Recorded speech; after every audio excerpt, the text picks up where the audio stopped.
Imagine a world quietly changing while no one is really watching. Coastlines shifting, towns growing, languages blending.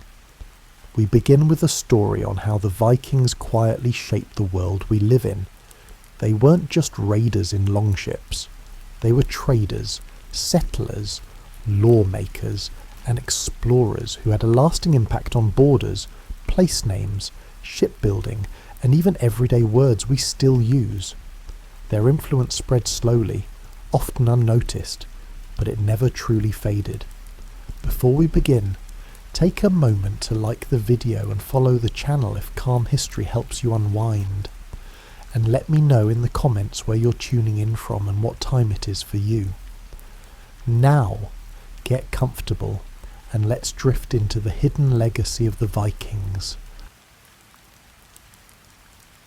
There is a version of the Vikings that lives in your head already. Horned helmets, burning ships, axes swinging through fog. It is a vivid picture, and it has been there so long that most people never stop to wonder where it came from. The truth is, almost none of it is accurate, and the real story is so much more interesting that once you see it, the old one starts to feel like a costume someone else picked out for them. Let us start at the very beginning, before any of it happened. Before the raids, before the legends, before the fear. In the years leading up to, roughly the late 700s CE, Scandinavia was not a land of warriors waiting to be unleashed on the world. It was a land of farmers, fishermen, and craftspeople living in one of the harsher climates in northern Europe. The winters were brutal. The growing seasons were short. The soil in many places was thin, rocky, and stubborn. This was not a paradise. It was a place where people had to be clever just to get through the year. And they were clever, extraordinarily so. Think about what it actually takes to survive in a place like that. You cannot rely on a single crop. You cannot assume the sea will be generous. You cannot afford to waste anything, because there is no margin for error. Every household operated like a small, quiet machine with moving parts, each one doing something essential. The people who lived here did not think of themselves as Vikings, by the way. That word came later, and it only applied to a small number of people who went on expeditions. Most of them never left home. Most of them lived and died within a few miles of where they were born, and they built a world there that worked. What makes this so fascinating is that the skills they developed during those long, cold years of survival are the same skills that would later make them some of the most effective traders, settlers, and navigators in human history. It was not that they woke up one morning and decided to conquer the seas. It was that they had already spent generations learning exactly what they needed to know. The land itself shaped them in ways that are easy to overlook. Scandinavia is not flat.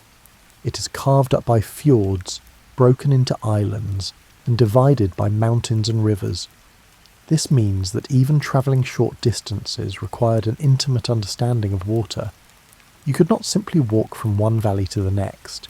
You had to go around, or you had to go across. The boat was not a luxury.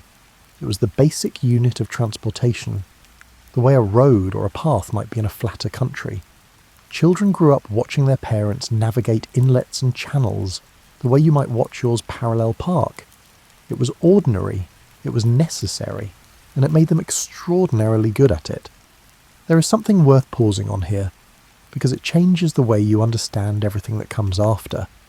The Vikings did not arrive in history as conquerors. They arrived as people who had already mastered a set of skills that happened to be enormously useful in a world where rivers, coastlines, and open water were the main highways of trade and travel. When the rest of Europe looked at them, they saw raiders. But what they were really looking at was the product of centuries of quiet, unglamorous adaptation. The early Norse society was also far less militaristic than the reputation suggests. Yes, there were weapons, and yes, there were conflicts between communities. But warfare was not the organising principle of daily life. It was one activity among many, and for most people, it was something that happened rarely, if at all. The majority of Norsemen were farmers first and everything else second. They grew barley and rye. They kept cattle and sheep and goats. They fished. They traded. They built things. They argued with their neighbours over boundary lines and grazing rights, the way neighbours have argued over property since the first person drew a line in the dirt. What is particularly striking is how egalitarian Norse society was compared to much of the rest of the world at that time. There were distinctions, certainly. There were thralls, who were enslaved people, and that is a dark and important part of the history that deserves acknowledgement. There were also jarls, who were something like local lords, and carls, who were free farmers, and thralls, who occupied various positions in between. But the gap between the top and the bottom was not nearly as vast as it was in, say, feudal France or Anglo-Saxon England. A successful farmer could accumulate enough wealth and influence to stand in a longhouse and speak with genuine authority. The system was stratified, but it was not rigid in the way that many other European societies were at the time. This matters because it meant that a wider range of people had a stake in making things work. You did not need royal permission to build a boat or sail to a new fishing ground. You did not need a king's blessing to trade with a neighbouring community. Initiative was not punished. Ingenuity was rewarded. And in a landscape that demanded both, this created a culture of people who were used to figuring things out on their own. So before you picture the Viking in battle, picture the Viking in a workshop shaping a piece of walrus ivory into a game piece. Picture the Viking on a rooftop, patching a sod roof before the first hard frost. Picture the Viking knee-deep in a river, checking a fishing line. These are the images that should come first, because they are the ones that are true most of the time, and they are the foundation everything else was built on. The reputation came later, the skills came first, and the skills are the story. There is one more thing worth noting about life before the reputation took hold. The Norse were not isolated. Even before the age of expansion, they were trading with their neighbours. Furs and amber and dried fish moved south. Iron and grain, and occasionally silver moved north.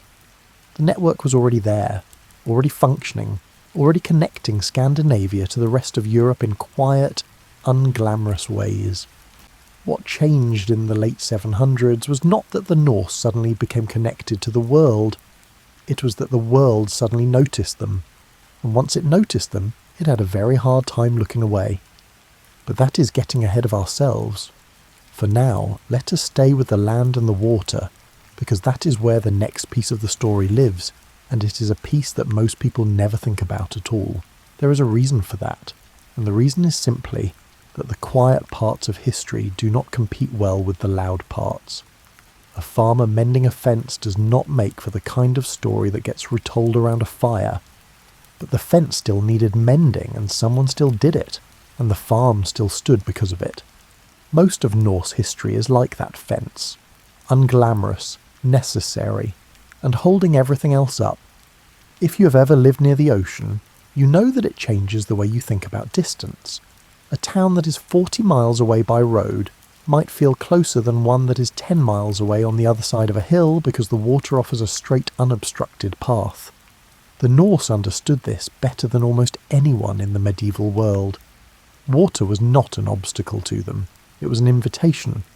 The coastline of Norway alone is staggering in its complexity. If you straightened every fjord, inlet, island and peninsula, the coastline would be tens of thousands of miles long.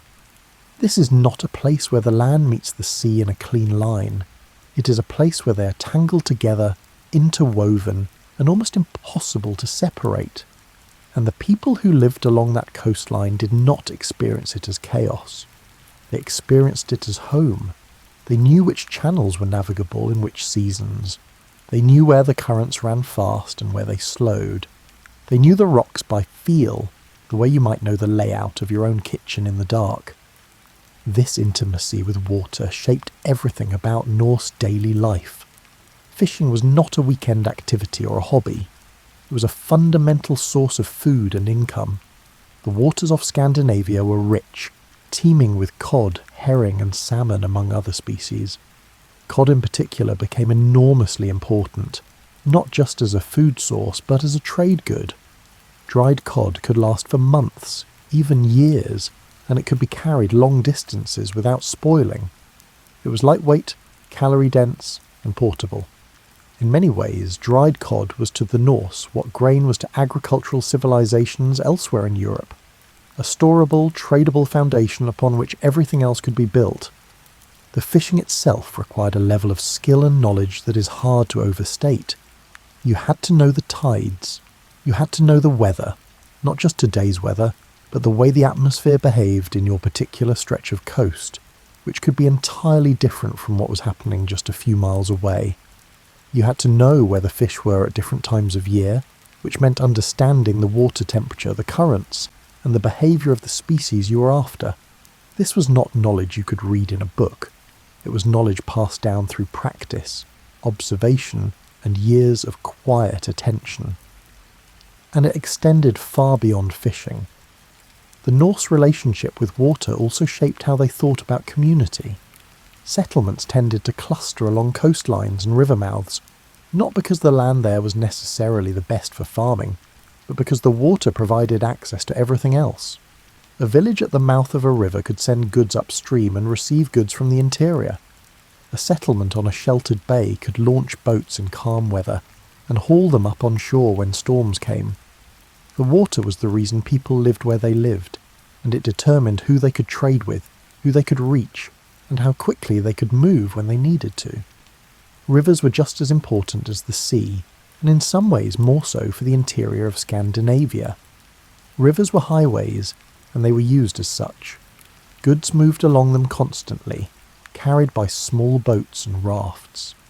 The Norse were skilled at reading rivers the way a sailor reads the open ocean, understanding where the water moved fast, where it pooled, where it was shallow enough to wade, and where it dropped suddenly into depth. This knowledge of river systems would prove enormously valuable later, when Norse traders and settlers began pushing into the interior of what is now Russia and Eastern Europe.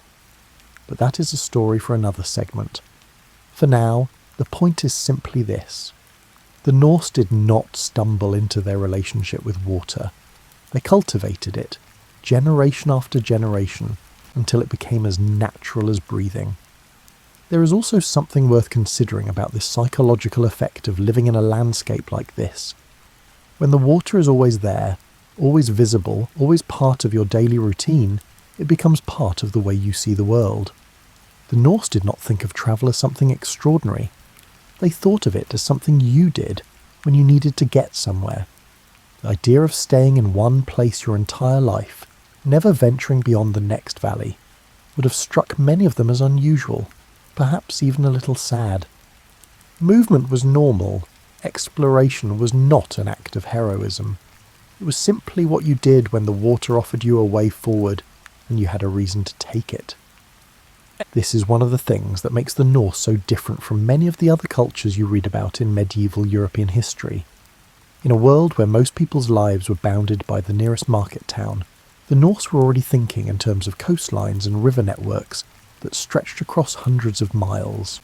Not because they were braver, but because their geography made it possible and their skills made it practical. The boats themselves deserve a mention here, even though we are not focusing on shipbuilding as a separate topic.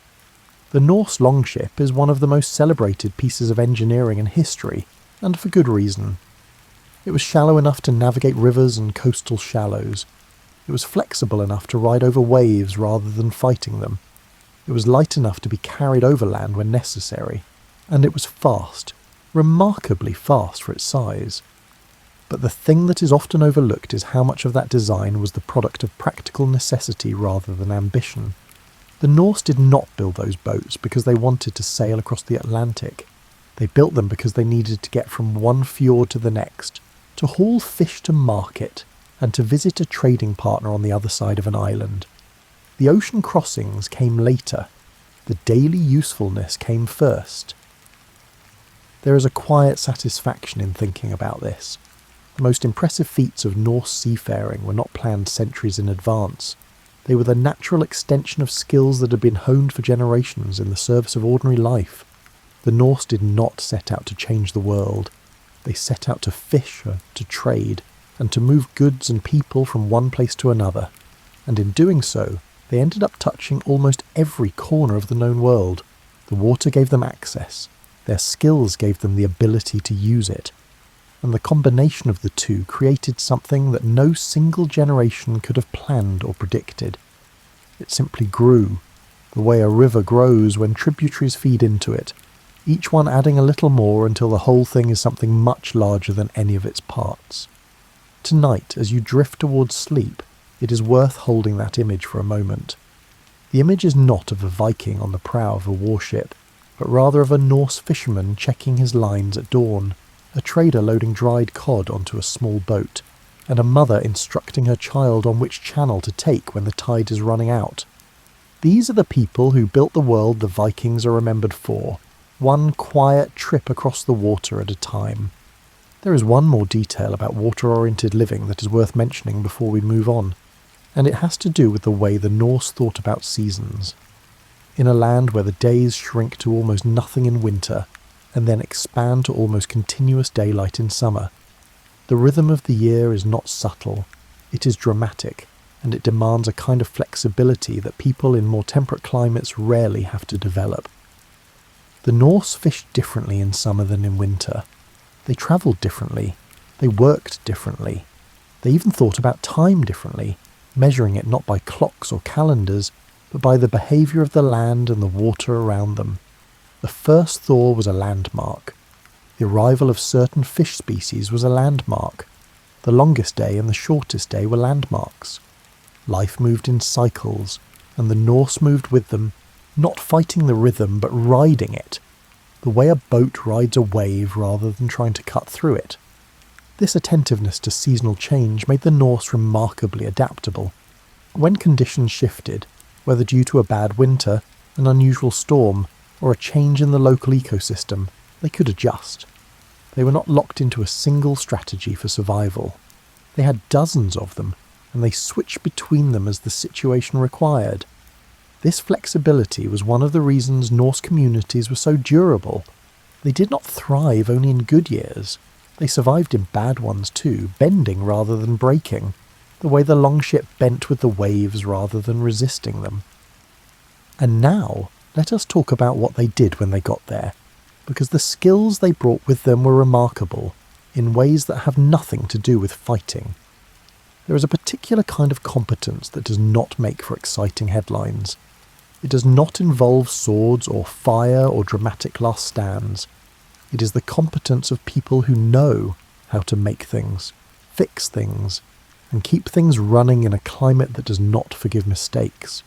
The Norse had this competence in abundance, and it is one of the least celebrated parts of their story. Woodworking is a good place to start because wood was everywhere in Scandinavia, and the Norse used it for almost everything. The Norse used wood for building structures, boats, furniture, tools, sled runners, fence posts, cooking implements, and children's toys.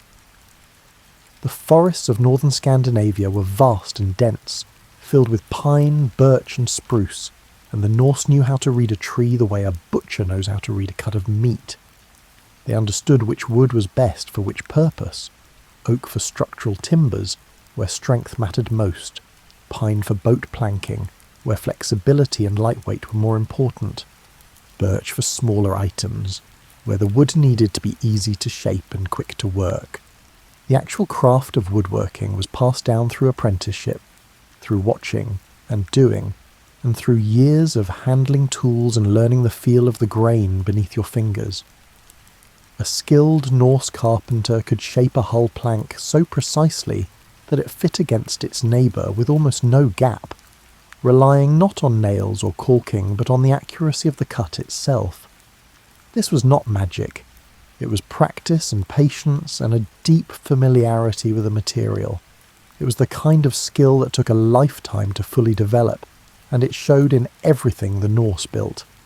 Textile work was equally important, and it occupied a significant portion of daily life for women in Norse households. Spinning and weaving were not minor tasks squeezed into the margins of the day. They were central activities, and the cloth they produced was both a practical necessity and a source of genuine pride. Norse wool cloth was known for its quality. It was warm, durable, and well made, and it travelled well as a trade good. The process of producing it, From shearing the sheep to carding the wool to spinning it into thread to weaving it into fabric was long and labour-intensive. It required skill at every stage, and the women who did it were not performing a lesser role in the household. They were producing one of the most valuable things the household had. Metalwork was another area where the Norse showed remarkable ability. Iron smelting and forging were practiced throughout Scandinavia, and Norse smiths were capable of producing tools and weapons of high quality. A good smith was a valued member of any community, and the work required both technical knowledge and a kind of intuitive feel for the material. You had to know how to heat, strike, and quench the iron so it held an edge without becoming brittle. These were not skills you could learn from a written guide. They were learned at the forge through repetition and failure and gradual mastery. But here is what is worth noticing about all of these skills. They were not specialised in the way that skills tend to be in modern life. A Norse farmer might also be a passable carpenter, a competent woodworker, and someone who could mend a tool or patch a roof without needing to hire anyone. Women managed complex households that involved cooking, preserving food, producing cloth, raising children, and keeping the domestic economy running. There was overlap everywhere. People wore multiple hats, not because they were trying to impress anyone, but because the scale of life demanded it.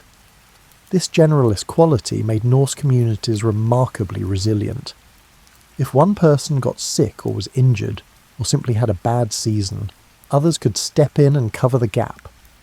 There were no single points of failure, no irreplaceable specialists without whom the whole system would collapse. Everyone knew enough to keep things moving, and that shared competence created a kind of quiet stability that outsiders rarely noticed, but that was essential to survival.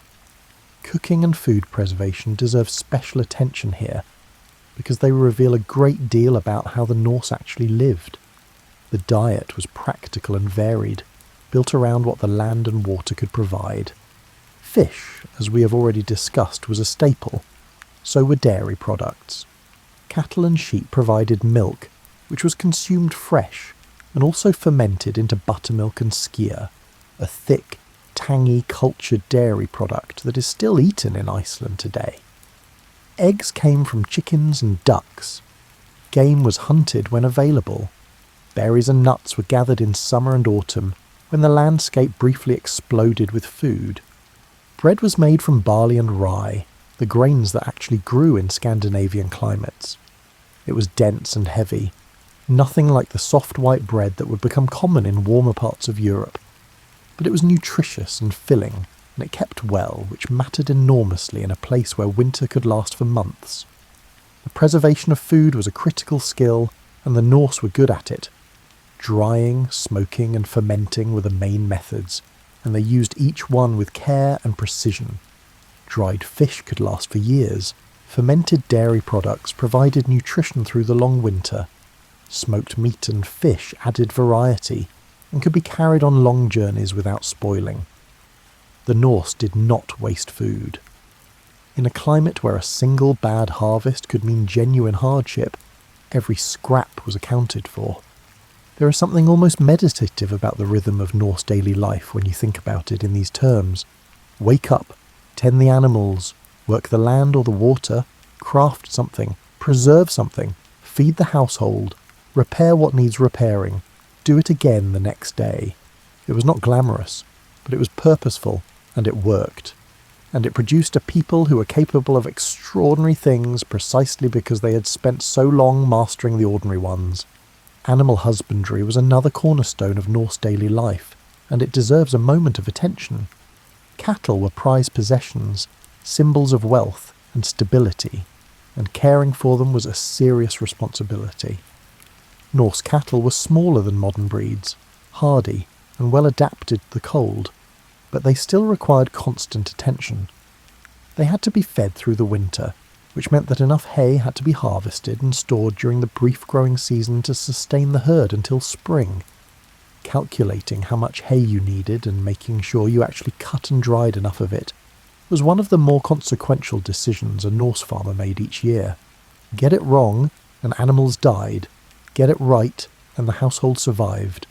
sheep were equally important, and in some ways more so, because they provided not only meat and milk but also wool, the raw material for the textile production that kept Norse households clothed and that generated one of their most valuable trade goods. Norse sheep were tough, scrappy animals, well suited to the harsh grazing conditions of Scandinavia, and they required less intensive care than cattle. But they still had to be watched, sheared and fed, and the knowledge of how to manage a flock well was passed down through generations of careful observation and practice. One more skill deserves mention before we move on, and that is navigation.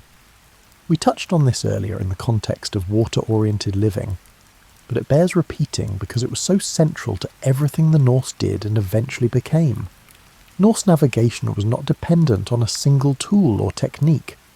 There was no compass in Scandinavia until centuries later. Instead, Norse navigators relied on a combination of knowledge that was almost staggeringly broad. They read the stars, tracking their positions across the sky, with a precision that allowed them to determine their latitude even on clear nights far from shore. They read the sun using devices called sunstones, which could locate the sun's position even on overcast days by detecting the polarization of light. They read the waves, understanding how ocean swells behave differently depending on their relationship to the wind and the land. They read the birds, knowing that certain species flew toward land in the evening and away from it in the morning. They read the colour of the water, the temperature, the clouds and the wind. No single one of these methods was sufficient on its own, but taken together they formed a navigational system of remarkable sophistication, one that allowed Norse sailors to cross open ocean and arrive within sight of their intended destination, with a regularity that impressed and sometimes terrified the people they visited. This was not luck. It was knowledge accumulated over generations and refined through constant use. And it is worth remembering that all of these skills, the woodworking, the textile work, the metalwork, the cooking and the navigation, were not the province of a warrior class. They were the province of ordinary people doing ordinary things. The Norse did not become remarkable because they were born remarkable. They became remarkable because they spent centuries getting very, very good at the things that mattered. Now, all of that competence had to go somewhere, and in the centuries after the Norse began expanding their reach, it went into one of the most impressive feats of peaceful human activity in the medieval world: trade and settlement. Let us follow that thread, because it leads somewhere surprising. The image of the Viking as a raider is so deeply embedded in the popular imagination that it can be genuinely difficult to see past it. But here is a fact worth sitting with for a moment. The Norse were, first and foremost, traders. Raiding was one activity among many, and for a large portion of the Norse population, it was not something they ever participated in. What drew the Norse outward into the wider world was not primarily a desire to plunder. It was a desire to trade, to find new land, and to build something in places where the old land could no longer support everyone who needed it. The Norse trading network, at its height, stretched from the frozen shores of what is now Canada all the way to the Byzantine Empire and the markets of the Islamic world. This is an almost absurd distance when you think about it. Constantinople and Baghdad were not exactly neighbours of Scandinavia, and yet Norse traders made it there, not once, but regularly, over a period of several centuries. They carried furs, ivory, amber and dried fish south and east. They brought back silver, silk, spices and occasionally exotic curiosities. The exchange was substantial enough that Norse silver from Islamic mints has been found in archaeological sites across northern Europe, a testament to just how far the money flowed. The trading routes through what is now Russia and Eastern Europe are particularly fascinating, because they reveal a side of Norse activity that is almost entirely absent from the popular narrative. Norse traders, known in the Byzantine and Islamic sources as the Varangians or the Rus, travelled south along the massive river systems of Eastern Europe, the Volga, the Dnieper and the Western Dvina, among others. These rivers connected the Baltic Sea to the Caspian and Black Seas, and the Norse used them as highways, portaging their boats overland between river systems where necessary. The settlements they established along these routes were not conquests in the traditional sense. These settlements served as trading posts, waypoints, and hubs for the exchange, storage, and subsequent movement of goods. The Norse who settled in what is now Kiev and Novgorod and other cities did not simply impose their culture on the people already living there. They blended with them. They learned local languages. They married local women. They adopted local customs alongside their own. The result was something genuinely new, a hybrid culture that drew on both Norse and Slavic traditions, and it became the foundation of what would eventually become the state of Kievan Rus, one of the most important political entities in medieval Eastern Europe. This is not a story of conquest. It is a story of integration, and it is one of the most underappreciated aspects of Norse history. Closer to home, the Norse also settled Iceland, Greenland, and, briefly, a settlement in what is now North America, hundreds of years before Columbus made his famous voyage across the Atlantic. The settlement of Iceland is particularly instructive because it illustrates how Norse expansion actually worked in practice. Iceland was uninhabited when the Norse arrived in the late 800s, which meant there was no one to conquer and no one to displace.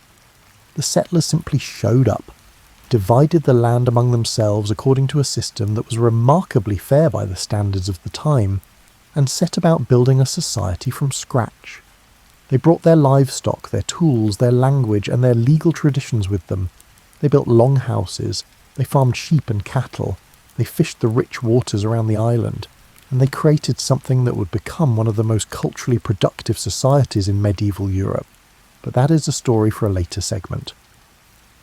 For now, the point is simply that the Norse did not need to take land from someone else in order to expand.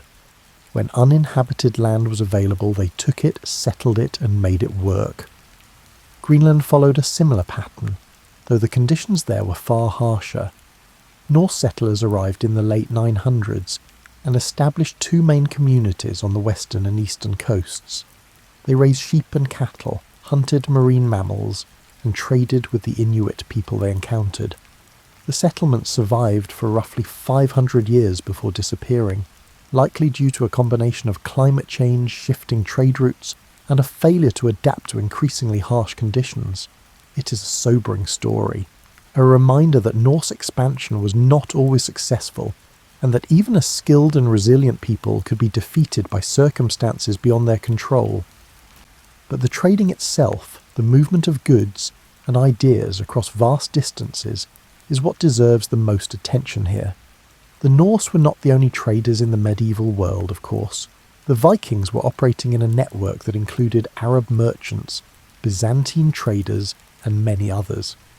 But the Norse brought something distinctive to this network: their ability to navigate rivers and coastlines that other traders found difficult or impossible.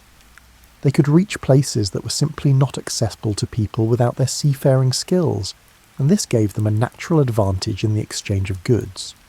The goods themselves tell an interesting story. Furs were enormously valuable in the medieval world, and Scandinavia and northern Russia were among the richest sources of high-quality furs in Europe. Beaver pelts, fox skins, ermine and sable all moved through Norse trading networks in large quantities. Walrus ivory was another important Norse export, used to make everything from chess pieces to religious carvings in the churches of Western Europe. And dried cod, as we have already discussed, was a trade good of remarkable durability and portability, one that could sustain long voyages and survive months in a cargo hold without spoiling. In return, the Norse brought back goods that enriched their own societies and connected them to distant cultures. Silver from Islamic mints tells us that Norse traders reached the markets of the Middle East. Silk from Byzantine or Chinese sources tells us that luxury goods travelled all the way north to Scandinavia.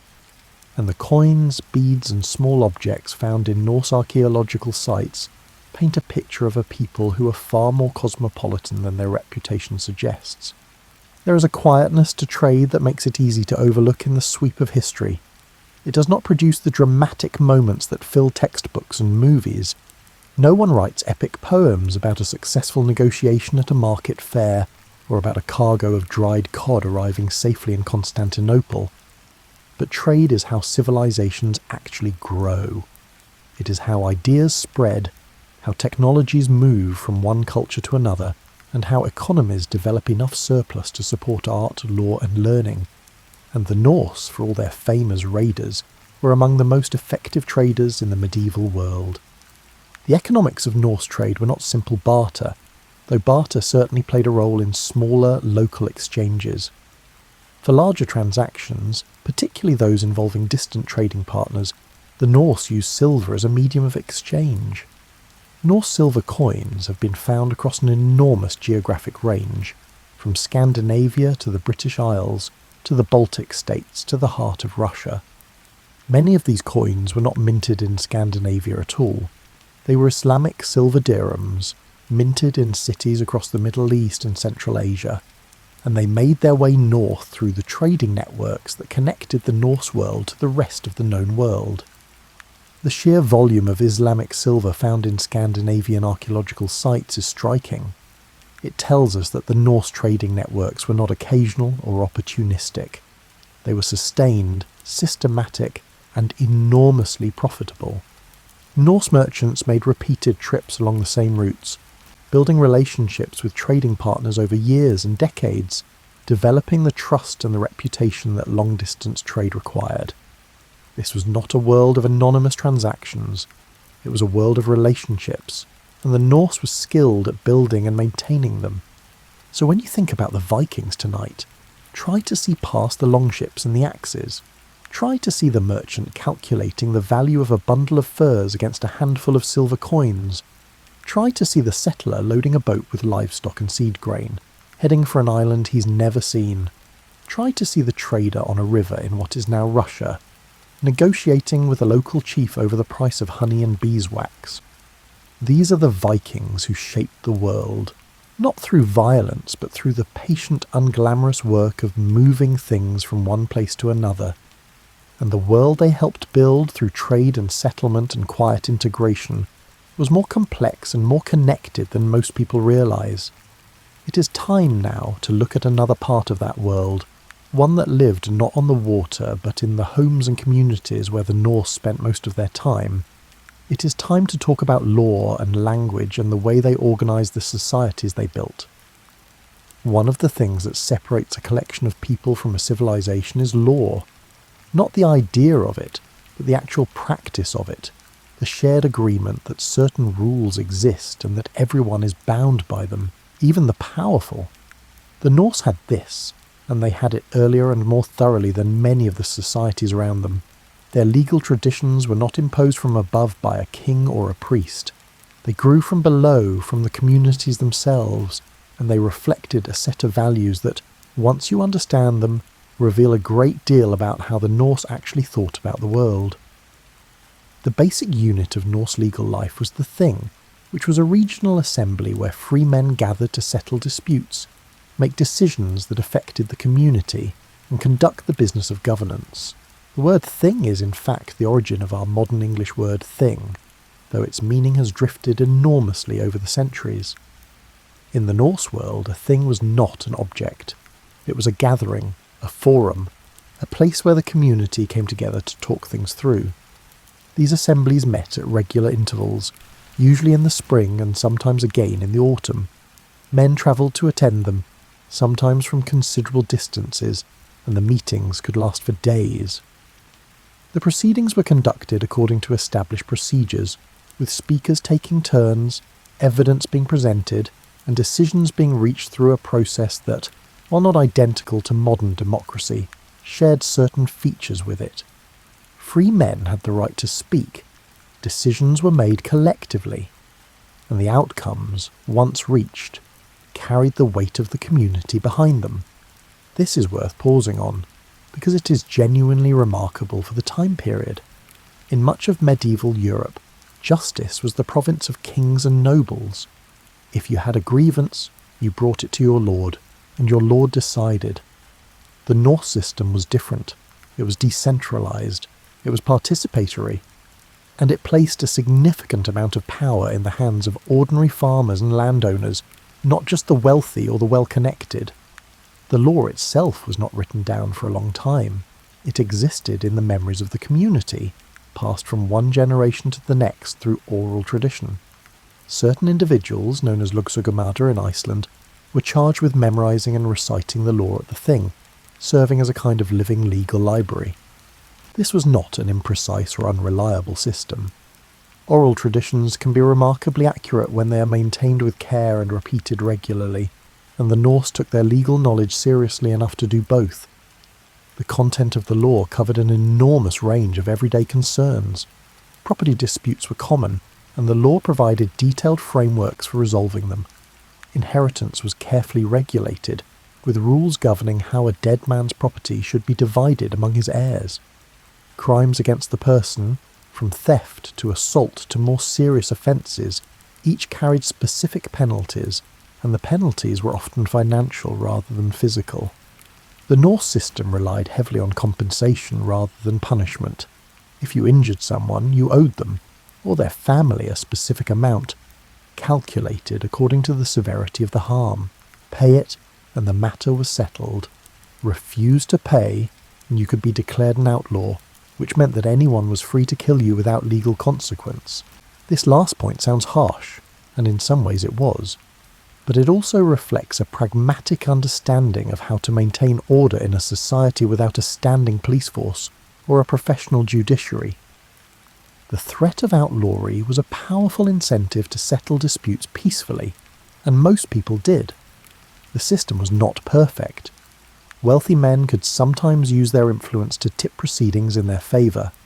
Feuds could escalate when one side felt the other had not been adequately compensated.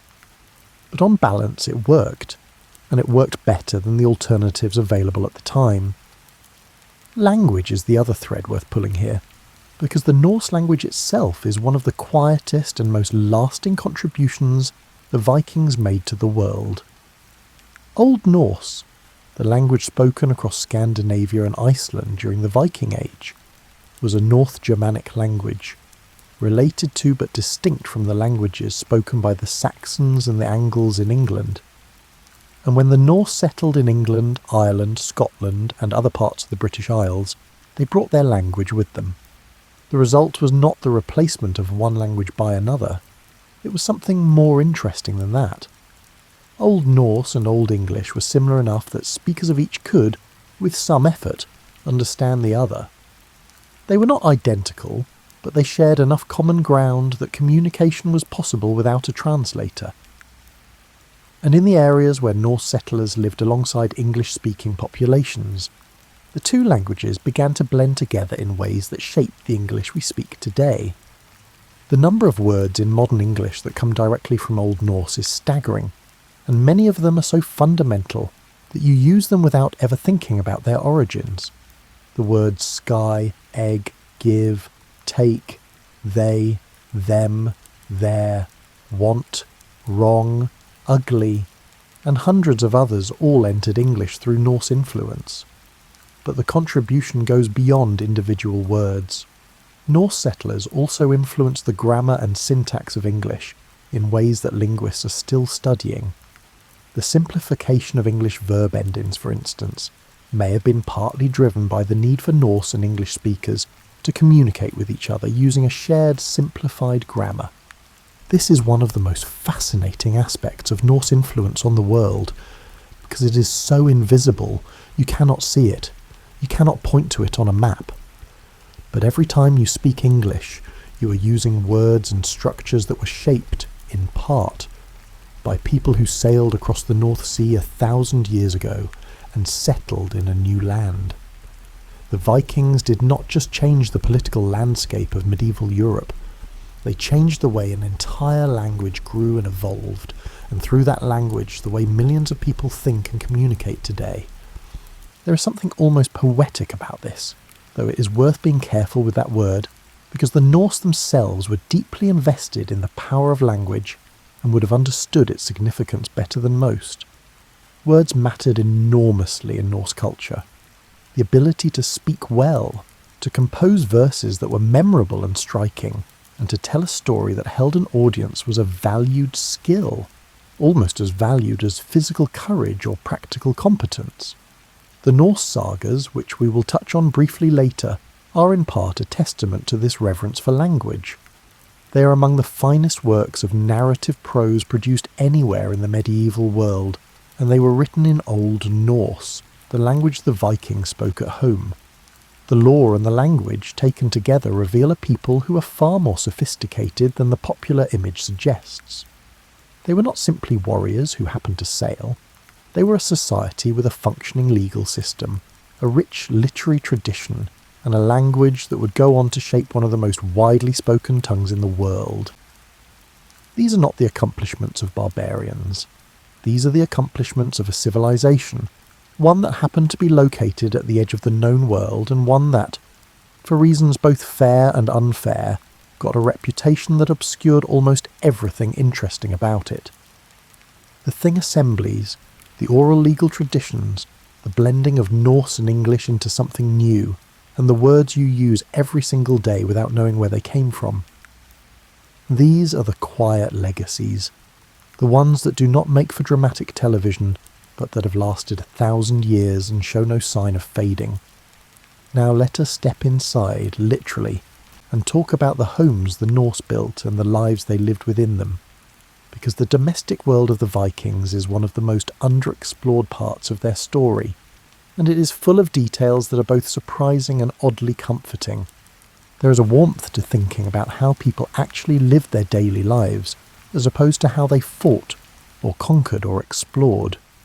The Norse longhouse is one of the best windows we have into that warmth, and it is worth spending some time inside it, because the picture it reveals is one of a people who care deeply about comfort, family, and the small pleasures that make a hard life bearable. The longhouse was the basic unit of Norse domestic architecture, and it came in many sizes and variations depending on the region, the wealth of the family, and the local climate.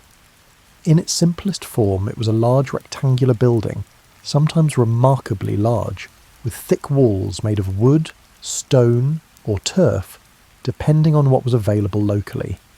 In Iceland, where trees were scarce, longhouses were often built primarily of stone and turf.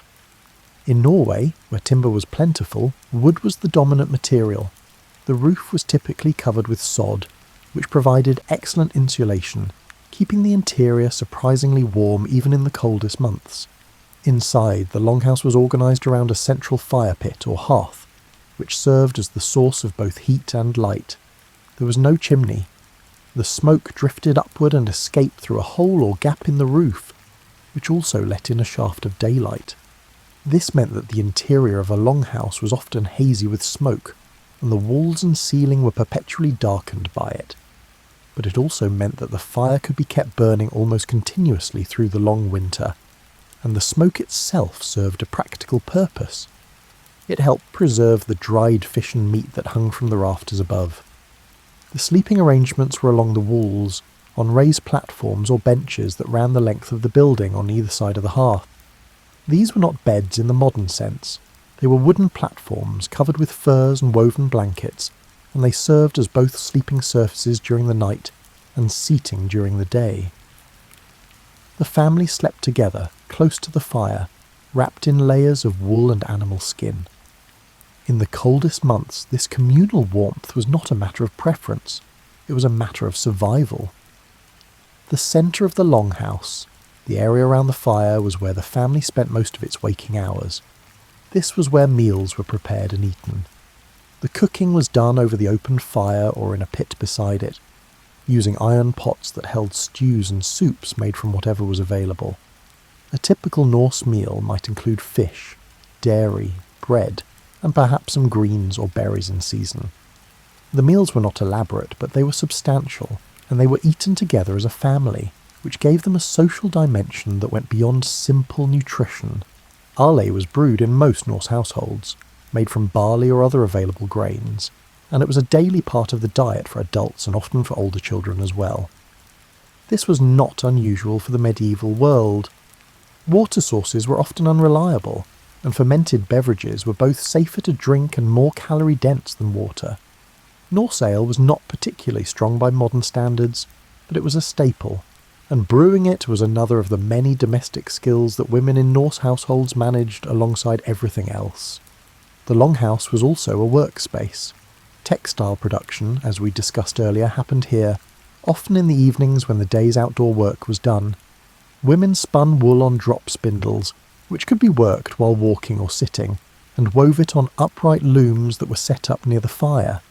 The rhythmic click of the loom and the quiet pull of the spindle were sounds that filled Norse evenings, and they were accompanied by conversation, storytelling, and the occasional song.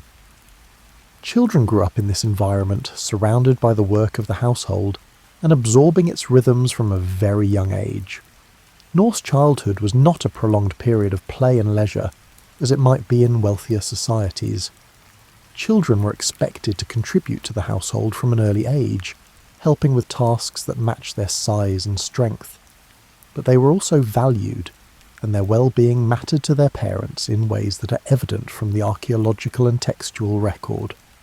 Children's graves have been found with care and attention, buried with small possessions that suggest they were mourned and remembered. Norse law provided specific protections for children, including penalties for harming them. The Norse were not sentimental about childhood in the way that modern Western cultures tend to be, but they were not indifferent to it either. The longhouse also housed, in many cases, more than one family. Extended family groups often lived together, sharing the space and the work. Grandparents, parents, children, and sometimes siblings and their spouses all under one roof. This was partly practical, a matter of shared labour and shared warmth, and partly cultural, a reflection of the Norse value placed on family bonds and mutual obligation. The longhouse was not just a shelter, it was a social structure, a place where relationships were maintained and obligations were fulfilled on a daily basis. There is a detail about Norse domestic life that is worth lingering on, because it reveals something about the texture of everyday existence that larger historical narratives tend to miss. The Norse kept animals inside the longhouse during the winter months. Cattle, sheep and goats shared the building with the human family, separated by a partition but close enough that their warmth contributed to the overall temperature of the space. This sounds uncomfortable by modern standards, and it probably was in certain ways, but it also meant that the longhouse was never truly cold, even on the darkest winter nights. The combined body heat of dozens of animals and a human family contained within thick walls of stone or turf created an environment that was surprisingly livable. The smell, presumably, was something you got used to. The Norse, like people in many pre-modern societies, lived in much closer contact with animals than we do, and they did not find it particularly remarkable. Hygiene and cleanliness were not neglected despite what the popular image of Vikings might suggest. The Norse bathed regularly, particularly in areas where hot springs were available, as they are in parts of Iceland and Norway. Archaeological evidence from Norse sites has turned up combs, tweezers, razors, and other grooming implements, suggesting that personal appearance mattered to them. They were not the unwashed savages of legend. They were people who took pride in how they looked and felt, within the constraints of their environment and resources. The home also reflected Norse aesthetic sensibilities, which were more refined than the popular image allows. Norse art, known as the art styles of the Viking Age, was characterised by intricate interlocking patterns, stylised animal forms, and a level of decorative detail that suggests a genuine appreciation for beauty in everyday objects. Longhouse doorposts were sometimes carved with elaborate designs. Wooden furniture and household implements were decorated with patterns that served no practical purpose other than to make them beautiful. The Norse did not live in bare, utilitarian spaces. They lived in spaces that reflected their sense of what the world should look like, and that sense included beauty alongside function. An evening in a Norse longhouse, when the day's work was done and the fire was burning steadily, and the ale was poured and the family was gathered close, must have been one of the most pleasant environments the medieval world had to offer. The warmth, the light, the smell of cooking food, the quiet conversation, the occasional burst of laughter. It was not glamorous, but it was real, and it was human, and it was the place where the Norse spent most of their lives. Hospitality was another value that shaped Norse domestic life in ways that went beyond simple politeness. In a world where travel was common but inns and hotels did not exist, the obligation to feed and shelter a traveller was taken seriously. Norse law and custom both supported this expectation. A host was expected to offer food, drink and a place to sleep to anyone who arrived at the longhouse, and failing to do so was considered a serious breach of social norms. This was not purely altruistic, of course. In a society where anyone might find themselves far from home and in need of shelter, the custom of hospitality was a form of mutual insurance. You offered it to others because you might one day need it yourself. The result was that Norse longhouses were often more socially active than a single-family dwelling in the modern world might be. Travellers passed through, traders stopped to rest and resupply. Relatives visited from neighbouring settlements. The household was not a closed system. It was open, connected to the wider community in ways that made isolation nearly impossible, and loneliness, at least the sustained kind, relatively rare. And it is from this domestic world, this warm and busy and slightly smoky centre of Norse existence, that we should draw our final thread, because the story of how the Vikings quietly shaped the world does not end with trade or law or language. It ends with a legacy that is quieter still, one that stretches from those longhouse hearths all the way into the present day, touching things you might never have thought to connect to a people who lived 1,000 years ago on the edge of the Northern Sea. The most lasting contributions any civilization makes are rarely the ones it intended. The Norse did not set out to change the English language. They did not plan, centuries in advance, to help lay the groundwork for the political development of Eastern Europe. They did not wake up one morning and decide that their legal traditions would influence the way Iceland organised its society for the next 1,000 years. These things happened because the Norse were a particular kind of people, living in a particular kind of place at a particular moment in history, and the combination produced effects that rippled outward in ways no single generation could have predicted or controlled. This is what a quiet legacy looks like. Not a monument or a conquest or a grand declaration. A slow, gradual, almost imperceptible shift in how the world works, driven by the ordinary activities of ordinary people who are simply trying to live well. Let us trace a few of those threads because they are worth following. The legal traditions we discussed earlier did not disappear when the Viking Age ended. They evolved, adapted, and in some cases survived remarkably intact into the modern era. Iceland is the clearest example. The Althing, Iceland's parliament, was established in 930 CE and is still in operation today, making it one of the oldest continuously functioning legislative bodies in the world. It is not the same institution it was 1,000 years ago, of course. It has changed enormously, adapting to new circumstances and new ideas about governance. But its roots are Norse, and the basic principle behind it, that free people have the right to gather and make decisions about their own affairs, is a principle that traces directly back to the thing assemblies of the Viking Age. This is not a small thing. The idea that governance should be participatory, that it should involve the consent of the governed rather than simply the will of the powerful, is one of the most important ideas in the history of human civilization. And while it did not originate exclusively with the Norse, they were among the earliest and most consistent practitioners of it in Northern Europe. The Thing assemblies were not perfect democracies. They excluded women, thralls, and in many cases people without sufficient property. But they were, for their time and place, remarkably open systems, and the tradition they established in Iceland has endured in one form or another for over 1,000 years.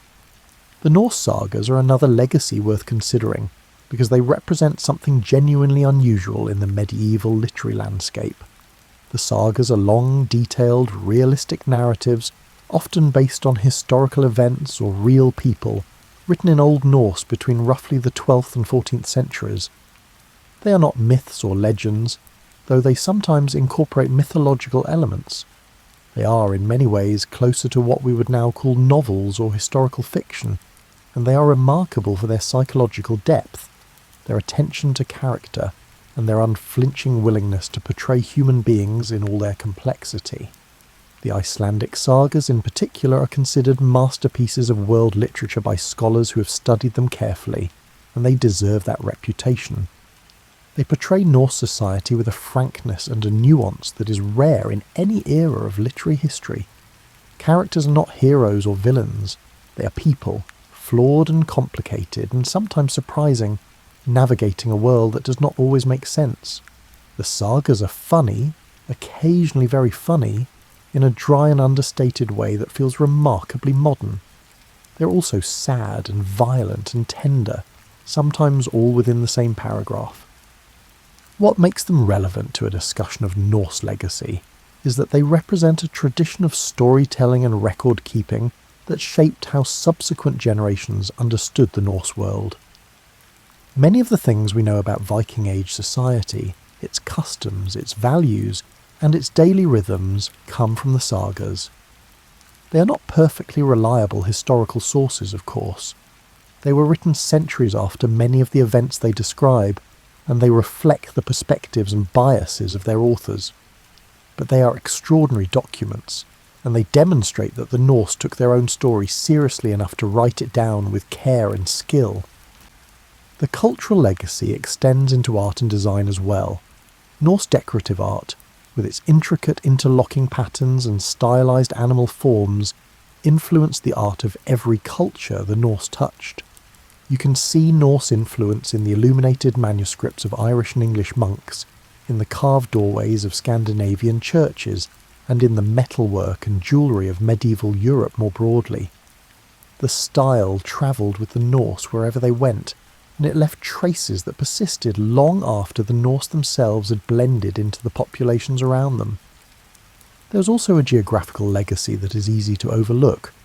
Place names across the British Isles, particularly in areas where Norse settlers lived in significant numbers, are of Norse origin.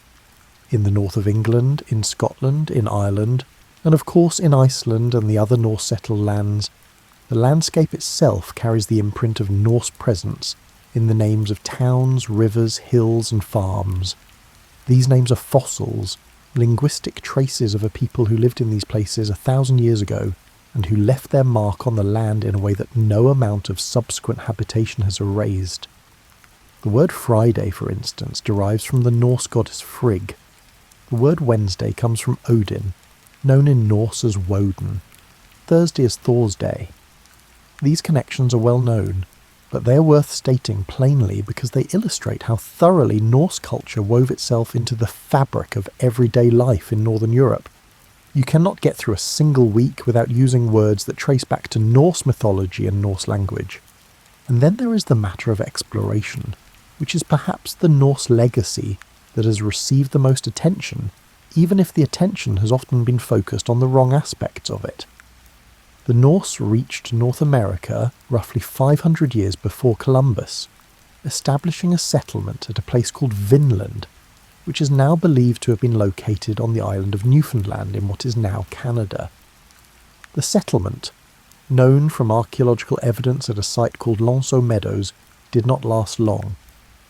The Norse abandoned it within a few decades, likely due to conflicts with the indigenous peoples of the region and the difficulty of maintaining a settlement so far from their homeland.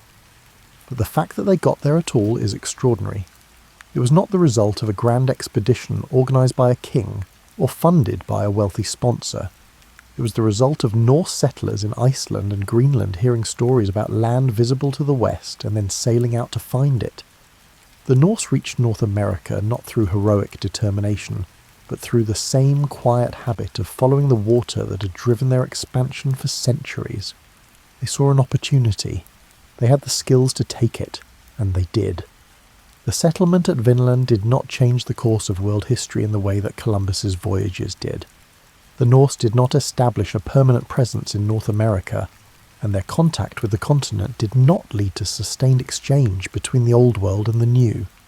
But it does tell us something important about the Norse character, about their restlessness, their curiosity, and their willingness to sail into the unknown simply because the unknown was there and they had the means to reach it. There is a thread connecting all of these legacies, and it is worth naming before we let it go. The Norse shaped the world not primarily through conquest or violence, but through contact. They touched so many cultures, so many places, so many languages and legal systems and artistic traditions that their influence spread like water, finding its way through cracks in stone, slowly, quietly, persistently, not always noticed, not always acknowledged, but always there. The English words you use every day, the parliamentary traditions that Iceland still practices, the sagas remain masterpieces of world literature. The place names are scattered across the northern landscapes of Europe. The knowledge that someone walked on the shores of North America 1,000 years before the history books say it happened. These are not the legacies of conquerors. They are the legacies of a people who are extraordinarily good at being in the world, at moving through it, at connecting with the people and places they encountered, and at leaving something behind that lasted. There is also a strand of cultural influence that connects the Norse to traditions many people celebrate today, without realising the connection. The midwinter festival known as Yule, which the Norse celebrated around the winter solstice, shared certain features with what would eventually become Christmas as it was practised in Northern Europe.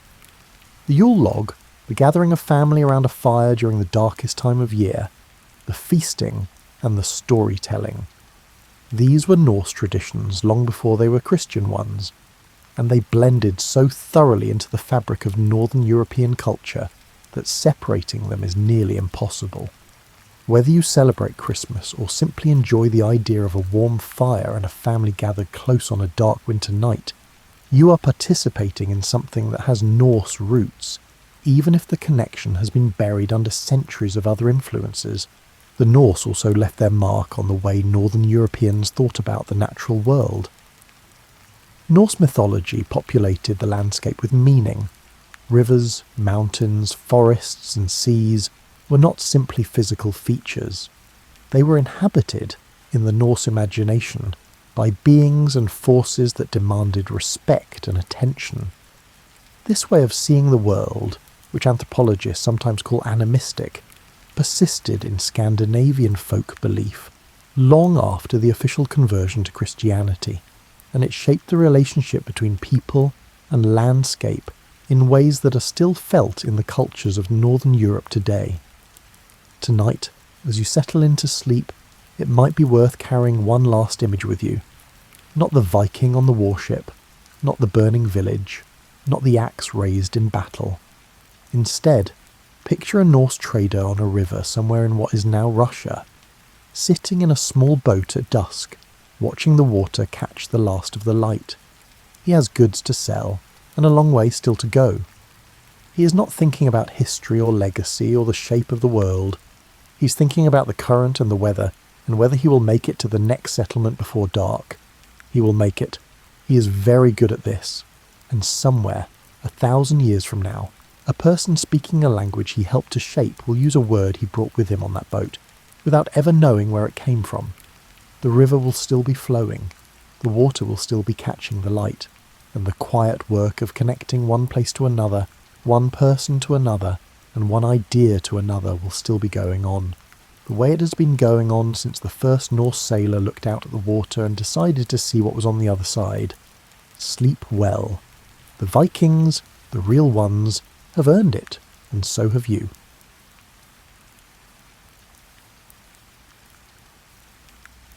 Zeus did not become the ruler of Olympus by chance.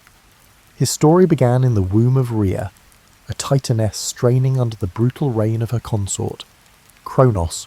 Driven by a grim prophecy that one of his offspring would dethrone him, Kronos swallowed each child at birth, Hestia, Demeter, Hera, Hades, and Poseidon fell victim to his paranoid appetite. His cunning seemed absolute, his hold on the cosmos unshakable. Yet Rhea, mourning the loss of her children, devised a hidden plan to save her newborn. She gave birth to Zeus on the Isle of Crete, far from Kronos' suspicious gaze. In a desperate ruse, she wrapped a stone in swaddling cloth and offered it to Kronos, who devoured it without question, Thus, Zeus spent his infancy in a secret cave on Crete, nurtured by nymphs and guarded by warriors who clashed their spears to muffle his cries. This upbringing was less about comfort and more about survival. The boy learned watchfulness, forging a sharp mind that weighed every possibility. Unlike many later tales, no glimmering cradle or immediate worship surrounded him. His environment was damp stone and echoing darkness. He heard the nymphs' whispered fears of Kronos discovering them, fueling a quiet resolve in the boy. Each day, he fed on the milk of the goat Amalthea, an extraordinary creature fated for the stars, and gained a robust constitution that belied his infant form. As he grew into adolescence, Rhea revealed his true lineage.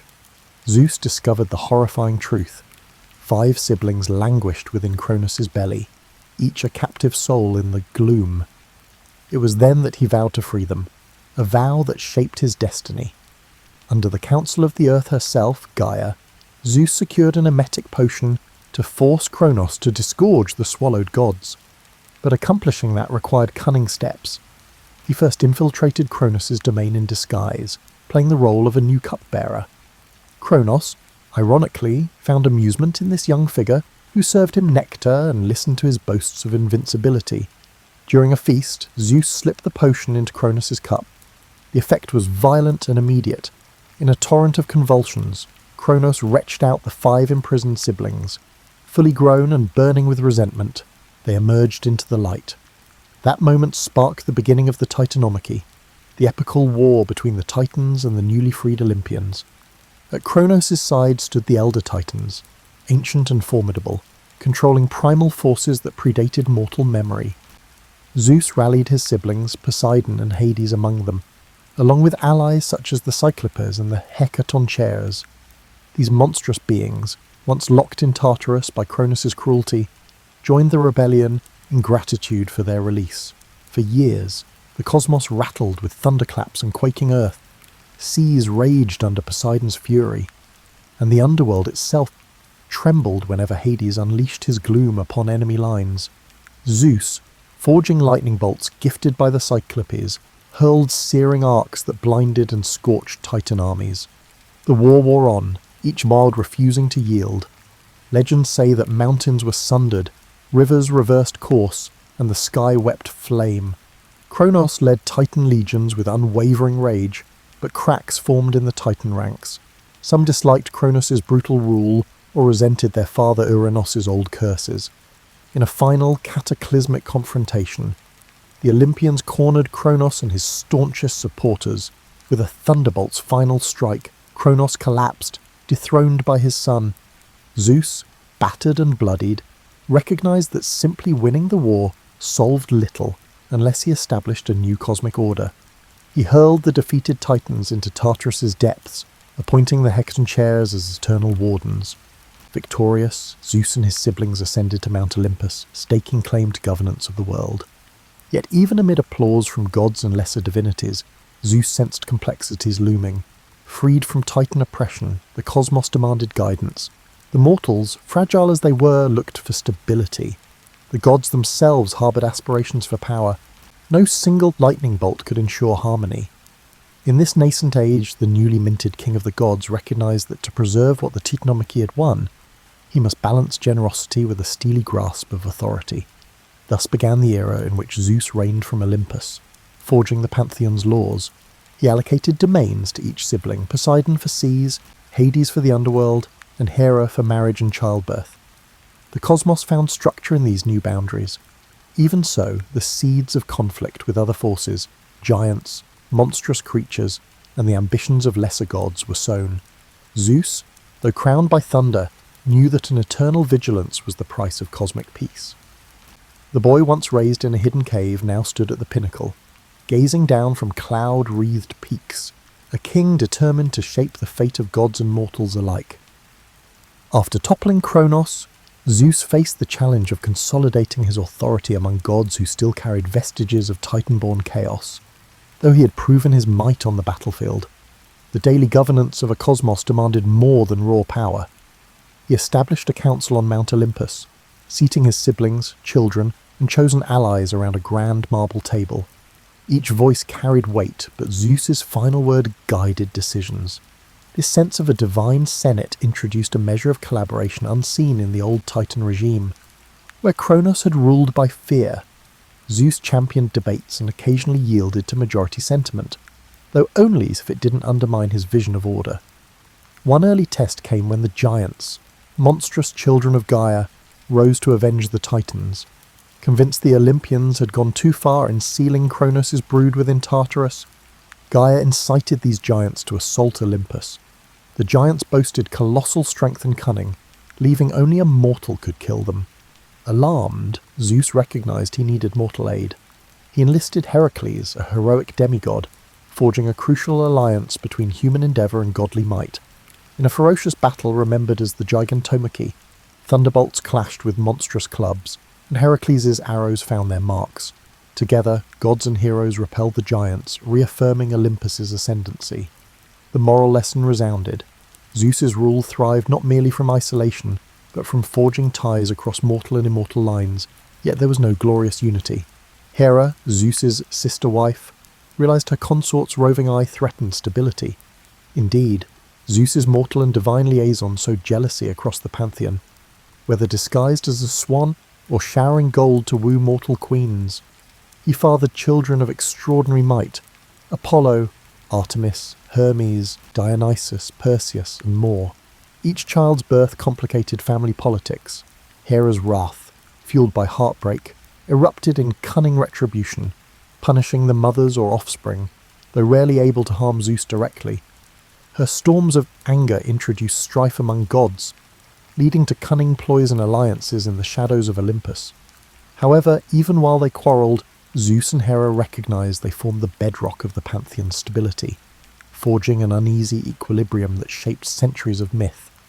An underexplored dimension of Zeus's rule lies in his transformation from a rebellious son to a paternal figure vigilant of cosmic laws. He introduced the concept of xenia, sacred hospitality, enforcing it through strict punishments for those who violated guests' rights. This emphasis on moral codes extended to mortals, weaving a sense that the divine realm supervised human ethics. Tales of Zeus's disguises typically underscore how he tested mortals' generosity or honesty. Those who welcomed strangers received blessings, those who scorned or harmed travellers risked incurring his lightning. Over time, these moral fables spread across city-states, prompting worshippers to build temples and shrines dedicated to Zeus, not just for his thunder, but for his role as guardian of justice and oath-keeping. Olympus itself grew more structured. Hestia tended the communal hearth, forging a sense of family among gods. Bridging the gap between divine blessings and mortal survival, Demeter kept watch over harvests. The younger gods displayed diverse powers: Apollo's oracles, Artemis's wild hunts, and Athena's wisdom forging cities. While each deity cherished autonomy, the final arbiter of quarrels remained Zeus. A single harsh glance from the cloud-gatherer could quell dissent. This did not mean oppression. It was more like a father controlling fractious children. He settled disputes between Poseidon and Athena, resolved matters of mortal punishment, and occasionally granted immortality to heroes. The pantheon's fluid interplay reveals how effectively Zeus balanced freedoms with constraints. During these stable centuries, mortals experienced an era of relative calm. While plagues or local wars still erupted, cosmic-scale cataclysms were rarer. Mortals praised Zeus in festivals, offering sacrifices of bulls or rams. Priests interpreted omens from flights of eagles or cracks of thunder. The oracles, especially at Dodona, delivered cryptic pronouncements said to come from the father of gods himself. Kings or city councils might consult these oracles before crucial battles or founding new colonies, trusting that the invisible hand of Zeus guided the larger fate. This synergy between mortal devotion and divine oversight reinforced Zeus's station. Faith in his paternal guardianship reigned across the Greek world, from the Ionian seas to the mountains of Thessaly. Yet calm never lasts forever. Among the gods, smaller feuds brewed. Ares lusted for conflict, teasing the boundaries of the peace Olympus claimed. Aphrodite's manipulations of desire caused scandal among gods and mortals alike. Even the wise Athena often found herself at odds with her father's impulsive judgments. In a realm of immortals, boredom sometimes drove them to meddle in mortal affairs, forging ephemeral alliances or starting petty vendettas. Although each incident seemed trivial compared to the Titan Wars, they risked eroding trust. Zeus recognized that to sustain cosmic equilibrium, he must remain vigilant. So while banquets on Olympus roared with laughter, the king's stormy eyes always scanned the horizon, prepared to quell any spark that might ignite fresh chaos. Zeus's relationships with mortals, while often described as casual or lustful, carried deeper political significance within the Greek cosmos. Ancient city-states boasted genealogies tracing their founders back to a union with Zeus, solidifying local claims of divine favour. In Arcadia, the mythic king Lycaon tested Zeus's authority by offering him a grisly feast of human flesh, hoping to prove the god's ignorance or gullibility. Outraged, Zeus unleashed a deluge that drowned much of the land, an echo of older flood myths. Lycaon himself was transformed into a wolf. This unsettling incident demonstrated the boundaries. One can amuse the father of gods, but straying into sacrilege invites retributive storms and floods. One frequently overlooked tale recounts Zeus's fleeting connection with the mortal Alcmene, mother to Heracles. Most people are familiar with the general details. Zeus assumed the identity of Alcmene's husband, fathered the future hero, and so on. But lesser known is how meticulously he orchestrated that union, employing illusions and a night stretched unnaturally long. The reason? He intended Heracles to be the champions who would eventually protect gods and men from re-emerging titan or giant threats. The goal wasn't mere lust, it was a pragmatic investment in a demigod, bridging mortal tenacity and divine lineage. Heracles' subsequent feats validated the cosmic insurance plan. That Heracles eventually joined Olympus as an immortal was proof that Zeus's paternal ties could transcend typical mortal boundaries. Zeus's interactions with powerful female figures formed another dimension of his storied existence. Métis, the Titaness of clever counsel, was at one point his confidant, but a prophecy said her child would surpass its father. Fearing a recurrence of Cronus' predicament, Zeus consumed Métis in its entirety. Yet from within him, her counsel remained, culminating in Athena's birth from his head. Some interpret the event as an allegory. Wisdom must dwell within leadership, inseparable but not overshadowing the paternal seat of power. Meanwhile, with Themis, the embodiment of divine law, he fathered the Horae and the Moirai, guardians of cosmic order and fate. Such couplings underscored that the paternal authority of Zeus encompassed fundamental principles: wisdom, justice, and order, enabling a balanced realm where not even gods might easily defy destiny. Though revered as the supreme god, Zeus was not immune to drama among lesser immortals. For instance, the cunning firebringer Prometheus defied him by gifting humanity with knowledge. Incensed by mortal empowerment, Zeus bound Prometheus to a crag, subjecting him to perpetual torment by an eagle devouring his regenerating liver. While severe, this punishment revealed Zeus's stance on disobedience. The father of gods championed progress under divine sanction, but unapproved leaps in mortal capacity threatened to upend the cosmic hierarchy. Over epochs, empathy for Prometheus grew, prompting some deities to question if the punishment overshadowed the offence. Yet Zeus remained resolute. Seeing it as a cautionary tale, the Olympian order could not endure if rebellious acts by demigods or lesser gods chipped away at the established order. In daily worship across the Greek world, temples to Zeus soared from hilltops. Olympia's temple, for instance, hosted the famed statue by Phidias. Pilgrims journeyed to these sanctuaries bearing sacrifices, hoping for rains to bless harvests or for oracles to confirm success in commerce or warfare. The intangible link between worshipper and deity manifested in fleeting signs: a thunderclap at dawn, an eagle overhead, a branch of oak leaves stirring with no wind. Interpreted as endorsement or warning, such omens guided civic decisions. This interplay reinforced the sense that Zeus's watchful eye overshadowed every domain of Greek life, from wedding vows to boundary treaties. Even criminals invoked him in oaths to prove innocence, ironically tempting a thunderbolt if they dared lie. Gods sometimes attempted minor insurrections during internal disputes. One legend claims Poseidon, Hera, and Athena conspired to bind Zeus in chains to curb his tyranny. The 100-handed Briareus rescued him at the last moment, freeing the enraged father, who then swiftly put the conspirators in their place without dethroning them. It underscored an enduring theme.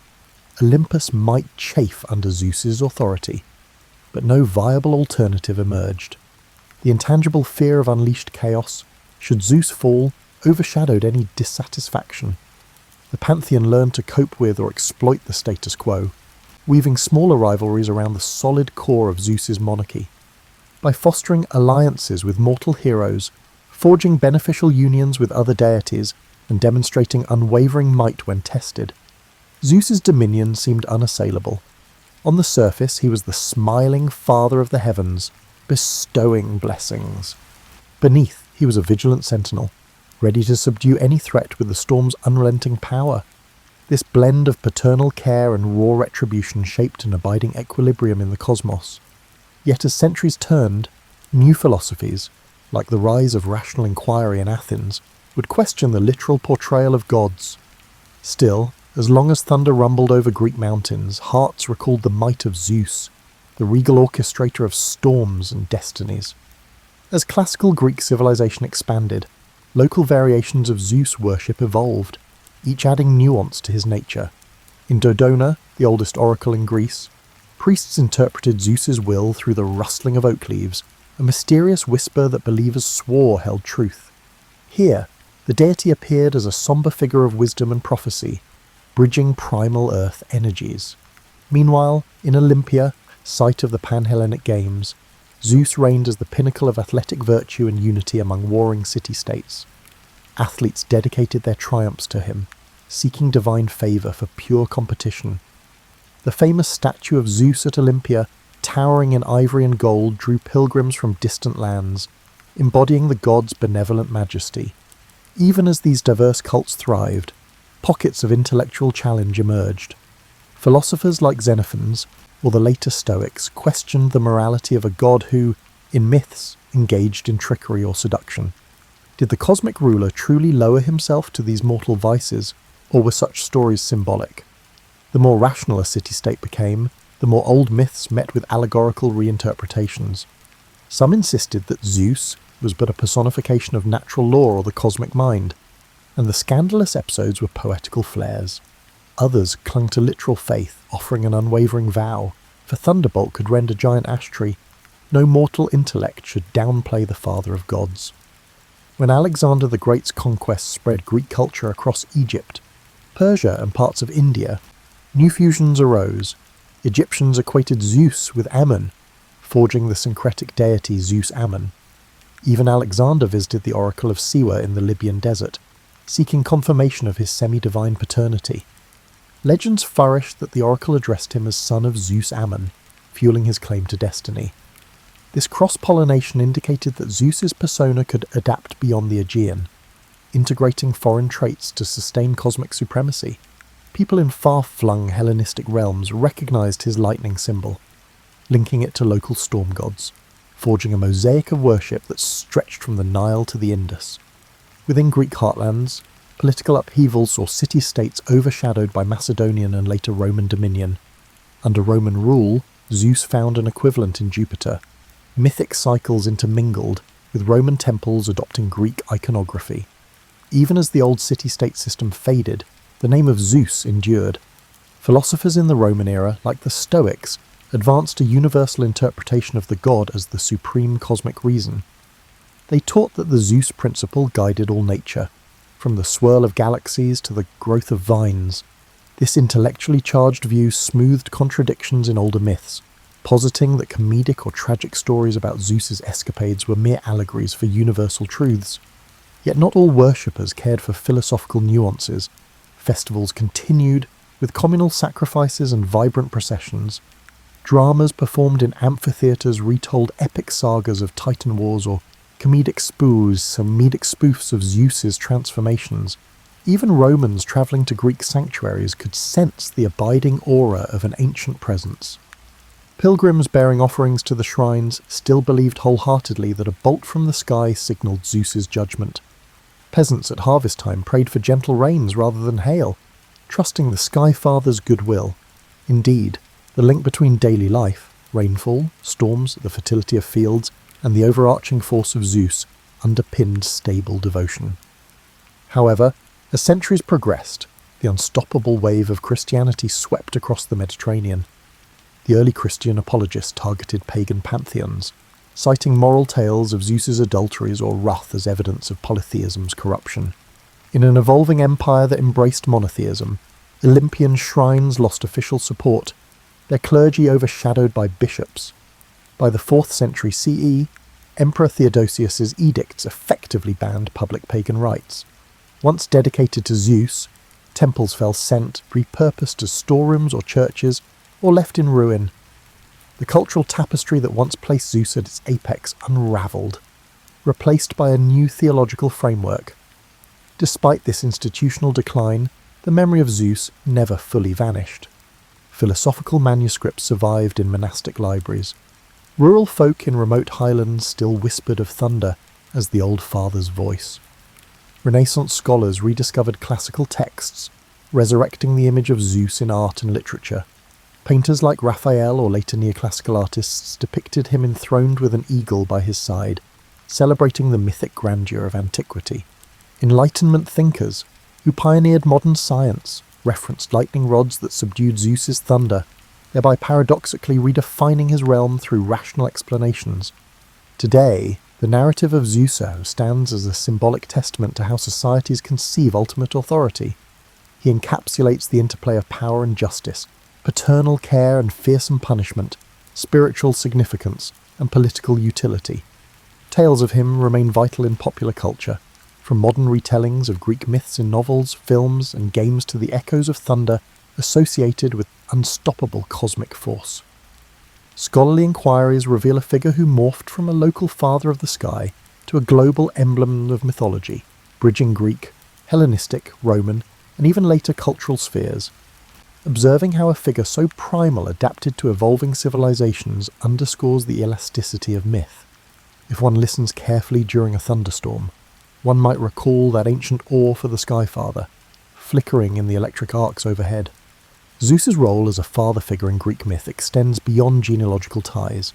The ancient Greeks often portrayed him intervening in moral dilemmas, defending the social order and meting out justice to mortals and gods alike. One lesser-known tale underscores his capacity for empathy. When Salmoneus, a mortal king, boasted he could equal Zeus by mimicking thunder with bronze chariots. Zeus first let him indulge the farce before unleashing a thunderbolt to expose his arrogance.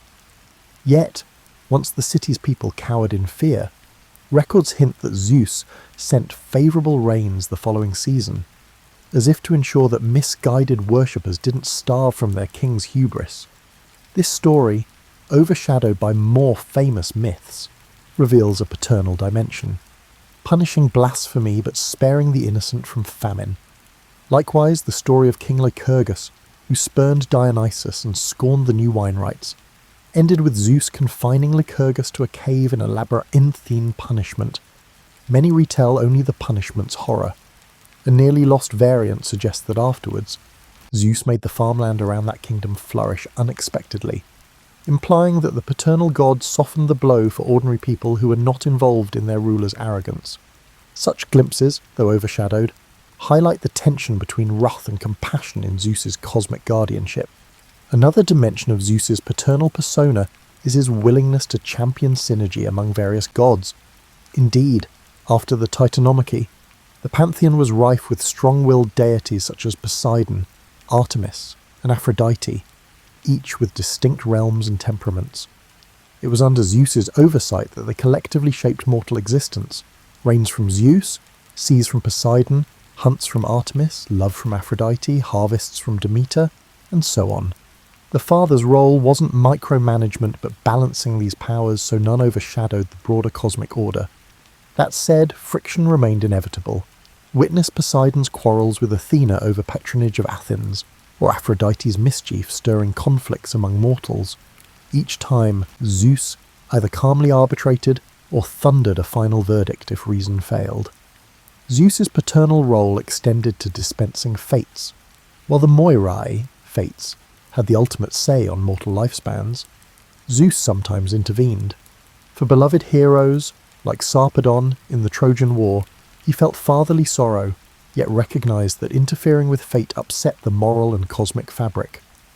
The Iliad captures a poignant moment where Zeus contemplates saving Sarpedon, but relents, reflecting an internal conflict, paternal love clashing with the demands of cosmic law. This acceptance of the greater tapestry underlines how Zeus didn't interpret absolute rule as license to break fundamental rules. Contrarily, lesser gods at times twisted mortal destinies for personal vendettas, but for the father of gods, the big picture overshadowed personal yearnings. Meanwhile, mortal worship evolved, with each polis weaving unique local epithets for Zeus. In Athens, he became Zeus Eleutherios, champion of freedom, after battles with tyranny. In Argos, they hailed him as Zeus Larissaios, a protector of farmland. Shepherd communities in Arcadian highlands revered him as Zeus Lycaios, associated with the ancient wolfish rites. Thus, the universal father splintered into myriad local faces, each reflecting a slice of daily existence: grain harvest, communal festivals, protective watch over frontiers. Over centuries, these local cults interlinked, preserving an overarching unity within the Greek worldview. One god, many facets, bridging city-state diversity with a sense of shared Hellenic identity. Though paternal benevolence forms a large part of his mythic identity, the Greek tradition never let that overshadow his capacity for cunning. Even after enthronement, Zeus used guile if it served cosmic stability. One anecdote recalls how he tricked the giant Typhon by feigning defeat, luring the monstrous foe into a complacent moment before unleashing a surprise thunderbolt that pinned Typhon beneath Mount Etna. This sly approach reaffirmed that while direct brute force was an option, cunning often staved off prolonged conflict. In a cyclical cosmos prone to rebellion, the father needed more than just a thunderbolt's blast. Cunning ensured foes fell swiftly before they multiplied. Among the pantheon, Hermes admired such cunning. It's said Hermes often joked that he inherited his trickery from the father of gods. Indeed, Hermes' earliest feats, stealing Apollo's cattle, paralleled Zeus's own youthful escapades dethroning Kronos. The father recognised a reflection of his own early rebellious spirit in Hermes, forging a fond bond. This father-child dynamic added comedic undertones to Olympus's gatherings, with Hermes pulling pranks and Zeus looking on half amused, half stern, mindful that chaos had boundaries. Even in the comedic realm, paternal guidance shaped the lines gods dared not cross.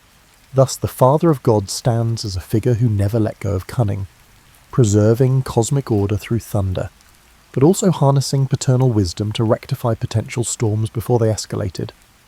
This paternal persona was not static. It adapted across centuries and local customs, from punisher of hubris to sponsor of civic festivals, from cunning conspirator to moral anchor. If the Greek cosmos had a pillar, it was Zeus, father, judge, and caretaker, weaving an evolving patchwork of myths that recognized the complexity of divine authority. While the classical Greek world revered Zeus, the Hellenistic and Roman eras reframed his legacy for broader imperial audiences. Under the Hellenistic kingdoms, after Alexander's conquests, Zeus frequently merged with local gods, Zeus Ammon in Egypt, Baal Shamin in the Levant, allowing different cultures to claim an aspect of the mighty father. This fusion introduced exotic iconography, temple reliefs showing Zeus with ram horns or Greek inscriptions praising a composite deity bridging Greek and native traditions. It was a practical strategy, smoothing the governance of diverse realms by anchoring them under a universal cosmic father. In Rome, as mentioned, Zeus was equated to Jupiter. The Roman appropriation was not a mere rename. It recontextualized him within a martial, legalistic culture. Jupiter Optimus Maximus, Jupiter the best and greatest, presided over the capital's temple, overshadowing Roman civic life. Roman generals, before campaigns, sacrificed to Jupiter for victory, mirroring the old Greek pattern but with more structured state rituals. Roman aristocrats told stories of Jupiter's paternal oversight, mixing it with Roman virtues of gravitas and pietas.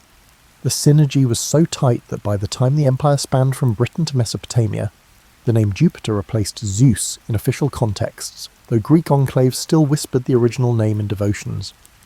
The fatherly aura persisted, bridging an empire of colossal cultural variety. However, In the centuries after Christ's birth, as Christianity spread, worship of the old pantheon eroded. The Christian critique of pagan gods, labelling them either fantasies or demonic illusions, gained official favour once emperors like Constantine pivoted to the new faith. By Theodosius's reign in the late 4th century CE, overt worship of Zeus, or Jupiter, was banned in the Roman realm. Temples were repurposed or abandoned, and oracles were spiritualized. Only in rural pockets, where peasants clung to old ways, did faint echoes of thunder-based superstition linger. And as Christian theology matured, the paternal figure of the Christian god overshadowed All-Father Zeus in the public sphere. Ancient myths slid into legend, sustaining itself primarily in poetic retellings or among scholars preserving classical texts. Remarkably, the medieval Islamic world helped preserve Greek knowledge. Arabic translations of philosophers who referenced Zeus allowed some trace of the old theologies to survive academically, albeit overshadowed by monotheistic frameworks. Then the European Renaissance resurrected classical Greek and Roman sources. Artists like Michelangelo or Titian depicted Zeus, or Jupiter, with powerful imagery, lightning in hand, regal posture, applied more as an artistic motif than a subject of worship. The father of gods became an emblem of classical antiquity's grandeur, fueling the imagination of sculptors, poets, and dramatists. Tapestries displayed the Titanomachy as an allegory for good governance triumphing over tyranny, or reason besting chaos. The Enlightenment intellectuals, grappling with rationalist skepticism, saw in Zeus an anthropomorphic concept, one that earlier cultures used to explain natural phenomena, like lightning and storms. Philosophers like Voltaire or Diderot occasionally cited him in satirical jabs, highlighting the contradictions in pagan religion. Yet ironically, the notion of a father god punishing hubris or rewarding virtue found echoes in an Enlightenment moral thought, only now couched in secular concepts of justice or universal law. Meanwhile, hidden among esoteric circles, a mystical fascination with ancient pantheons persisted, forging secret societies that revered old deities as archetypes of cosmic forces. In that environment, Zeus was studied less for worship and more as a symbolic template for leadership or paternal authority. By the 19th and 20th centuries, archaeologists rediscovered the physical traces of Zeus's worship, the scattered columns of the Temple of Zeus at Olympia, the Doric remains at Nemea, and the ravaged altars on Crete where legend said he was born. Scholarly works meticulously catalogued myths, comparing them with parallels from other Indo-European traditions. They found that father-ski motifs recurred across cultures, suggesting a Proto-Indo-European root of sky fathers. Zeus thus became a testament to how deeply humanity has craved a paternal guardian to quell nature's fury and social discord. Modern pop culture frames Zeus in myriad ways. Hollywood depicts him as a bearded giant hurling thunder, wrestling with moral ambiguities, or comedic hijinks. Video games harness his iconography for immersive mythical worlds, letting players channel lightning as they battle monstrous foes. Children's books distill him to a wise or sometimes comedic father figure, ignoring the complexities of old Greek tradition. Even New Age spiritual movements interpret him as an archetype of masculine power, balancing energies of creation and destruction. This cultural elasticity underscores that, while formal worship ended centuries ago, the archetype of Zeus remains culturally potent. At its core, the Father of Gods stands as a reflection of primal forces, thunder, sky, paternal law, and the evolution of society's relationship to authority, tradition, and cosmic wonder, from Titan battles to philosophical allegories, from Roman imperial rites to 21st century entertainment. Zeus's saga endures as one of the grand narratives bridging the archaic to the modern. Once a living deity in the eyes of countless worshippers, the man with the thunderbolt now stands at the intersection of myth, history, and cultural memory, embodying the timeless dialogue between divine power and human aspiration. In reflecting on Zeus's story, spanning from secret infancy on Crete to the apex of the Olympian pantheon and eventually morphing through centuries of reinterpretation, we confront the essence of myth-making. If gods mirror human longings and anxieties, Zeus exemplifies this principle supremely. He is the father who both punishes and protects, the conqueror who fosters cunning alliances rather than mere brute subjugation, and the divine presence bridging primal storms with moral codes.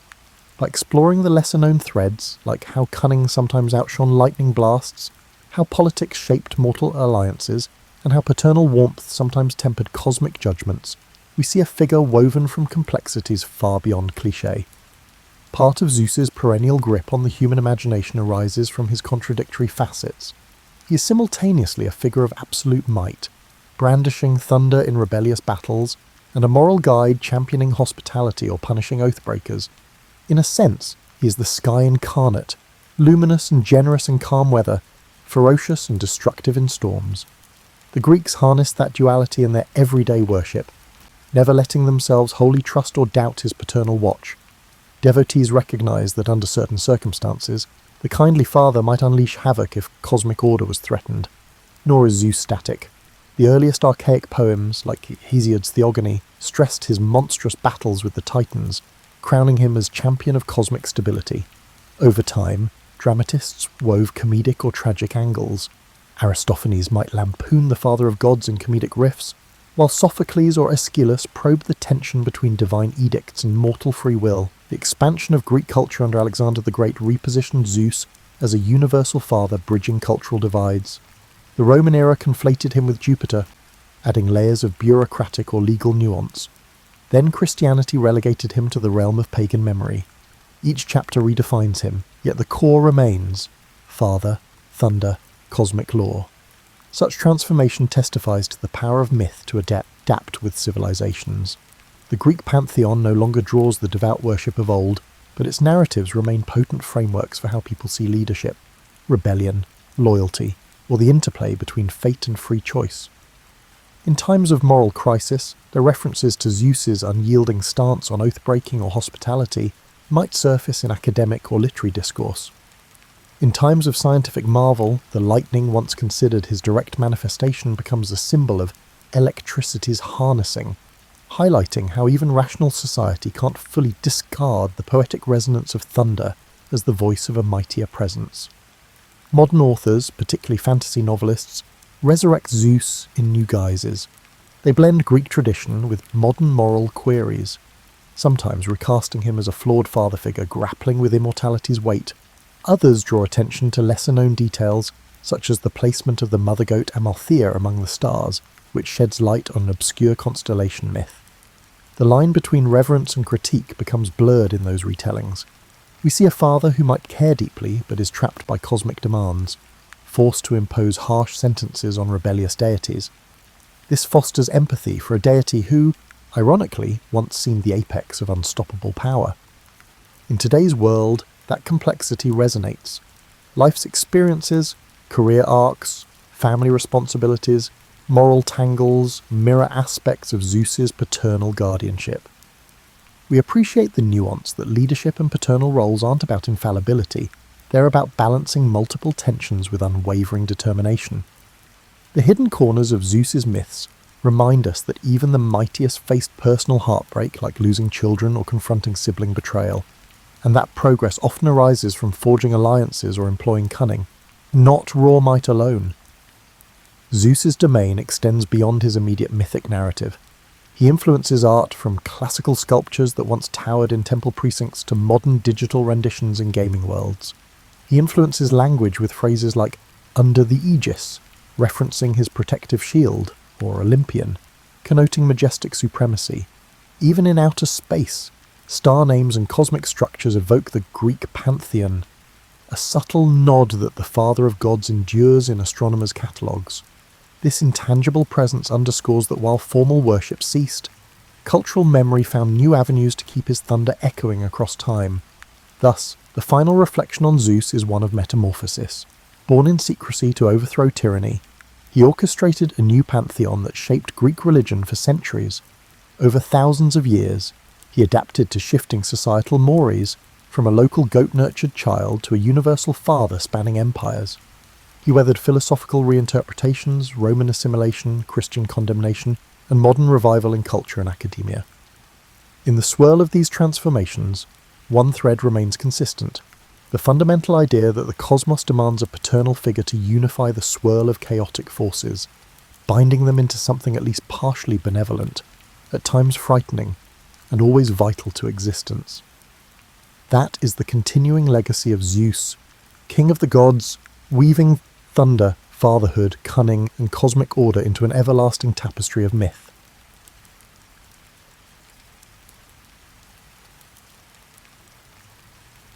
Aurelia was born into a world that prized lineage above all else.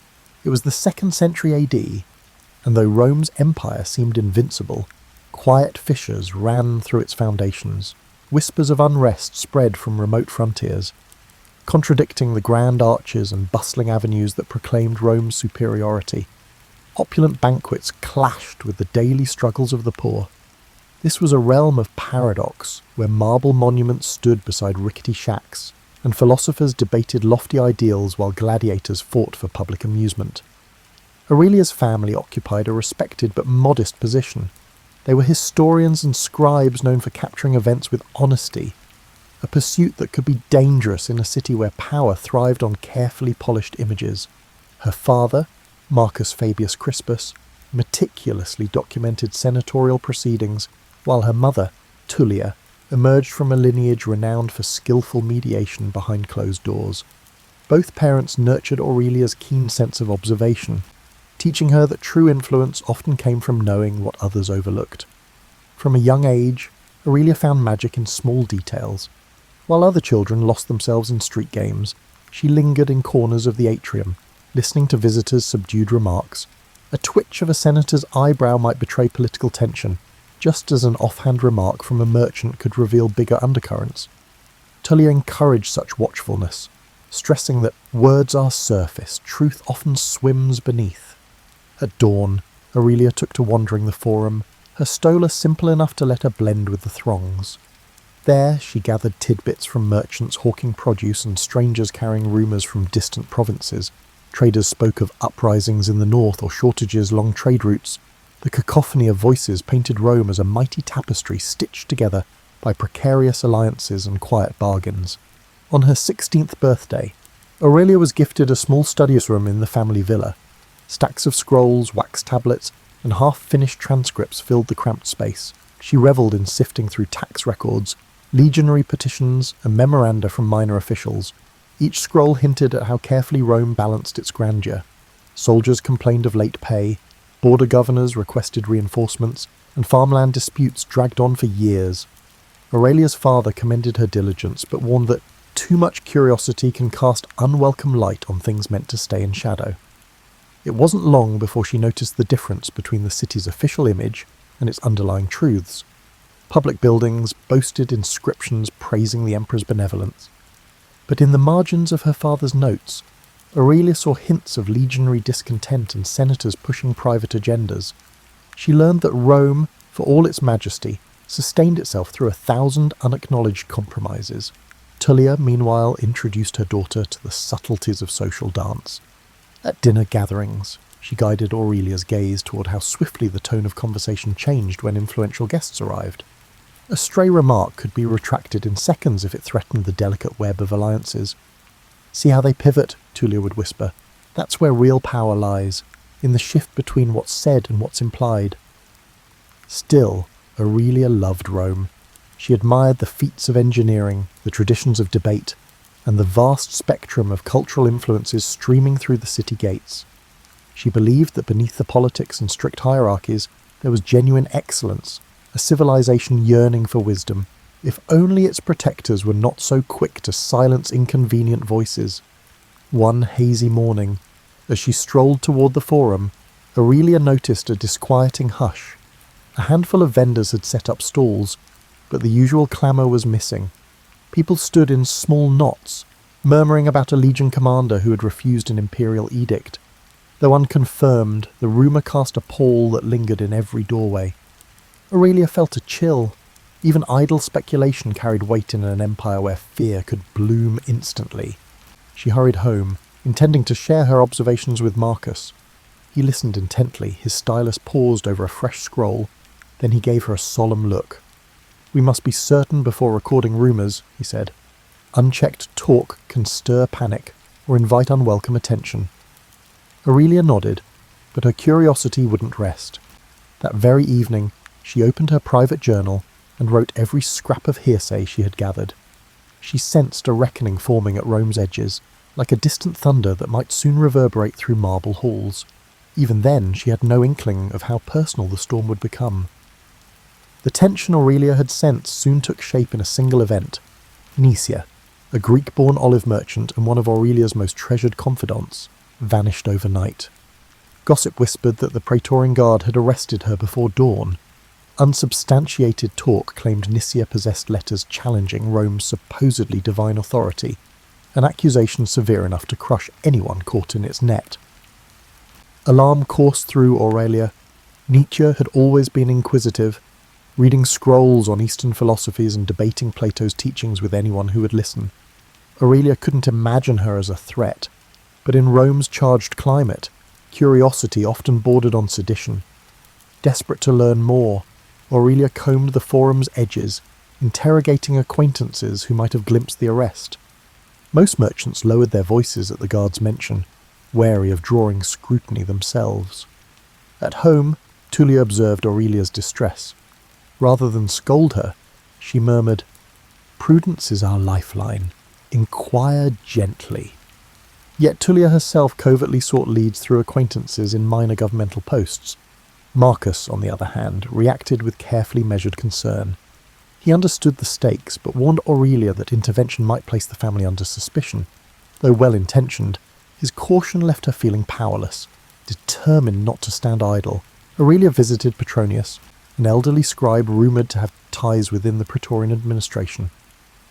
His cramped workshop smelled of ink and musty parchment, scrolls spilling off the shelves. After a furtive glance at the door, Petronius conceded that a woman matching Nisia's description had been held for questioning.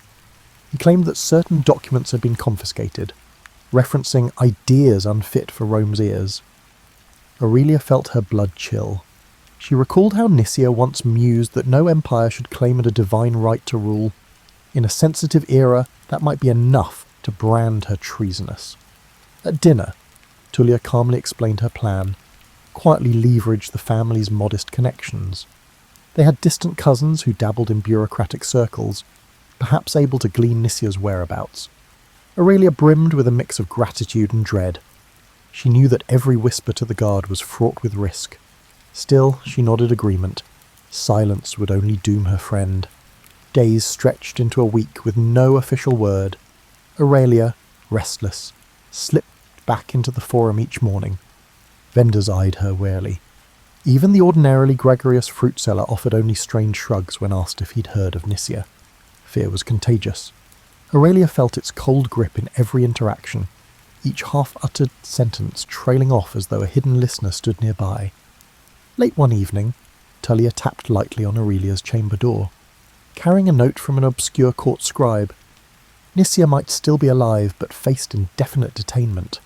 That single line sent Aurelia reeling. She realised that in Rome, indefinite detainment could easily stretch into months or years. Those who stepped into the guard's cells vanished from sight. Outraged, Aurelia argued that they should confront the authorities directly. Marcus quickly admonished her, reminding her that the guard's power extended beyond senatorial oversight. Yet Tullia met Aurelia's anger with tempered resolve. "We'll find a path, but it must be carefully walked. Charging in blindly helps no one." Aurelia took a steadying breath, trying to absorb the lesson. In a city built on negotiations, brashness often led to ruin. Her next move was to visit a respected senator known for supporting intellectual pursuits.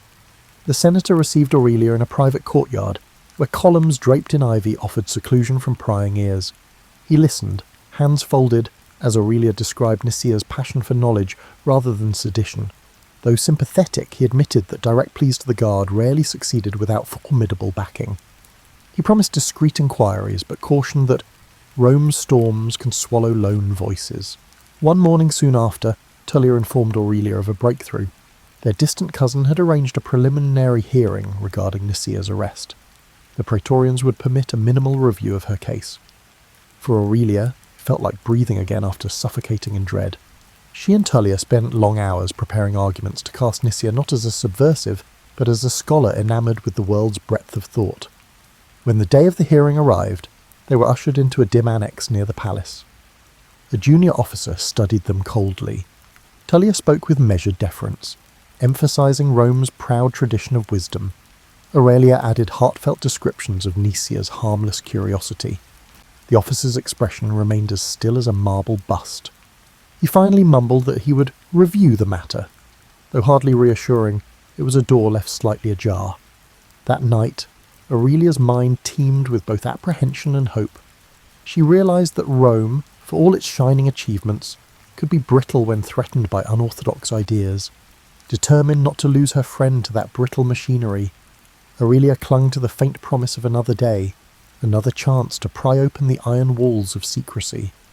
Though the hearing had been minimal, word of it spread quietly among those who knew Nicia. Whispers arose, mostly from scholars and minor officials who harboured doubts about the guard's sweeping powers. The city itself, however, offered little comfort. Fear permeated the streets, heightened by rumours of legionary unrest in the provinces. More arrests took place, each one generating an echo of anxiety that reverberated in every tavern and alleyway. Aurelia redoubled her efforts to glean information. She spoke in hushed tones with a tavern keeper near the Circus Maximus, who said that soldiers returning from campaigns complained of harsh discipline and uncertain pay. A freedman who worked in the Palatine stables reported overhearing fragments of conversation suggesting the emperor was deeply troubled by murmurs of disloyalty. Piece by piece, Aurelia sensed that Rome's outward splendour concealed a precarious balance ready to topple under the slightest strain. Meanwhile, Tullia continued her shadowy negotiations. She attended gatherings where influential matrons exchanged gossip like currency. Over measured sips of wine, Tullia would mention Nicia's plight, emphasizing that punishing harmless curiosity stained Rome's legacy of cultural tolerance. Some nodded politely, a few frowned, but no one leapt up to intercede. Fear, Aurelia realized, had a suffocating grip on them all. One day, a curt message arrived. Nicia had been transferred to a different holding facility on the city's outskirts. Alarmed, Tullia explained that such transfers often meant increasing isolation. "We must accelerate our approach," she told Aurelia, her eyes tight with worry. If they failed, Nicia would sink deeper into a labyrinth of cells and bureaucratic silence. Hoping to muster support, Tullia hosted a modest salon at their villa. A handful of guests who prided themselves on patronage of the arts and letters accepted the invitation. The plan was to steer the conversation toward Rome's intellectual heritage, and then segue into Nicia's predicament. Aurelia circulated, bringing mulled wine and listening for any sign of genuine concern. Yet most visitors offered only lukewarm platitudes. When talk grew too specific, they retreated behind polite smiles. Afterward, Tullia confessed her frustration. Ideas captivate them, right until they realize those ideas threaten the status quo. Days later, an urgent request beckoned them to Lucius Cassius Longinus's villa.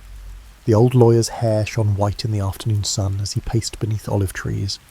Without preamble, he explained that the guard had intensified its crackdown, spurred by the recent reports of rebellion in a distant province. Any whiff of subversion, he said, would now be met with swift, unforgiving action. Aurelia felt a surge of panic. If the texts found with Nicia were deemed radical, the entire case could vanish into a black hole of suspicion. Lucius proposed a daring solution: direct petition to the emperor's councillors.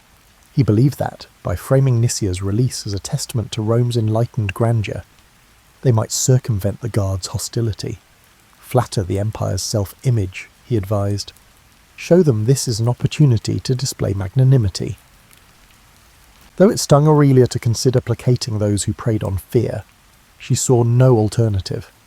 That night, Tullia, Aurelia, and even Marcus painstakingly drafted the appeal. They cited historical precedents where Rome had pardoned scholars to champion its reputation for intellectual openness. Every phrase was calculated, tiptoeing around any hint of challenging imperial authority. Marcus looked older than his years when he finally folded the parchment. "We risk everything by the shining a light into these shadows," he murmured. They dispatched the plea at dawn, then settled into an uneasy wait. Days stretched, each rumour of unrest striking Aurelia's heart like a hammer. She imagined Nicia in a cramped cell, uncertain whether hope still flickered beyond the iron bars. Tullia paced late at night, her footsteps echoing in silent corridors. Marcus tried to focus on his historical transcripts, but he kept pausing to rub his temples. At last, a small note arrived. They had been granted a brief audience with the Emperor's councillors. Aurelia's heart lurched.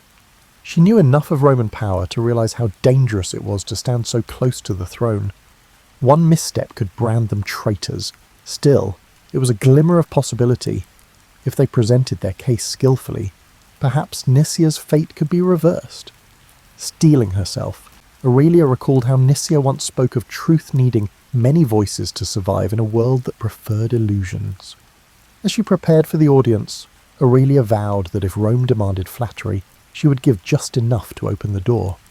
Beneath that veneer, her devotion to honesty and to her friend would remain unbroken. This moment might be the final chance to pry Nicia free from the jaws of secrecy. Weeks of waiting brought no definitive answer. Rumours circulated that the guard grew more vigilant each day, suspecting conspiracies in every shadow. Unsettled by the silence, Aurelia pressed on, scouring corners of the forum for any news. A fruit vendor claimed someone matching Nicia's description had been moved to a windowless cell near the city's outer wall. Another insisted he'd seen her on a prison cart heading north. Conflicting tales only amplified Aurelia's anguish. Tullia, determined to avoid stasis, scheduled another round of discreet visits. She met with a senatorial wife whose husband dabbled in legal reforms.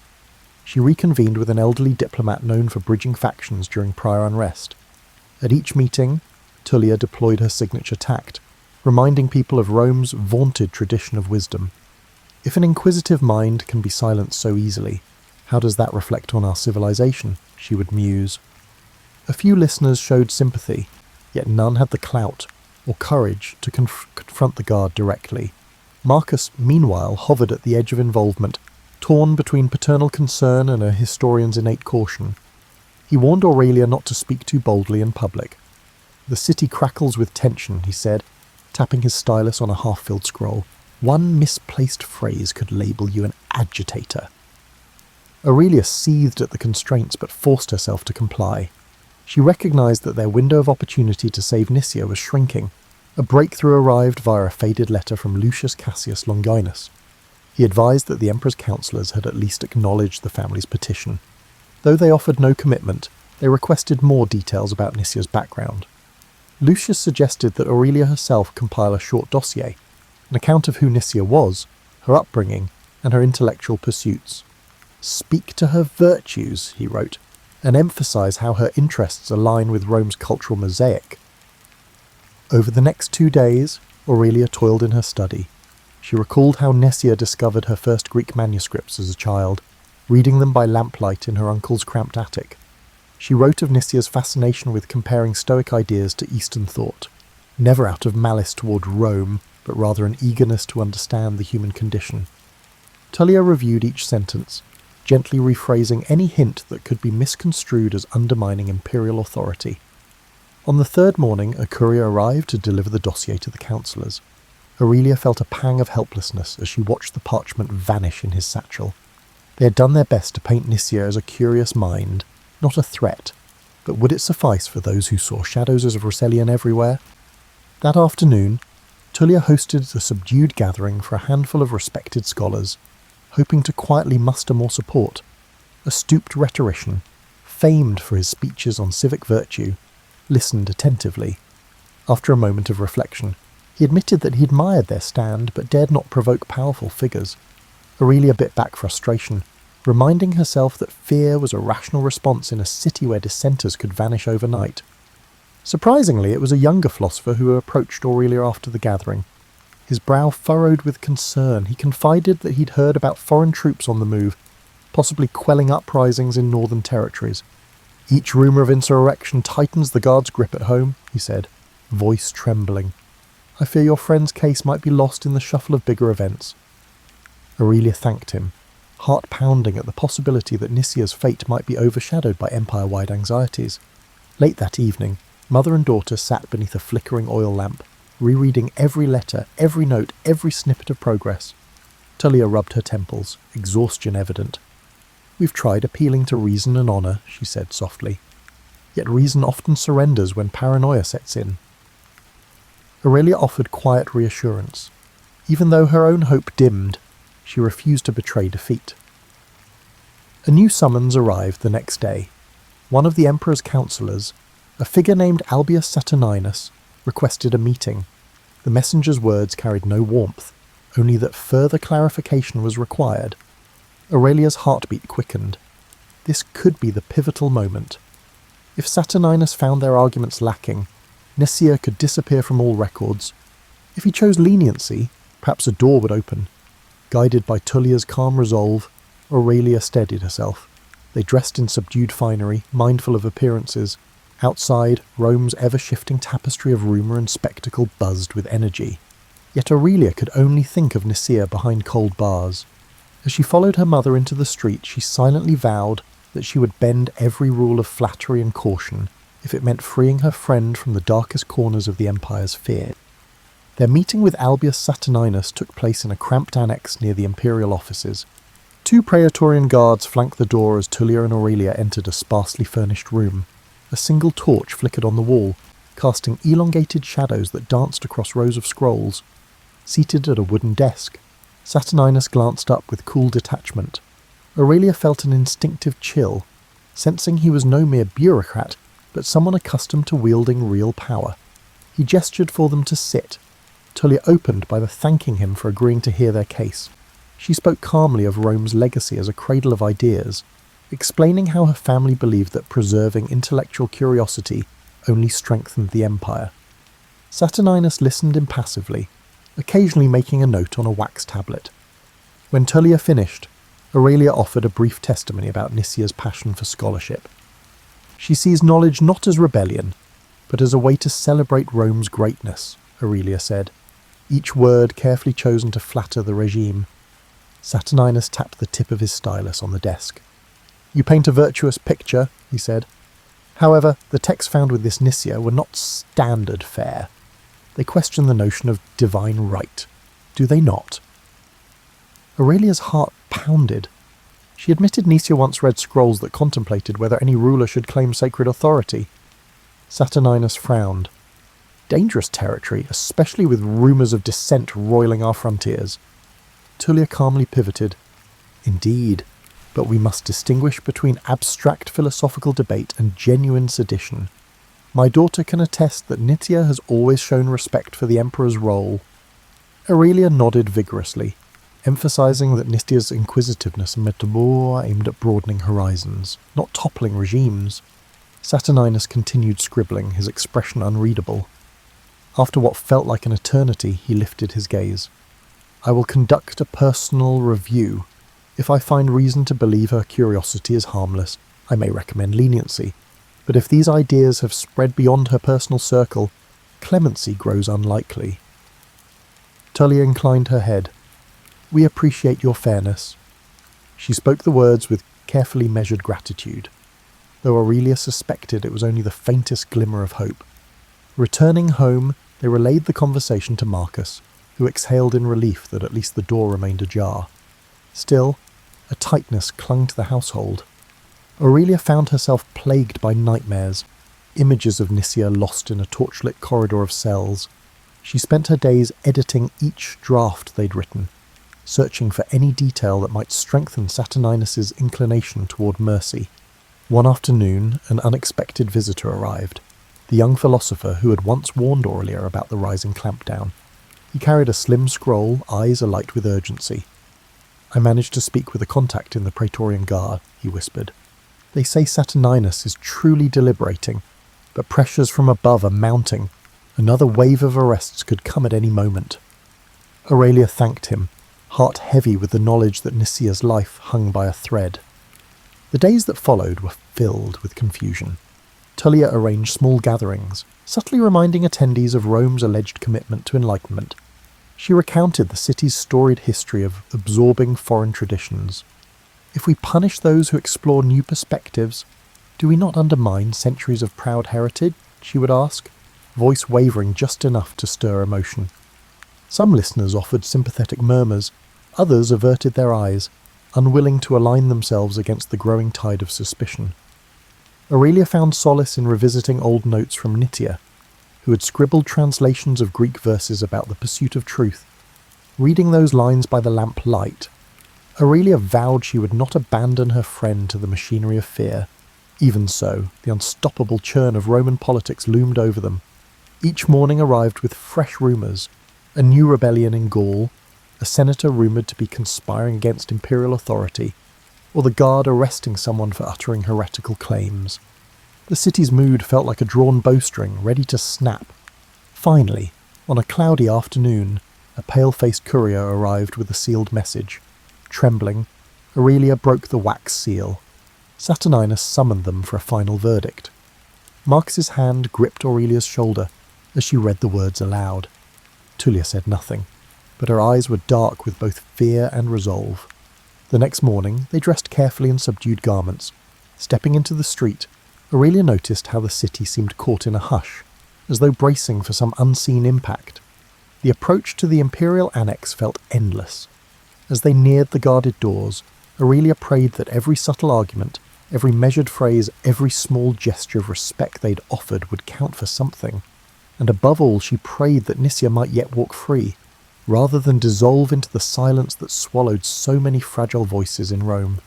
Saturninus received them in the same stark chamber, with 2 new guards posted at the entrance. His expression remained inscrutable as he motioned them forward. Tullia bowed politely, Yesui, while Aurelia tried to steady her breathing. Aurelia caught a glimpse of a neat stack of documents on the desk, wondering if those silent pages summarized Nisia's life. Without preamble, Saturninus spoke. "I've reviewed the materials and considered your arguments. By all accounts, this Nisia is intellectually curious, not openly seditious." Aurelia clutched the edge of her cloak, struggling to remain composed. "However," Saturninus continued, "the presence of anti-imperial rhetoric in her possession cannot be dismissed. The empire stands on uncertain ground. Any perceived challenge to its divine authority risks igniting greater discord." A tense silence followed. Tullia inclined her head. "We understand the peril, yet we maintain that curiosity is not conspiracy." Saturninus tapped a finger on the scroll before him. "I'm inclined to believe your friend poses no immediate threat. Under ordinary circumstances, I might recommend her release with a warning." He sighed, sounding uncharacteristically weary. "And these are not ordinary times. The provinces grumble, the legions grow restless, and paranoia seeps from the highest ranks."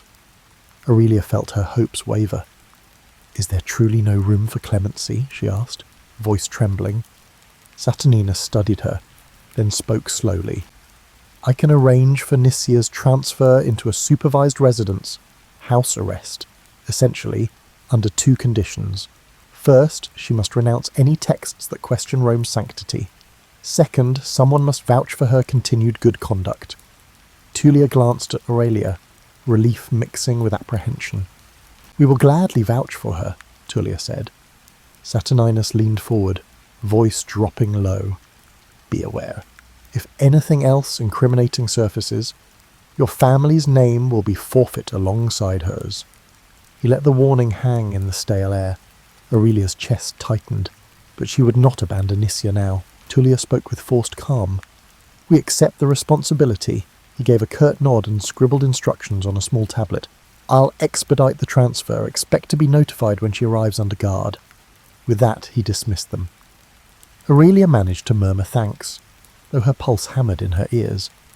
Once outside, Tullia squeezed her hand. "We did it," she whispered. Aurelia took a deep breath in relief.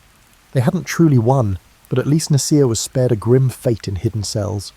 Days passed, each one stretching with agonizing slowness. Aurelia and Tullia prepared a modest guest chamber, anticipating Nisia's arrival in guarded custody. Marcus wrestled with anxieties, pacing across the atrium at odd hours. "We've taken a risk. If the climate worsens, we could face the guard's wrath." Aurelia recognized the danger, but clung to the thought of reuniting with her friend. Finally, on a bright afternoon, the clang of iron at the villa's gate signalled the guard's presence. Aurelia rushed to the entry, finding 2 stern soldiers flanking a figure whose wrists were bound by a simple leather strap. Nisia looked thinner, her eyes shadowed with fatigue. Yet when she recognized Aurelia, a flicker of relief lit her features.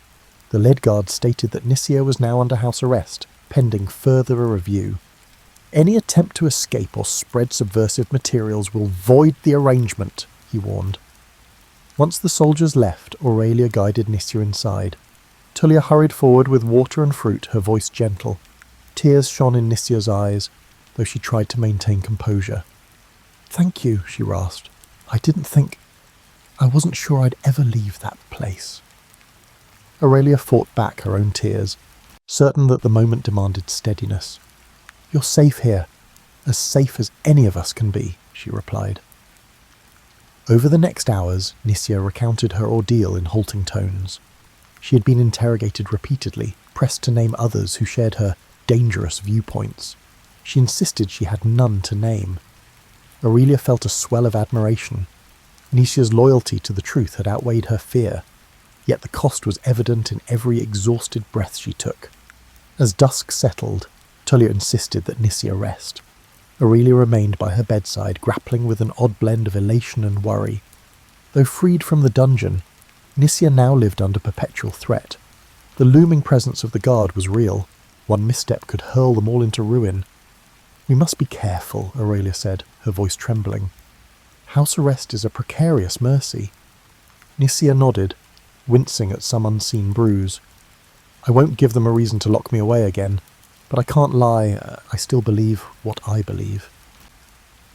Aurelia reached for her friend's hand, heart pounding with the realization that this fragile respite might be the closest thing to victory they would find. For now, at least, they had wrested Nisia from the Empire's deepest shadows. Tomorrow would bring fresh challenges. Nisia's presence in the villa introduced both hope and new peril. Day by day, she regained strength, although she remained pale and silent at times. Aurelia noticed how Nisia jumped at minor sounds, as though expecting the guard to burst in at any moment. House arrest meant the Empire still held her on a leash, ready to yank tight if any hint of forbidden inquiry resurfaced.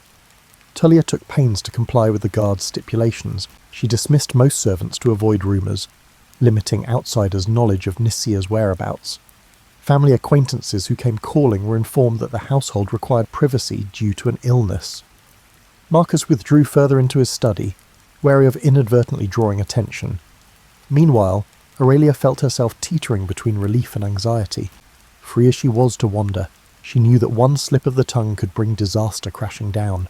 As Nisia recovered, they spoke in hushed tones about her prison ordeal. Guards had demanded names, twisting every conversation into a potential confession. "They wanted me to admit a conspiracy," Nisia said, voice strained, "but I had none to give." Aurelia bit her lip, recalling how dangerously close Rome's paranoia had come to extinguishing her friend's life. That same paranoia still loomed, ready to stifle any criticisms of imperial might. One afternoon, Tullia informed Aurelia that Lucius Cassius Longinus had invited them to a private supper. He wished to discuss a path to concluding Nisia's case permanently, ideally by persuading the authorities to close the file. "He believes that with the right approach we might seal this matter," Tullia explained. "No more indefinite limbo." Aurelia's heart lifted, though she feared illusions of finality. She had learned that in Rome, solutions were often temporary, compromised by hidden agendas. They left Nisia in Marcus's care and travelled to Lucius's villa under cover of dusk. Soft lamplight glowed in the colonnade where he waited, a discreet spread of bread, olives, and watered wine laid out. After greeting them, Lucius dove straight into the matter. "Saturninus's arrangement is conditional. We must convince the imperial councillors that your friend is no longer a subject of concern." He paused, choosing his words. "A formal statement disavowing any anti-imperial notions might suffice." Aurelia tensed. She knew Nisia's stance on the Empire's claimed divinity wouldn't change. Yet Tullia, ever pragmatic, asked if the statement could be phrased to avoid direct falsehood. Lucius nodded. "We can craft something that emphasises loyalty to Rome's stability without forcing her to recant every idea she's ever held." Still, Aurelia sensed the moral quandary. Nisia would essentially have to tiptoe around her beliefs to survive. They agreed that Tullia and Aurelia would draft a declaration, referencing how house arrest had clarified Nisia's respect for Roman law. The next day, Aurelia presented the idea to Nisia, bracing for conflict. To her relief, Nisia gave a weary nod. "I won't lie about my convictions, but if there's a form of words that satisfies them without trampling the truth, let's try. I can't return to that cell. Within 2 days, they produced a carefully honed statement. Aurelia wrote it by hand, ensuring each clause underscored compliance with Rome's order while refraining from claims that the emperor was divine. Tullia smoothed out phrases, injecting enough deference to placate suspicious officials. Nisia approved, though Aurelia noticed her fingers trembling as she scrawled her name at the bottom. "Let's hope the city's thirst for scapegoats is momentarily quenched," she murmured. A courier delivered the statement to Saturninus, and a fraught silence followed. Meanwhile, chatter in the forum hinted that Rome's political storms continued unabated. A rebellious governor in the east caused unrest. A string of questionable executions rattled the populace. Against that backdrop, Nisia's predicament could easily vanish, overshadowed by larger crises. Aurelia felt a guilty relief that perhaps anonymity might shield them. One late afternoon, the fateful reply arrived. A letter sealed with the imprint of Saturninus declared that, upon due consideration and demonstration of loyalty, the matter is resolved. Nisia was released from official custody, provided she remained within city bounds and avoided any subversive gatherings. Aurelia's knees nearly buckled with relief as Tullia read the words aloud. Though the stipulations lingered, at least the threat of a renewed arrest had subsided. That evening, the villa filled with subdued joy. Nisia, tears in her eyes, embraced Tullia and Marcus, thanking them for risking so much on her behalf. Aurelia, overwhelmed, pulled her friend aside. "We did it," she said softly. "You're free." Nisia nodded, yet her expression was tinged with sadness. Free enough, perhaps, but the Empire's fear remains. Aurelia understood. Rome's might still loomed, and countless others languished in cells for lesser doubts. When dawn broke, Aurelia stood in the atrium, gazing at the mosaic floor. She recalled how she once believed Rome's grandeur resided in unwavering ideals. Now she saw that its splendour was fragile, maintained through half-truths, subtle negotiations, and a readiness to crush dissent. Still, she felt a spark of optimism.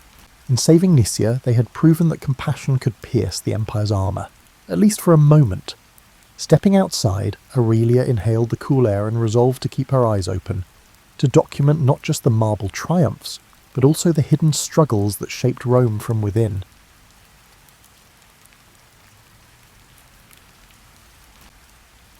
Nikola Tesla's boyhood in the small village of Smiljan, nestled in the rural reaches of the Austrian Empire, now Croatia, was as far removed from the noise of modern contraptions as one might imagine. Yet even amid this pastoral backdrop, Tesla found ways to indulge his curiosity. His father, Milutin, was an Orthodox priest often occupied by religious duties, but he also possessed a serious library where young Nikola snuck away to read. In fact, Tesla frequently credited these secretive explorations for sparking his fascination with science. Meanwhile, his mother, Juka, a resourceful and gifted woman, crafted household tools with her hands, granting Tesla a first-hand look at the interplay between imagination and utility. One story that rarely gets retold, overshadowed perhaps by grander anecdotes, involved a small wooden water wheel he built at age 9, determined to harness the churning stream that ran behind his home. Tesla carved rough paddles from scavenged driftwood and improvised an axle from a broken cart part. While the contrivance was crude, it worked, sort of. It sputtered and jammed more often than it spun, but this half-success taught him the power of redirecting natural forces. Even as a child, he recognized that nature housed tremendous energy, just waiting to be tapped. It was also during these early years that Tesla started experiencing acute visualizations. Later, he described how bright flashes before his eyes would conjure vivid images of objects he hadn't even witnessed before. This phenomenon, which he called his mind's eye, sometimes unsettled people around him, but it had a silver lining. Whenever an idea flickered through his consciousness, he could examine its details in these mental pictures, rotating and refining them before he ever set pen to paper. This unique ability, often minimized in popular accounts, shaped his inventive process. Of course, not all was idyllic. As a schoolboy, Tesla nursed a rebellious streak and loathed rote memorization. His teacher once scolded him for insisting that the Earth was a giant magnet, telling the class that Tesla was letting his imagination run wild. The teacher was unaware of how close Tesla was to the truth, nor how that minor humiliation inspired him to study magnetism more thoroughly. Some say the seeds of his future AC motor began here, in the tension between authority and Tesla's unwavering self-belief. In spare moments, the young Tesla found camaraderie with friends who joined in his experiments, like building hand-cranked contraptions or trying to talk through tin can telephones. Yet, if a contraption failed, Tesla vanished into introspection, recalculating every step in his mind. In those hours, no one could pry him away from his reflections. It was as if he was lost in that luminous inner workshop. Despite bouts of quiet withdrawal, Tesla still lived in a household that valued performance, especially rhetorical flair. His father believed in the power of eloquence and would often deliver stirring orations. Perhaps this is how Tesla learned to present radical ideas with poise. He also gleaned from his mother the virtue of patient tinkering, an aspect overshadowed by stories of his brilliant flashes of insight. Though untrained formally, Duca's improvisational skill showed him that great inventions need not come from grand laboratories. They could begin at a humble table or by the riverside, as long as one had the drive to see them through. By the time he reached adolescence, Tesla had devoured nearly every science book in his father's library. He immersed himself in electricity, magnetism, and mechanical wonders, his fascination growing with each page. Late at night, when the household slept and a single kerosene lamp flickered in the corridor, Tesla mulled over new concepts, making mental notes on how to apply them. He never just read, he scouted for clues, each bit of knowledge layering onto his mental designs. These experiences in Smiljan formed the bedrock of a lifetime of invention. While the world would one day witness Tesla's theatrical experiments and transformative discoveries, it all began beside a murmuring creek and within the hush of a modest library. There, free from urban clamour, Tesla learned the value of curiosity, observation, and sustained determination. It was in this unassuming domain, where wooden water wheels sputtered and a boy's imagination soared, that the seeds of an extraordinary destiny first took root. Perhaps most telling, these formative years cemented in Tesla a lifelong pattern of introspection and experimentation. The young inventor not only absorbed knowledge, he reinvented it in his imagination. For him, Smiljan was not a backwater. It was a secluded incubator for unexplored possibilities. Tesla's departure from home was spurred by academic pursuits that beckoned him to larger arenas, eventually landing him at the Austrian Polytechnic in Graz. The environment there demanded rigour, which suited Tesla's capacity for total immersion. He sank his teeth into mathematics, physics, and mechanics with a feverish intensity. Professors noted his uncanny ability to answer complex theoretical questions without referencing textbooks, a result of his extraordinary mental visualization.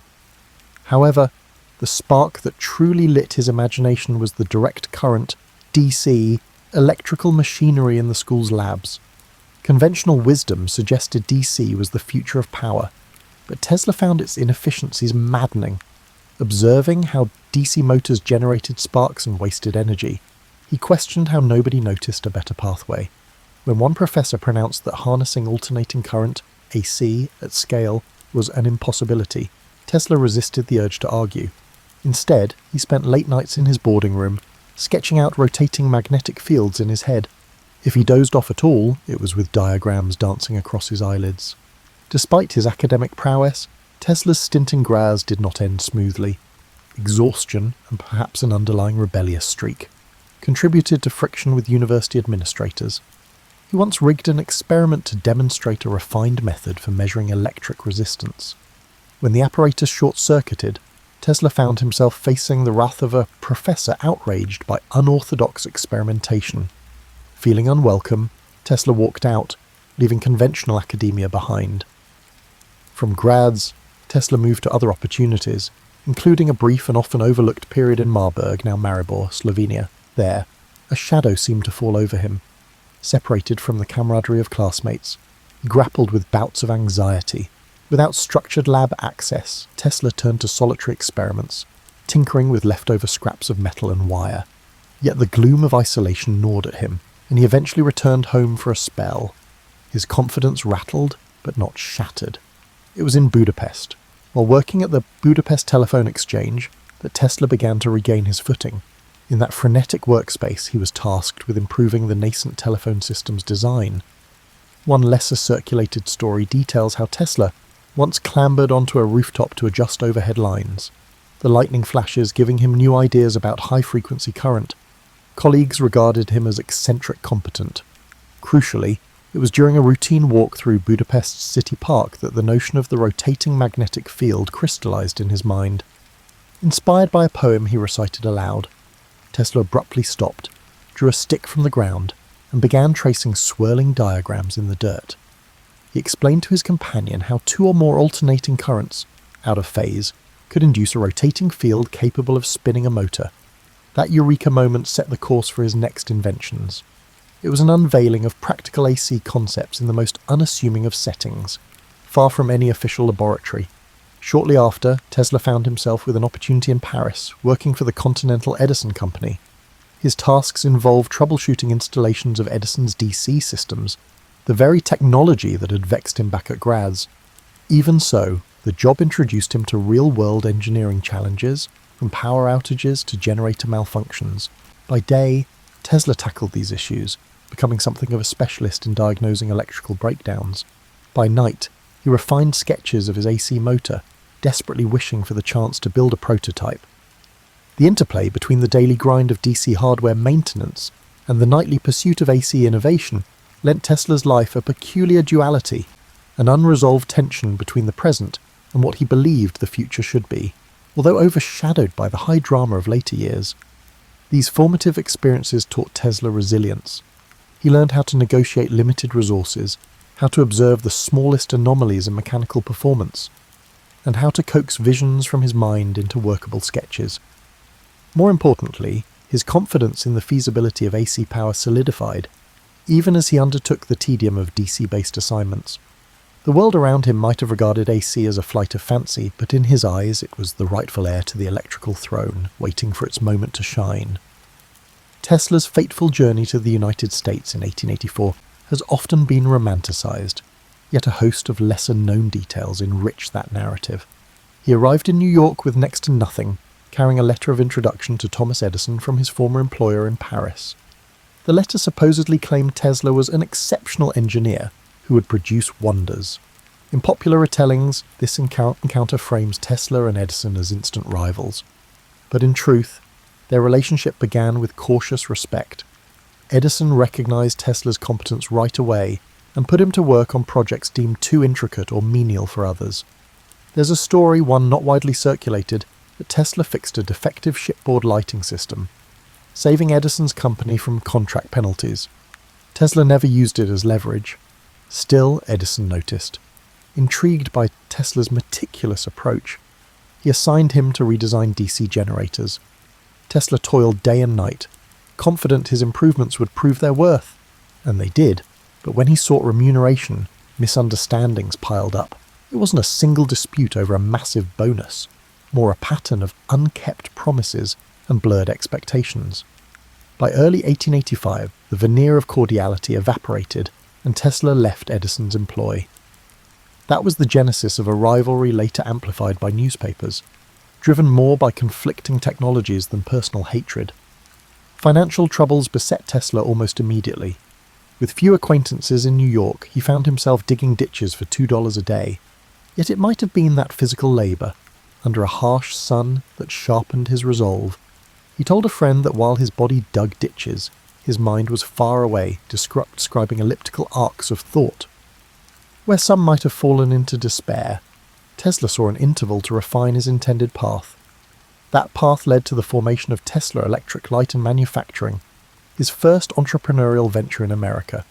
He secured backers who, at first, promised to let him develop arc lighting systems and eventually his prized AC motors. However, once Tesla delivered an efficient arc lighting solution, those investors showed no interest in AC. Capital wanted quick returns, not imaginative leaps. Frustrated, Tesla found himself pushed out of the very company bearing his name. This episode left him wary of business partnerships and taught him that investors valued immediate profit over long-term vision. Undeterred, Tesla began to demonstrate his AC motor concept in small lecture halls around the city. One venue, the back room of a modest Manhattan building, had an audience of barely 20 people. But among them was Alfred S. Brown, a Western Union superintendent who recognized Tesla's potential.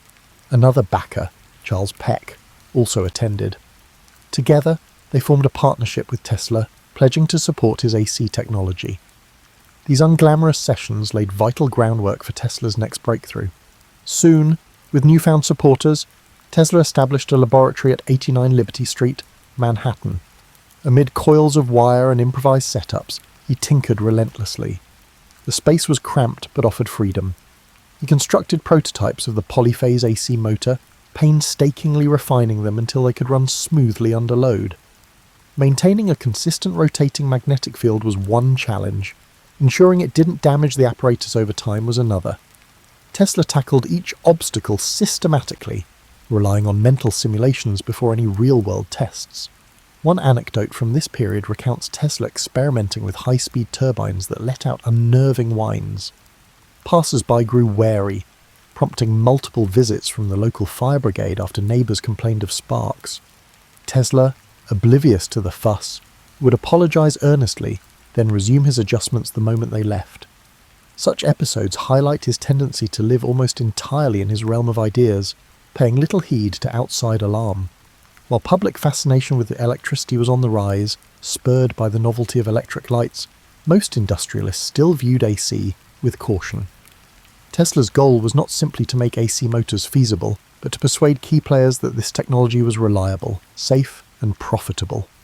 Each small success in his lab bolstered his resolve, inching him closer to a grand future shaped by alternating current, truly unstoppable. By 1888, Tesla was ready to unveil his AC motor to the world, and the venue was the American Institute of Electrical Engineers. While typical accounts highlight the significance of this event, few explore the hushed excitement that filled that lecture hall. Attendees included professors, journalists, and industrial titans, all abuzz with talk of a new era in electrical distribution. Some were openly skeptical, others arrived hoping to witness the demise of what they considered an impossible dream.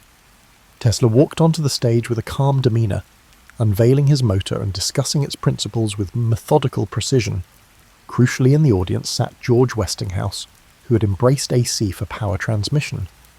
Impressed by Tesla's clarity and the elegant simplicity of his motor, Westinghouse quickly reached out. In negotiations, he purchased Tesla's patents for a substantial sum and promised royalties for every horsepower generated by his inventions.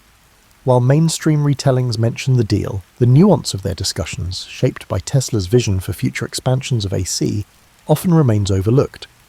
With Westinghouse's backing, Tesla moved into a well-resourced facility in Pittsburgh to refine his designs for commercial production. The cultural shift from his Liberty Street lab to an industrial setting was stark. Tesla sought perfect synergy of frequency and voltage, while corporate engineers focused on the standardized parts. Despite tension, seeing his motors mass-produced thrilled him. He was elated when AC Systems lit parts of the 1893 World's Columbian Exposition in Chicago, showcasing a cityscape aglow with alternating current, courtesy of Westinghouse and Tesla. A lesser-known interlude occurred when Tesla visited Niagara Falls to survey the planned hydroelectric station.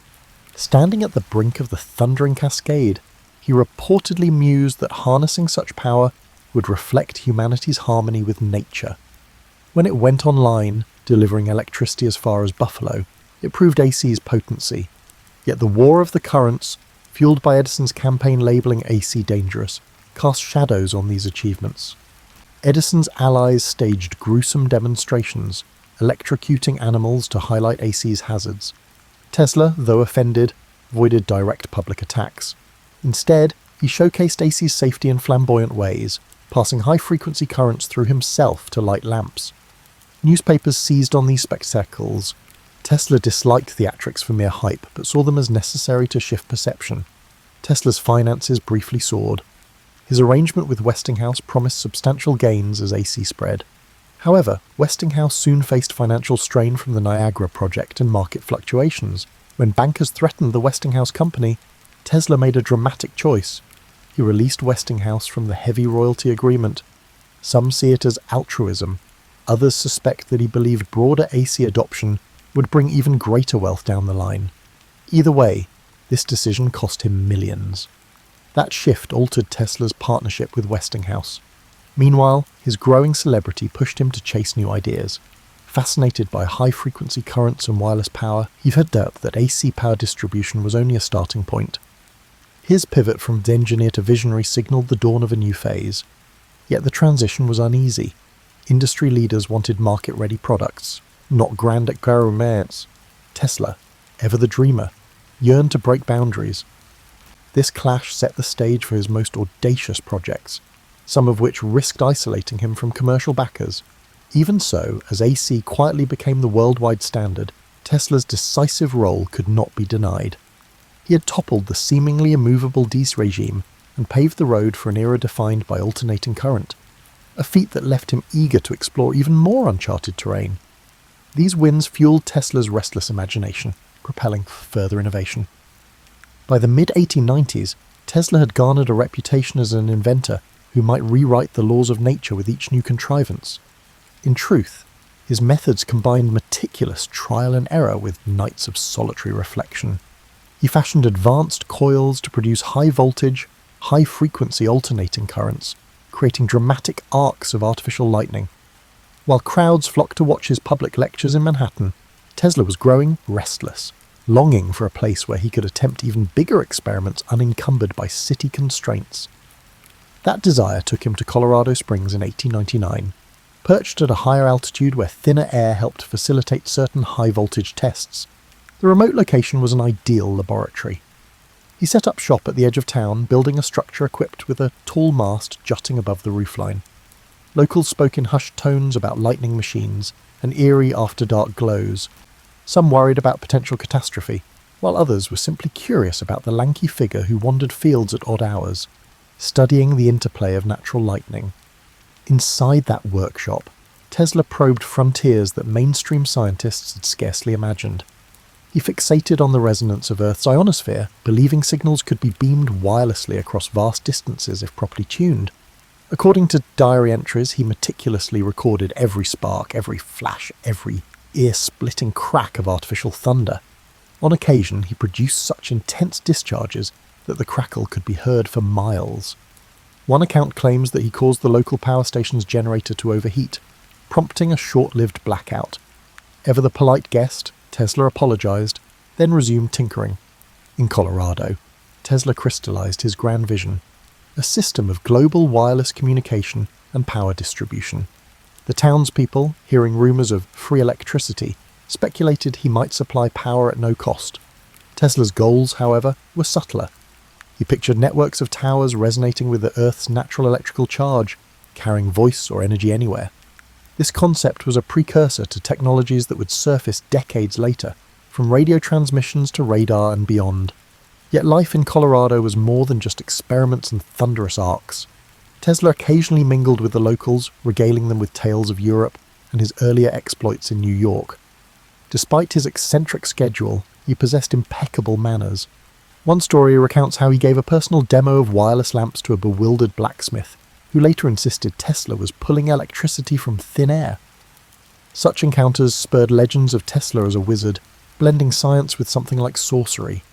Still, financing these colossal tests drained Tesla's resources. His main backer, J.P. Morgan, had initially supported the wireless project, likely anticipating a monopoly on global information. But once Morgan realized Tesla's schemes were far more ambitious and riskier than mere wireless telegraphy, his enthusiasm cooled.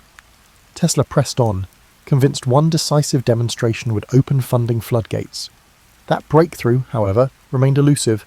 Newspapers amplified rumors about Tesla's activities, some claiming he was attempting to signal distant planets. Though Tesla did speculate about extraterrestrial intelligence, his real focus lay on terrestrial wireless. The lurid headlines, while fueling his legend, did little to alleviate his financial pressures. Eventually, funds ran low, forcing Tesla to close the Colorado lab in 1900. He left with crates of notes and undiminished zeal, convinced he could still bring wireless power to the masses. For townspeople left behind, the memory of glowing skies and roiling static lingered, a testament to the spectacular possibilities that science could conjure. For Tesla, Colorado Springs became a pivotal chapter, a proving ground that fortified his belief in the limitless potential of electrical resonance. It was there he most clearly foresaw a connected world, bound less by wires than by the atmospheric and earth-circling energies he aimed to harness. In hindsight, Colorado was the overture to his next attempt at global electrification, an attempt that would manifest in the towering outline of Wardenclyffe on Long Island's shores.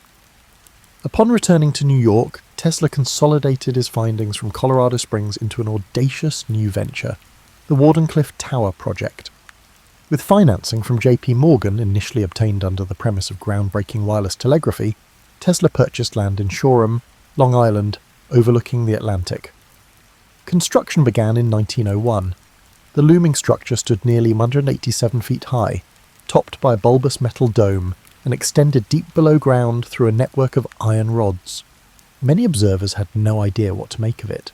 Tesla, ever enigmatic, preferred sweeping claims about sending both signals and energy across continents. What often goes unappreciated is how deeply Tesla believed in the underlying physics. His notes show that Wardenclyffe wasn't limited to broadcasting telegraph signals. He intended it as the first of many transmitters, all resonating with Earth's natural electrical cavities to convey messages or even power to any matching receiver worldwide. In his mind, it wasn't fantasy. It was a logical leap from the high-voltage experiments he had run in Colorado Springs. However, the timing was not in his favour.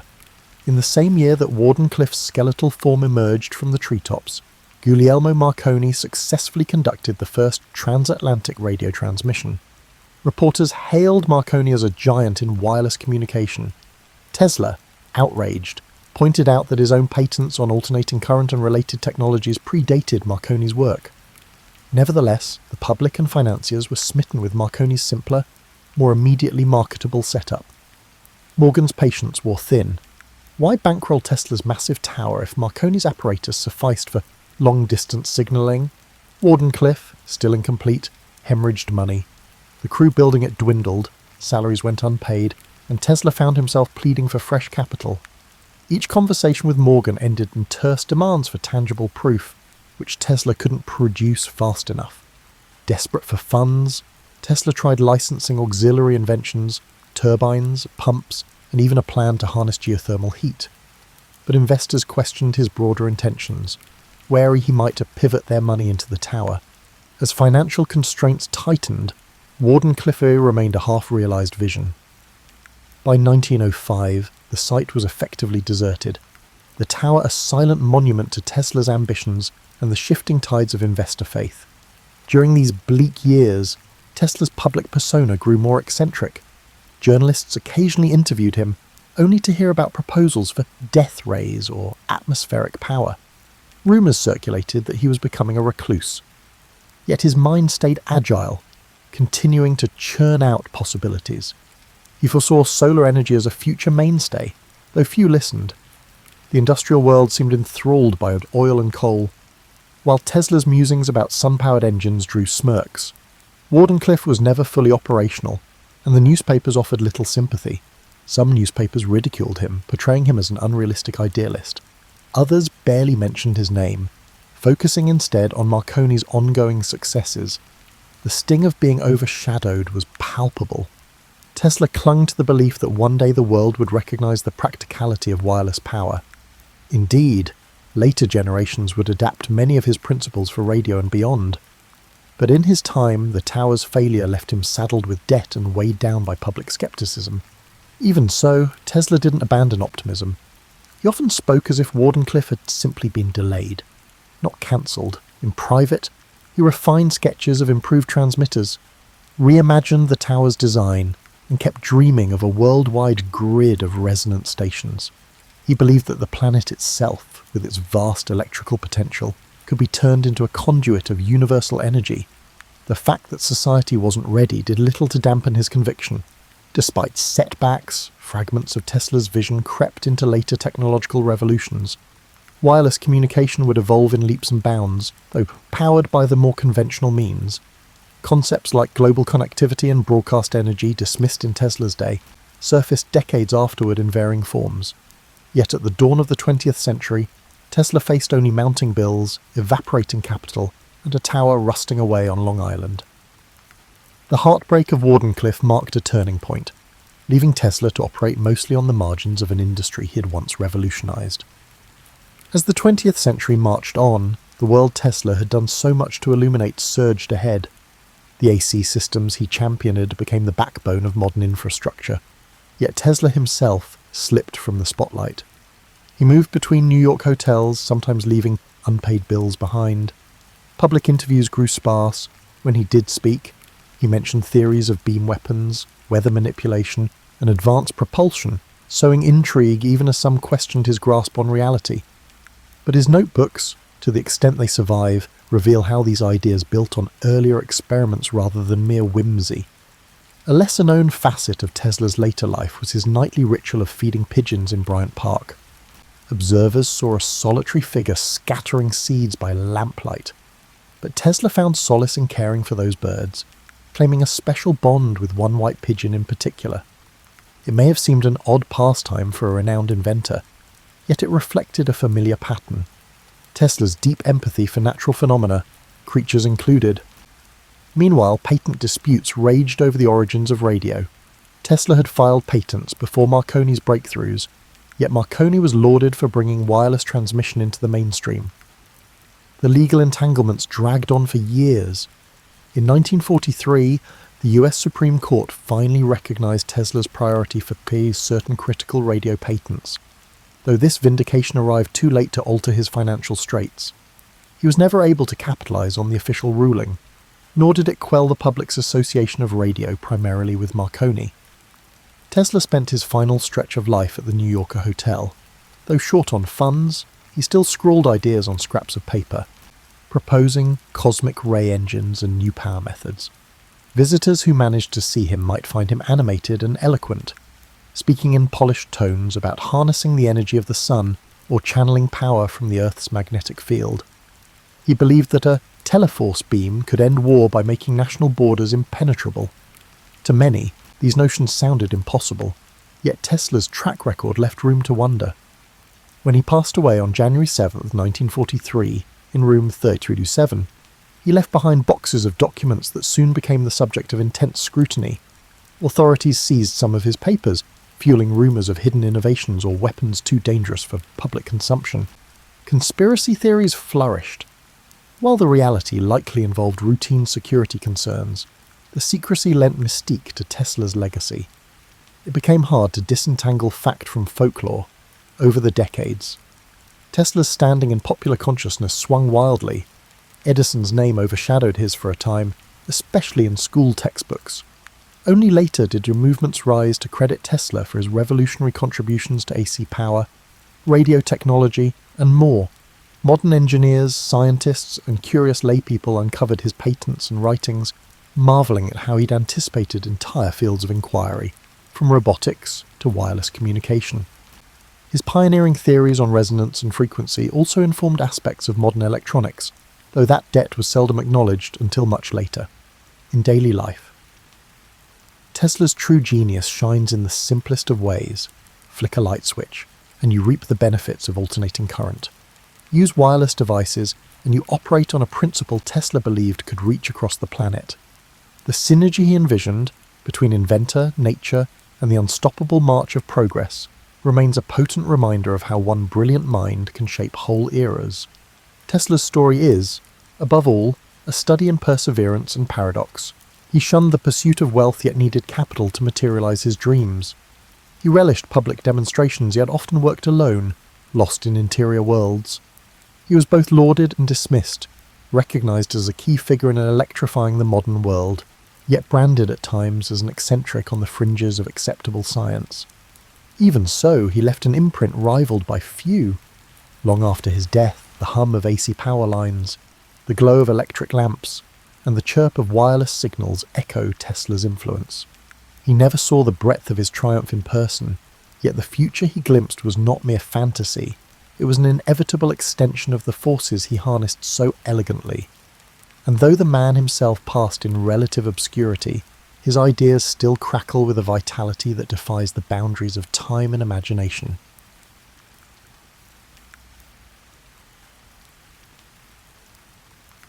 Tonight, we explore the life and contributions of Rosalind Franklin, the brilliant scientist whose pioneering work in X-ray crystallography was instrumental in the discovery of the DNA double helix. Her dedication to science and her role in one of the most significant breakthroughs of the 20th century continue to inspire generations of researchers today. So before you relax, as always, take a moment to like the video and subscribe to the channel if our content helps you. Also, let us know where you're watching from and what time it is for you. We're always open to requests for stories, boring and interesting. If you guys ever have any in mind, let us know. Now get rid of those bright lights, turn on your fan if you have one, and let's begin.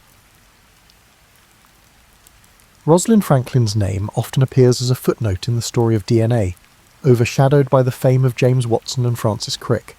Yet her life was neither trivial nor easily summarised.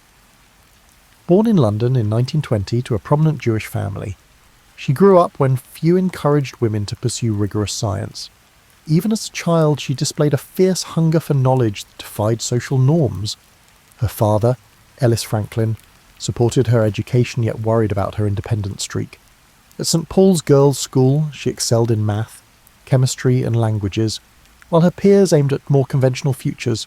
A scholarship to Newnham College, Cambridge, put her among mentors who valued her promise but questioned women's roles in labs. Undeterred, she poured energy into research, proving her place through diligent work. When World War II broke out, Britain needed scientists. She joined the British Coal Utilisation Research Association, studying carbon's microstructures. There, she discovered a passion for methodical experimentation. She also encountered X-ray crystallography, a technique aligning perfectly with her meticulous nature. After the war, a fellowship in Paris brought her to Jacques Méring's lab, where she refined her skill in X-ray diffraction. Her high standards and exacting methods yielded notable papers on carbon structure, establishing her as a rising star in crystallography. By the early 1950s, King's College London offered her a position to study DNA. Maurice Wilkins and his team believed X-ray diffraction could unlock the molecule's secrets. Franklin arrived armed with expertise, determined to implement new protocols and improve equipment. Lab tensions surfaced quickly. Wilkins had expected a collaborator. Franklin insisted on autonomy. Some colleagues admired her precision, while others found her difficult. Still, she pressed on, convinced that careful data could cut through any confusion. Working with her student, Raymond Gosling, she captured a series of images, the most famous labelled Photo 51, revealing a striking helical pattern.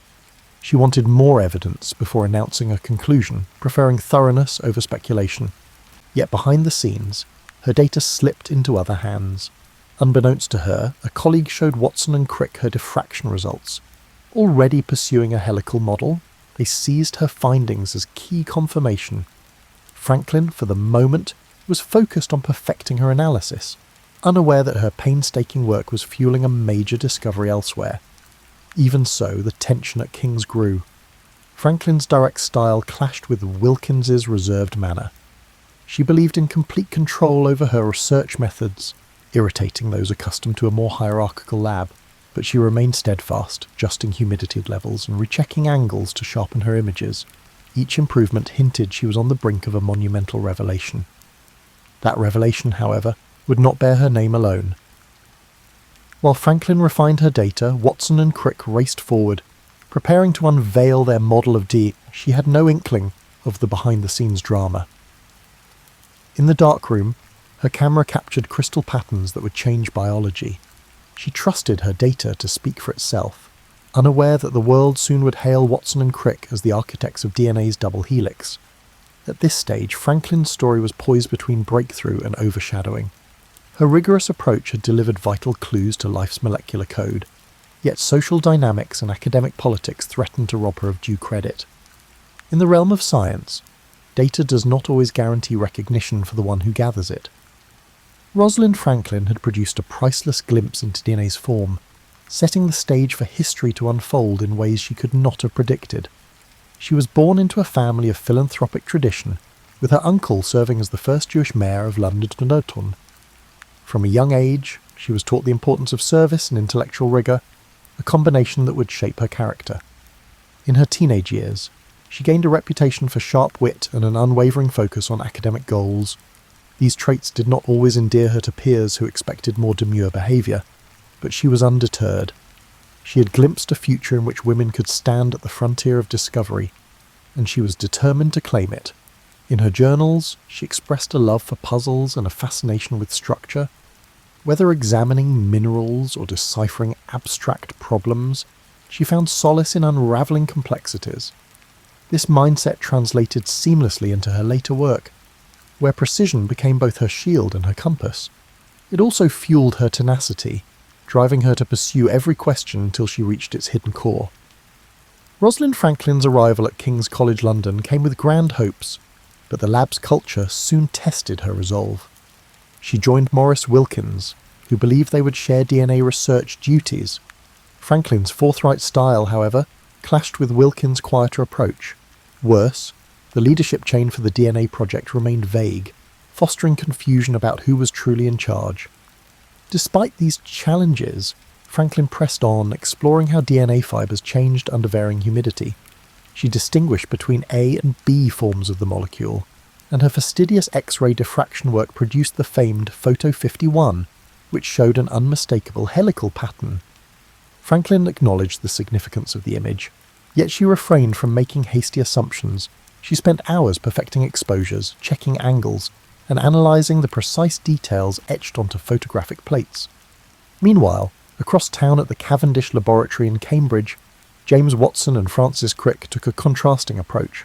Model builders at heart, they chased the DNA structure by trial and error, fueled by snippets of data gleaned from various sources. When Wilkins revealed Photo 51 to Watson, unbeknownst to Franklin, the evidence dovetailed perfectly with their double helix hunch. By early 1953, Watson and Crick completed a model that would make scientific history. Their publication in Nature was concise yet transformative, announcing a double helical structure that explained DNA's replication mechanism. Wilkins and Franklin each contributed supportive papers, but the spotlight fell squarely on Watson and Crick. Franklin's images and calculations, though pivotal, were presented as secondary confirmations rather than driving forces. She felt the sting of exclusion, yet pressed on, finalising her analyses of the molecule's geometry. This period at King's grew more strained. Franklin's rapport with Wilkins had cooled. She seemed unwilling to compromise on rigorous standards, and he resented her independence. The department itself provided limited support, content to bask in the sudden acclaim for the DNA breakthrough. Franklin, meanwhile, was left to grapple with how her painstaking data had been used without her direct consent. Recognising that her future lay elsewhere, she began seeking a new post where she could direct her research on her terms. Opportunity arose at Birkbeck College, headed by crystallographer John Desmond Burnell. Though the facilities there were humbler, the atmosphere promised greater autonomy. Franklin decided to leave King's, taking with her a wealth of expertise and the resolve to avoid another scientific turf war. She briefly concluded her work by publishing her final observations on the structural nuances of DNA. While Watson, Crick, and Wilkins basked in growing accolades, Franklin exited quietly, determined to reorient her career.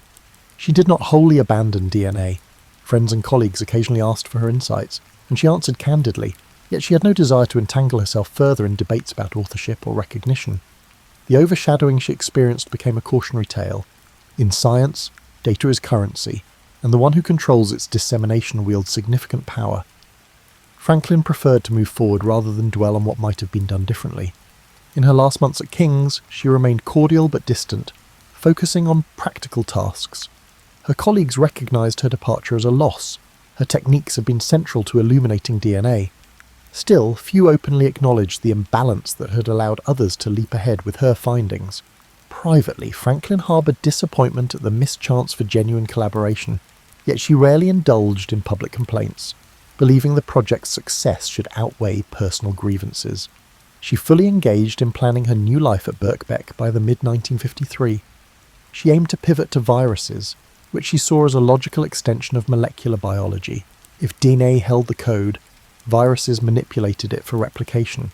It was a fresh frontier, free of the swirl around the double helix. Some wondered if she might regret turning away from a molecule that had just earned global fame. But Franklin's mind was already set.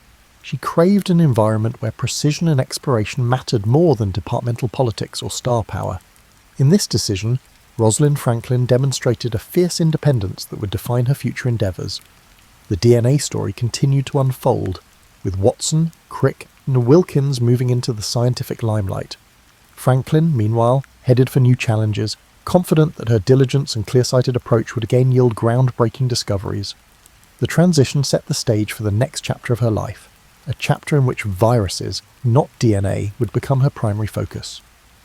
Rosalind Franklin's move to Birkbeck College in 1953 allowed her to escape the tensions around DNA and forge a fresh path in virus research. Under John Desmond Bernal, she found greater independence for her meticulous approach. While viruses lacked the immediate fame of DNA, Franklin considered them equally vital. If DNA was life's blueprint, viruses were intruders capable of hijacking that plan. Her chosen subject, the tobacco mosaic virus, TMV, presented unique challenges. Franklin painstakingly prepared samples to ensure uniformity, using X-ray diffraction to decode TMV's rod-like structure. She teamed up with Aaron Klug and others, methodically interpreting diffraction patterns. Even as a smaller lab, Birkbeck became a haven where Franklin could shape projects by her exacting standards. She still carried scars from King's College. Some wondered why she had shifted from DNA to viruses, but Franklin pressed forward. Drawing parallels to her earlier work, she again insisted on data-driven analysis, never rushing to publish before confirming every detail. Her lab environment combined intensity with a collaborative spirit, offering trainees an unparalleled education in crystallographic rigour. Between 1954 and 1955, Franklin's group made steady gains. They confirmed TMV's protein subunits arranged in repeating units around the viral RNA. These findings, though less glamorous than the double helix, garnered respect among structural biologists. Unfazed by the overshadowing DNA narrative, Franklin kept expanding her scope. She ventured into spherical viruses, hypothesizing that structural symmetry might unify diverse pathogens. Her reputation grew, and she presented at conferences, describing how the same methods that had illuminated DNA could unpack viral design. Publicly, Watson and Crick dominated headlines, but within crystallography circles, Franklin was acknowledged as a leading figure. She rarely spoke of the DNA controversy, though colleagues sensed unresolved feelings. Instead, she concentrated on perfecting viral data. Believing scientific progress mattered more than personal credit. Outside the lab, Franklin led a quiet life. She enjoyed travel and found respite in the outdoors, but her main passion remained the quest to visualize biological structures. Funding was tight, and she often lobbied for grants to buy better equipment. Each new insight strengthened her conviction that viruses, small yet formidable, merited the same painstaking scrutiny as DNA. By 1956, her work expanded further. Collaborators like Aaron Klug advanced diffraction analysis, revealing intricate protein shells encasing viral RNA. Franklin believed these advances might guide future strategies against viral diseases. The thoroughness she had applied to DNA now propelled virology forward, an accomplishment overshadowed by the double helix's spotlight but crucial to understanding viral replication. Yet signs of illness emerged. She dismissed bouts of pain as stress, unwilling to slow down. Unbeknownst to her, she faced a serious condition that would soon escalate. For the moment, research remained her anchor, and she pressed on, analysing each image that emerged from her diffraction apparatus. Her dedication ignited excitement at Birkbeck, motivating younger scientists to follow in her footsteps. Though Watson, Crick, and Wilkins gained prizes and public adoration for DNA, Franklin never openly displayed envy. Friends noted she remained courteous about the double helix, maintaining the stance that data, not politics, fueled real progress. In her lab, she was known for forging new ground in virus structure, determined that careful work would eventually earn its acknowledgement. Amid these virus studies, Franklin's commitment to excellence never wavered. She had departed King's to find a more supportive environment, and at Birkbeck, she discovered purpose in unravelling new puzzles. The breakthroughs she spearheaded may not have led to global headlines, but they contributed significantly to the emerging field of molecular virology. All the while, her health concerns simmered beneath the surface. She continued to travel and lecture, sharing insights and forging collaborations. Researchers worldwide adapted her techniques, marvelling at how the same X-ray approach used on DNA could dissect viral architecture. Each success confirmed her choice to abandon the fame of DNA and explore a less explored path. Rosalind Franklin's years at Birkbeck stand as a testament to her resilience and intellectual drive. Where others saw missed fame, she saw a chance to deepen knowledge on a frontier with vast implications for medicine and agriculture. This period defined her as more than the woman behind Photo 51. She became a leading light in virus crystallography, advancing an entire field through tireless devotion. By late 1956, Rosalind Franklin could no longer dismiss her discomfort as mere fatigue. Severe abdominal pain sent her to a specialist, where she received a stark diagnosis: ovarian cancer. News of the disease hit hard. She was only in her mid-30s, with a thriving lab at Birkbeck and an unrelenting drive to uncover the secrets of viruses. She tackled the situation with the same unwavering determination that characterized her scientific pursuits. Franklin underwent surgery, followed by radiation treatments that left her exhausted. Remarkably, she insisted on working whenever she felt even a little strength. Her laboratory colleagues witnessed a woman who, despite obvious pain, maintained precise standards and pressed forward with X-ray diffraction experiments. Some urged her to rest, but she believed that meaningful research could serve as a form of hope, both for herself and for the broader scientific quest. Meanwhile, her research group continued its progress on tobacco mosaic virus. Aaron Klug and John Finch helped manage day-to-day tasks, but Franklin remained the intellectual force behind the projects, analysing data from her hospital bed when necessary. She had always been meticulous, but now her instructions became even more methodical, as if every experiment needed to be double-checked due to the uncertainty of time. Medical treatments showed initial promise. Franklin's health rebounded enough for her to attend conferences and deliver lectures with renewed vigour. In early 1957, she travelled to the United States to discuss her virus findings. Colleagues there marvelled at her clarity of thought and appreciated her willingness to share data and techniques. She returned to London with fresh ideas for comparing the structures of different plant viruses, convinced that a unifying principle might exist across various shapes and sizes. Her perseverance garnered admiration from both peers and subordinates. Many had witnessed how overshadowed she'd been in the DNA story, yet here she was, forging new breakthroughs under the most challenging circumstances. In private, Franklin confessed occasional frustration about the slow recognition for her virus work, but she rarely let bitterness creep into daily lab interactions. Instead, she strove to uplift younger researchers, reminding them that quality data was the bedrock of scientific progress. That year, she initiated a project examining the poliovirus structure, though she knew it would be demanding. Polio remained a global health concern, and Franklin hoped that precise diffraction studies might reveal new angles for vaccine development. She collaborated with researchers at other institutions, coordinating sample exchanges and cross-checking results. The effort required significant energy, but Franklin refused to lower her standards. By mid-1957, however, her health took another downturn. Hospital visits became more frequent, and her doctors suggested further treatments. This time, the prognosis was darker. She confided in a few close friends, admitting she feared she might not complete her most ambitious projects. Still, she held on to the lab as her anchor, juggling medical appointments with diffraction sessions that extended late into the night. In August, a sudden improvement sparked renewed optimism. She joked with colleagues about planning a celebratory trip once she fully recovered. Letters to friends abroad show her balancing gratitude for extended life with a scientist's inherent curiosity about her illness. She compared cancer's invasion to a virus infiltrating a cell, determined to observe and fight it with all the tools available.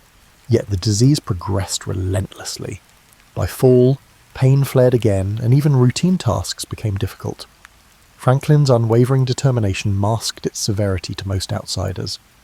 She drafted research notes from her bed, outlining next steps for her team. In an act of foresight, she delegated leadership roles, ensuring that ongoing experiments wouldn't falter if she had to step away. Those around her admired this quiet resilience. Despite her personal struggles, Franklin never overlooked the wider impact of her research. She viewed viruses as intricate pieces of nature, with each discovery serving as a crucial tool for comprehending disease and safeguarding human lives. Observers found her courage extraordinary. though she rarely framed herself as heroic. In her view, she was simply continuing what she had always done, methodically gathering data, refining conclusions, and believing in the power of science to uplift humanity. As 1957 came to an end, Rosalind Franklin found herself at a pivotal point. Her lab is brimming with fascinating research on viruses that may help unravel biological mysteries. She had a disease that no amount of scientific rigour could cure. Early 1958 brought new waves of uncertainty as Rosalind Franklin's health deteriorated. Yet within the Birkbeck lab, momentum persisted. She had established a system of shared responsibilities, ensuring that vital experiments continued even if she needed hospitalization. Aaron Klug and others stepped up, organizing data from the tobacco mosaic virus and now the polio virus studies Franklin had launched. Despite her weakened state, she remained mentally sharp, offering guidance from her bedside in carefully written directives. Franklin's presence was palpable during her occasional visits to the lab. Sporting a lab coat over her frail frame, she would scrutinize the latest diffraction photographs, pointing out slight anomalies in symmetry or angle. Colleagues found it both inspiring and heartbreaking. Here was a world-class mind refusing to yield, even as her body faltered. She updated notebooks with unwavering clarity, as though the act of writing itself could keep her tethered to the work she loved. Her medical team advised rest, but Franklin pressed on, citing not mere stubbornness but an ethical drive. In her view, scientific progress was a collective venture.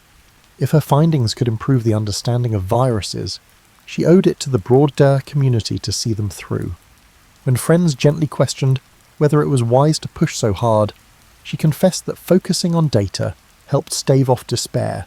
The lab was her sanctuary, a place where logic and discovery overshadowed personal anxieties. One highlight came in February 1958. A journal accepted her team's detailed paper on TMV's structural transitions, lauding Franklin's rigorous methodology. She allowed herself a quiet moment of satisfaction, knowing such recognition was hard-won. A few days later, she penned letters to collaborators, proposing further investigations into spherical virus shells. Though physically diminished, her intellectual curiosity knew no bounds. Outside the lab, Franklin's close circle began preparing for the possibility of bad news. Her father, Ellis, had passed away years earlier, but extended family members rallied around her. She maintained stoicism, rarely discussing prognoses. Instead, she inquired about others' well-being, asked about the latest scientific gossip, and meticulously planned the next steps for her virus research. In quieter moments, she reflected on how a woman once overshadowed in the DNA saga had found renewed purpose. She never openly declared regret, though some friends perceived a lingering sadness that she might not see the end of certain viral inquiries. Rumours circulated about potential nominations for significant awards. Though Watson, Crick, and Wilkins had gained global fame, a few scientific bodies recognised Franklin's independent contributions. Nothing concrete materialised, however, and she expressed little interest in accolades. She believed real achievement lay in the data itself, the patterns, the angles, the consistent results that built a foundation for future work. As spring approached, her symptoms worsened.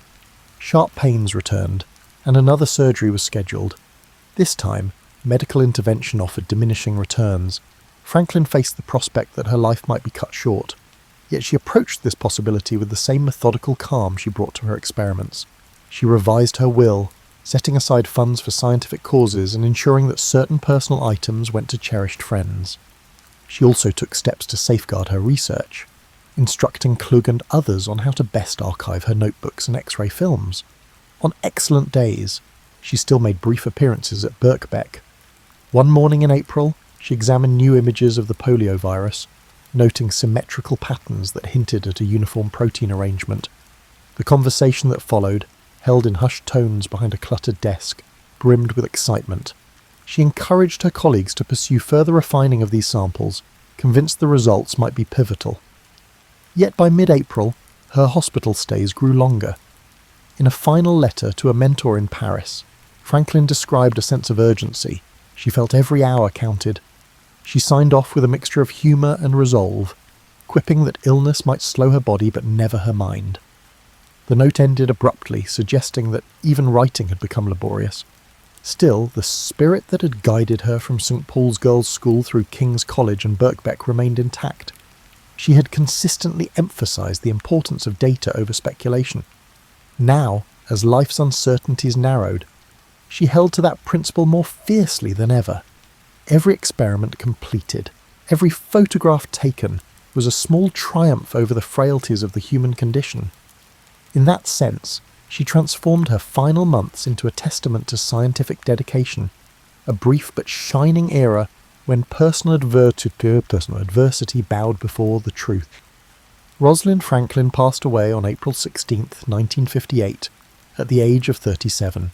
The immediate shock rippled through her colleagues at Birkbeck and beyond.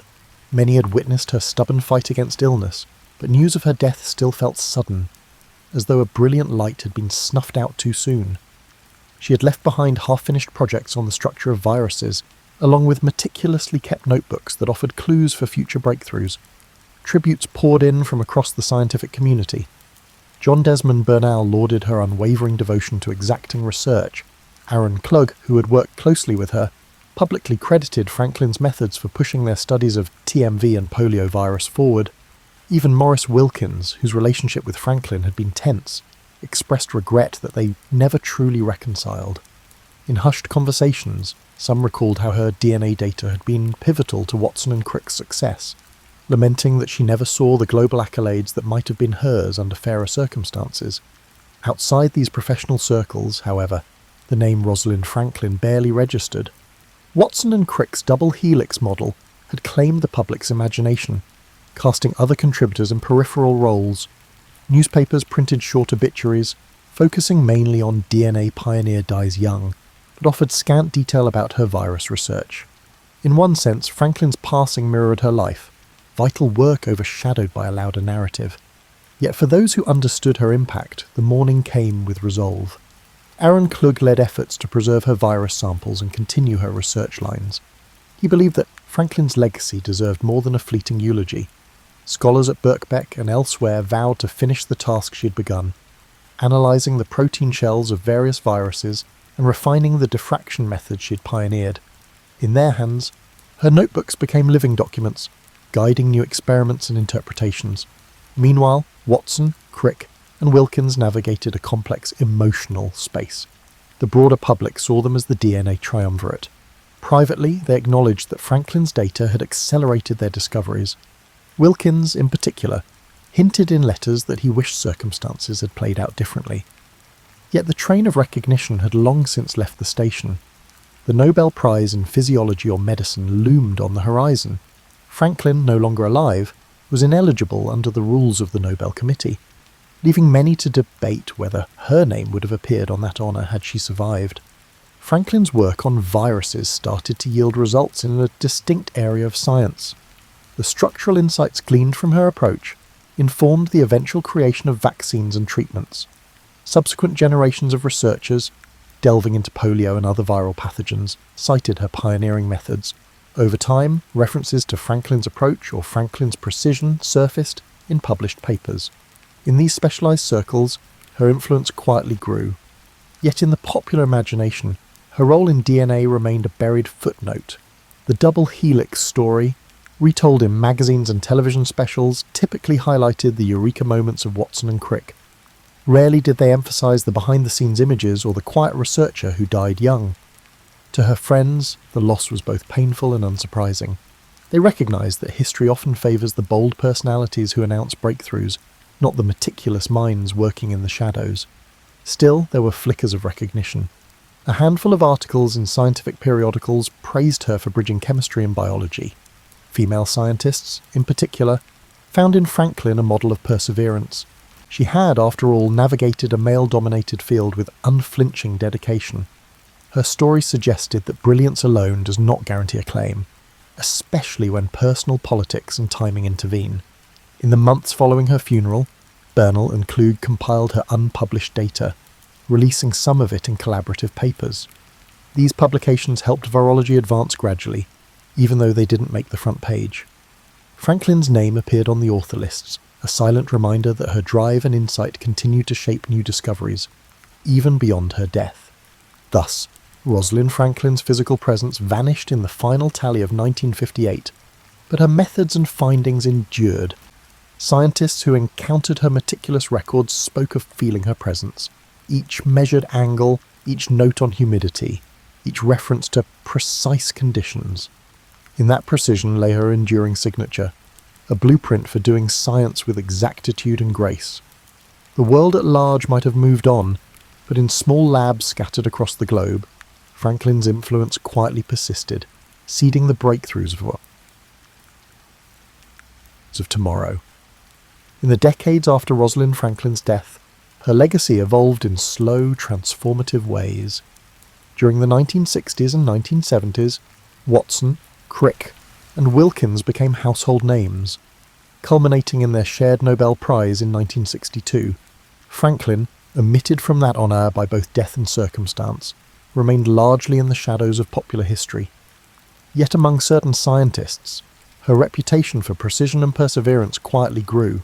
At Birkbeck College, younger researchers carried on the virus studies she had pioneered. Aaron Klug's eventual Nobel Prize in Chemistry recognised his work on protein nucleic acid complexes, a pursuit deeply rooted in Franklin's methodology. In interviews, he pointedly credited her meticulous techniques for guiding his path. References to Franklin's X-ray approach began appearing in virology circles, an acknowledgement that her role extended beyond DNA. Still, mainstream awareness lagged. School textbooks celebrated the double helix as Watson and Crick's triumph. Only a handful of paragraphs, if any, acknowledged Franklin's Photo 51 or the King's College drama. A shifting social climate, however, sparked renewed interest in lesser-known female scientists.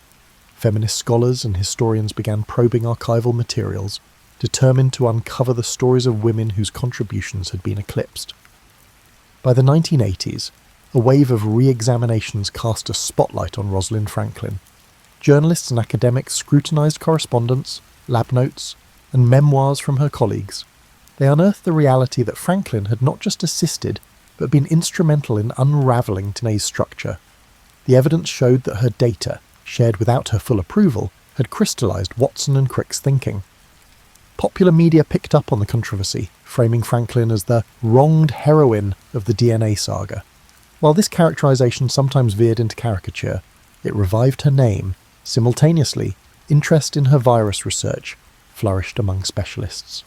A new generation of molecular biologists rediscovered her Birkbeck work, amazed at how she had tackled the complexities of viruses with the same tenacity she brought to dinner. A series of papers analysing her notebooks revealed that her approaches to sample preparation and diffraction analysis were decades ahead of their time. Pharmaceutical researchers aiming to combat viral outbreaks drew inspiration from her methods, demonstrating that her impact reached far beyond a single molecule. By the 1990s, Rosalind Franklin became a symbol for women in STEM. Universities established fellowships and awards bearing her name, each designed to support female researchers in fields like chemistry, crystallography, and molecular biology. Statues and plaques appeared at King's College London and in her hometown, celebrating her achievements. Though many tributes still focused on DNA, the deeper picture of her broader scientific passion began to take shape. Documentaries and books offered more nuanced portraits. A brilliant scientist who navigated the prejudice of her time, worked herself to exhaustion, and died young, leaving a treasure trove of insights. Debates about ethics and credit allocation continued, with some championing Watson and Crick's accomplishments, while also acknowledging the injustice done to Franklin. The complexities of her relationships at King's, her shift to Birkbeck, and her brave fight against cancer found their way into mainstream awareness, painting a portrait of a woman whose intellect defied the era's constraints. Today, Rosalind Franklin stands as a beacon of unyielding dedication. Her story resonates with those who value precision, resilience, and collaborative respect. Museums showcase her notebooks, featuring the small details that once seemed inconsequential, meticulously labelled film plates, humidity logs, and carefully drawn diagrams. Each artifact testifies to her belief that every scrap of data mattered. In academic circles, Franklin's name now holds genuine weight. She is cited not as a footnote, but as a pioneer who bridged chemistry and biology, advanced crystallography, and helped birth modern virology research. Initiatives encourage young scientists, especially women, to follow her example. embodying curiosity, discipline, and the courage to question norms. The arc of Rosalind Franklin's reputation thus reveals a broader truth. Recognition in science can be capricious, delayed, or uneven. What was once overshadowed can, through persistent re-examination, rise to its rightful place. Franklin's data lit the path for one of the greatest discoveries in biology, and her virus research paved the way for critical future breakthroughs. Generations after her passing, the full story of her contributions has come into clearer focus, ensuring that her voice, once muffled, now echoes across labs and lecture halls worldwide. And just like that, we've reached the end of our main story tonight about someone who was truly brilliant with science. Hopefully you've already drifted to sleep by now, but if not, I know my insomniacs when I see them. We got your back with stories of different types in case this wasn't something interesting to you. I hope you have a fantastic day and get the best rest that you deserve. Sleep peacefully, my friends, and as always, good night.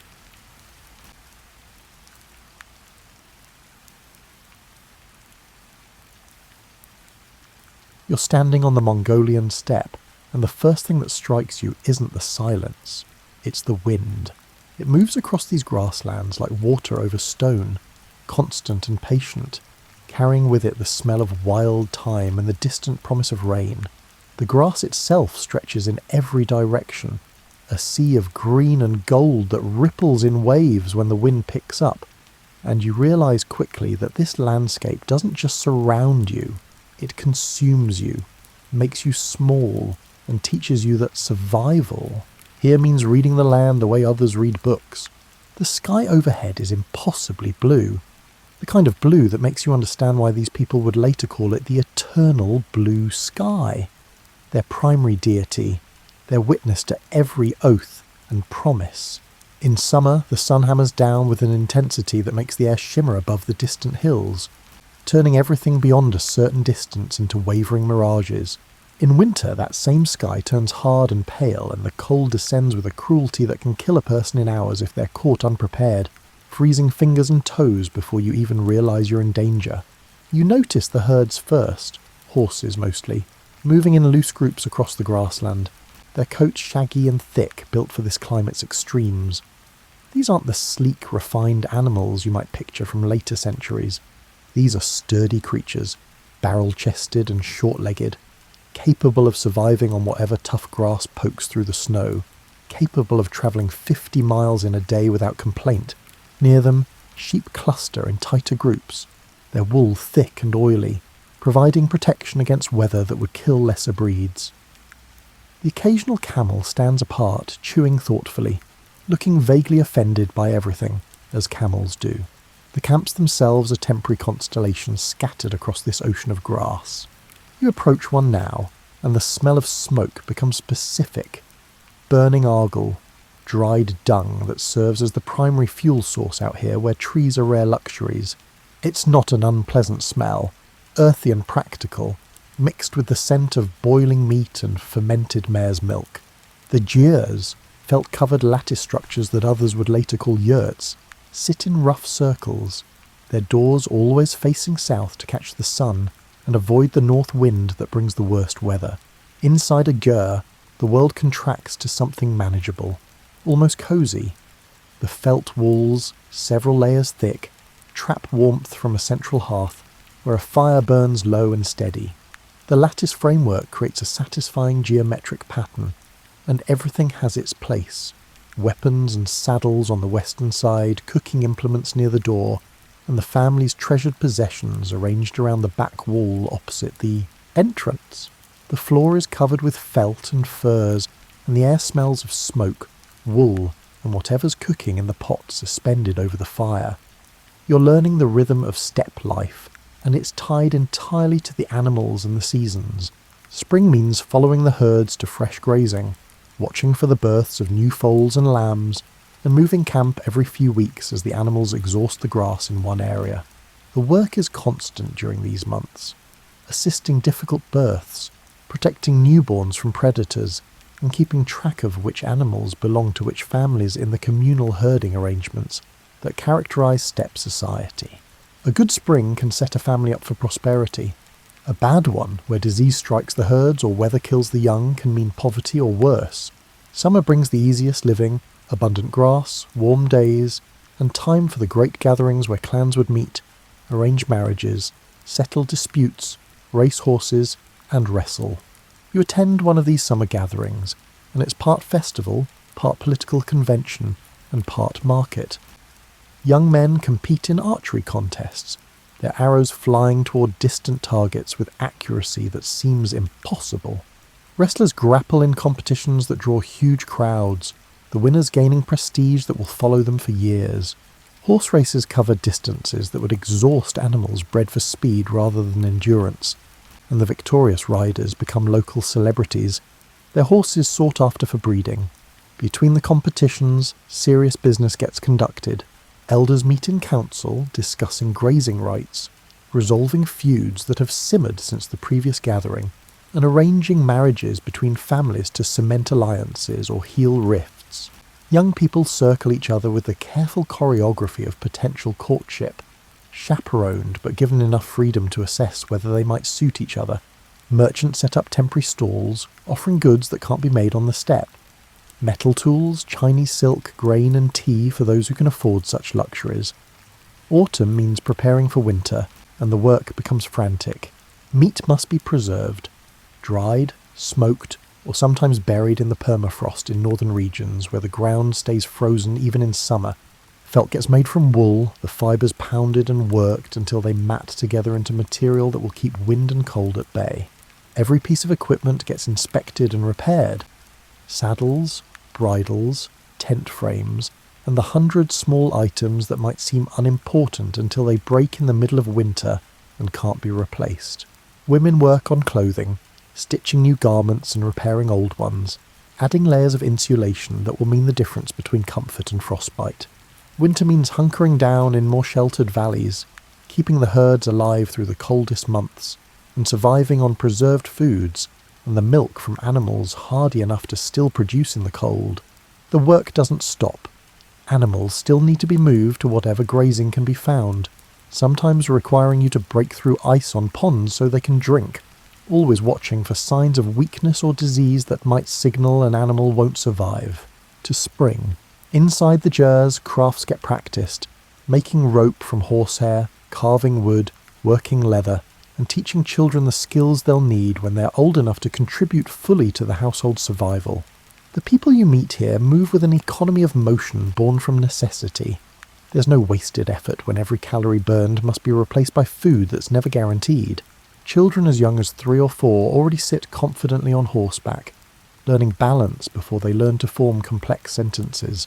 By 6 or 7, they're helping herd animals, their small fingers already capable of the intricate work required to maintain equipment, repair tack, and perform the 100 small tasks that keep a nomadic household functioning. You notice the sounds that mark the hours here, not bells or clocks, but the movement of animals, the changing quality of wind, and the calls that pass between herders watching their flocks. Someone shouts a warning about a wandering sheep, and the sound carries impossibly far across the open grassland, crisp and clear. Somewhere, a horse whinnies, and others answer. A conversation in a language older than words. At night, the sounds shift. Owls hunting, the occasional distant wolf, the settling noises of animals bedding down, and the low conversation of adults sitting around fires, their faces lit from below, making them look carved from copper and shadow. The night sky here is violent with stars, more than you've ever seen, more than seems possible. The Milky Way isn't a faint smudge, but a river of light cutting the heavens in half. You can see why these people developed such sophisticated understanding of celestial navigation, why their shamans could read meaning in the patterns overhead, and why travellers could orient themselves on moonless nights by learning the constellations as intimately as you know your own neighbourhood. The stars wheel overhead in their eternal dance, and you begin to understand why the Mongols saw the sky as a living presence, a witness to oaths and promises, something worthy of reverence. The shamans themselves are fascinating figures, operating at the intersection of medicine, psychology and spirituality. You watch one working, drumming himself into trance states, This consciousness supposedly travelling to the spirit world to negotiate with entities who control weather, health and fortune. Whether you believe in the spiritual mechanics or not, there's no denying the psychological impact of the way a good shaman can calm an anxious community, provide explanations for misfortune that make it bearable, and offer rituals that give people a sense of control over an otherwise unpredictable existence. This is the world that shaped the boy who would become Genghis Khan. A world where strength and skill determine survival, where alliances shifted like the grass in wind, and where a person's worth was measured in their ability to endure, to adapt, and to master the arts of riding, archery, and reading the subtle signs that meant the difference between life and death. It's a world that seems harsh from the outside, but you're beginning to understand its own particular beauty, the freedom in its vastness, and the clarity in its demands. There are no abstractions here, no philosophical debates about the nature of reality. Reality is the grass under your feet, the horse between your legs, the weather overhead, and the animals that mean survival or starvation. You're watching a boy, perhaps 9 years old, standing beside a frozen river in the depths of winter. His name is Temujin, and he's just watched his father die, poisoned by Tartars during what should have been a simple feast. The death itself was days ago, but you're seeing the aftermath now, the moment when his father's followers make a choice that will define the rest of his life. They're leaving. The decision makes a certain brutal sense. Temujin's father, Yasuge, was a minor chieftain, respected but not wealthy, and without his leadership there's no reason for these families to stay attached to his widow and children. Resources on the steppe are finite and carefully calculated. Every mouth to feed is a genuine burden, and a widow with several young children and no powerful male protector represents a liability that most can't afford. So they pack their possessions onto their horses and carts and they leave, and you watch Temujin watching them go, his face revealing nothing, though he's surely calculating what this means. What it means is hunger. You follow the family through that first winter and it's a grinding, relentless thing. His mother, Holun, keeps them alive through sheer determination, digging for wild roots, catching fish in the summer months, hunting small game, and teaching her children the difference between edible and poisonous plants. They live in something barely qualifying as a jur, more of a lean-to constructed from whatever materials they could salvage, and you can see the physical toll on all of them. The way their faces grow gaunt, the way their movements become careful and economical, conserving energy.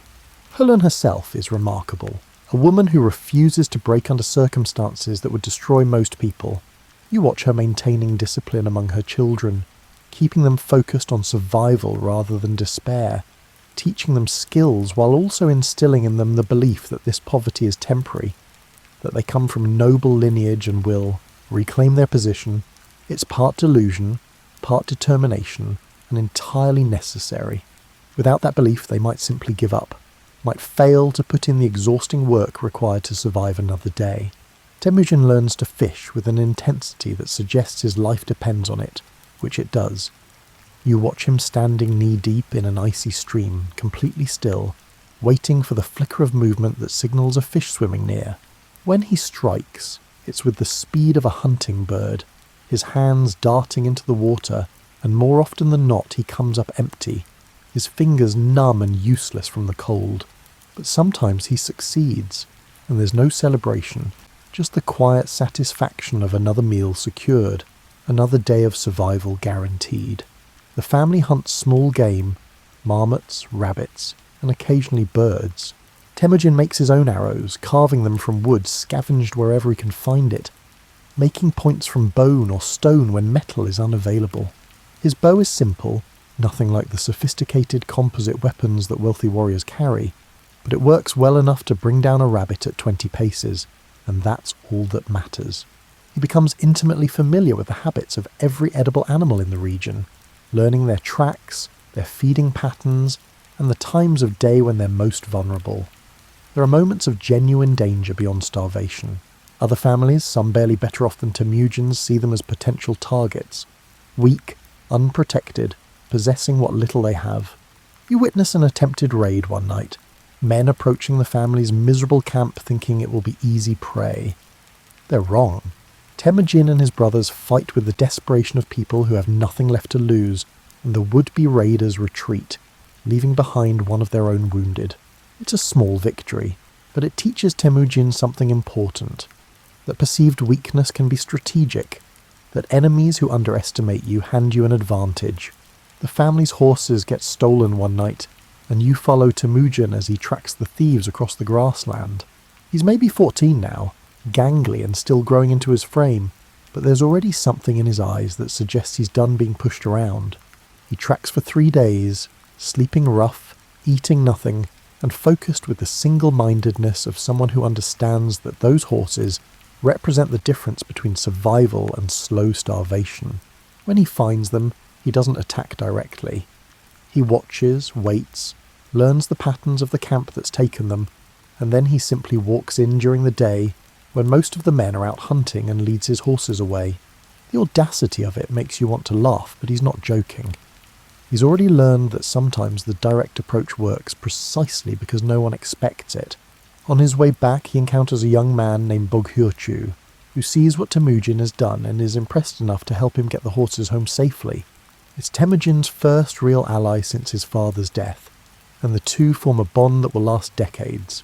Boghyurchu comes from a relatively prosperous family, but he sees something in this desperate, determined teenager that makes him think following Temujin might lead somewhere interesting. You see him making his next significant alliance during this period, with Jamuka, another young man who would eventually become his greatest rival. For now, though, they're friends, bound by the traditional Mongolian practice of Anda, sworn brotherhood. They exchange gifts, the ritual simple but binding, and you watch them hunting together, racing horses, and learning the skills that will later make them both formidable warriors. There's genuine affection here, you think, but also calculation. Even at this age, Temujin understands the value of allies. The way survival on the steppe often depends on having people you can trust to watch your back.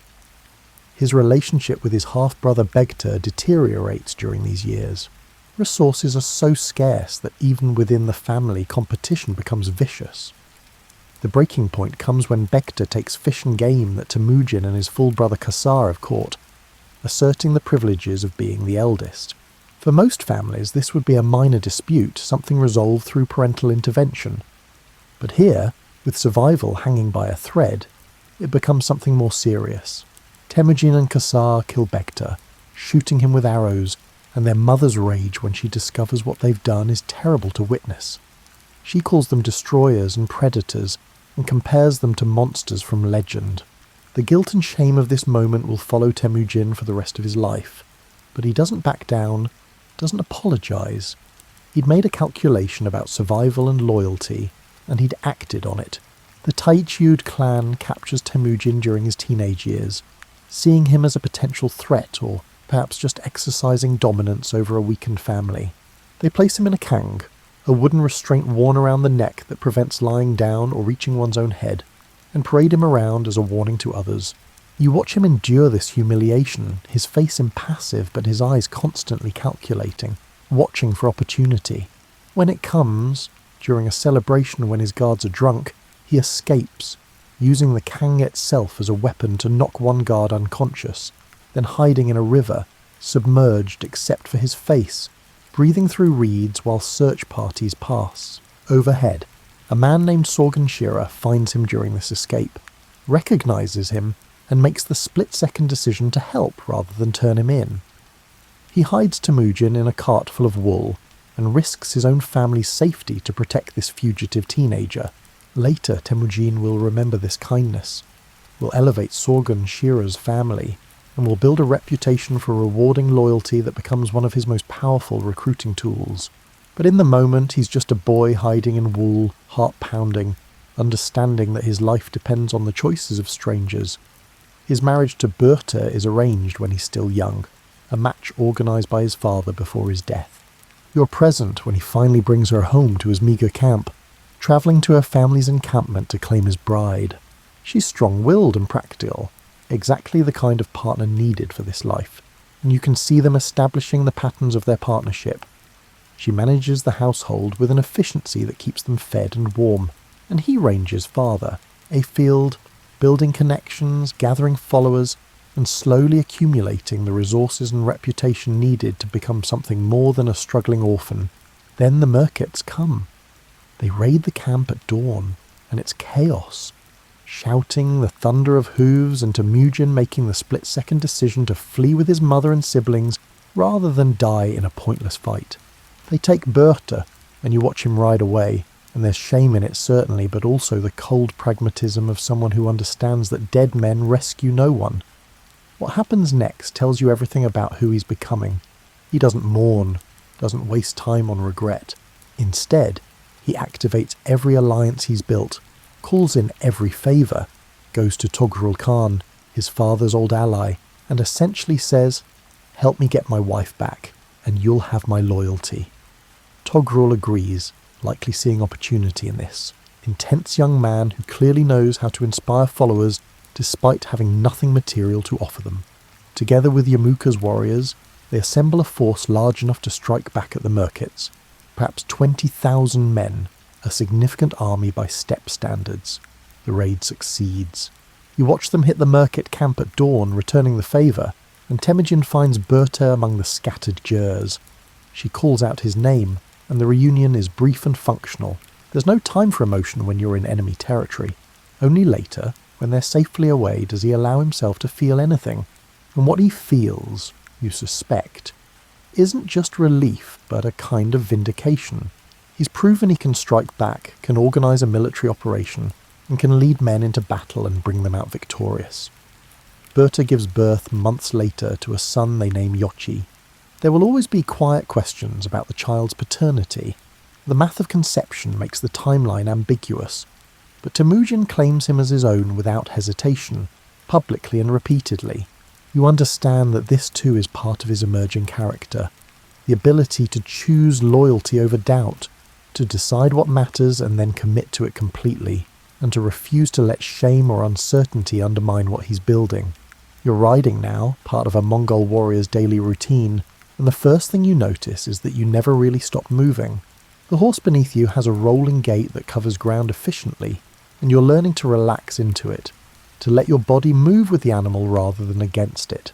Your legs ache from the unfamiliar position, and your inner thighs are rubbed raw despite the protection of your deal, the traditional long robe that everyone wears.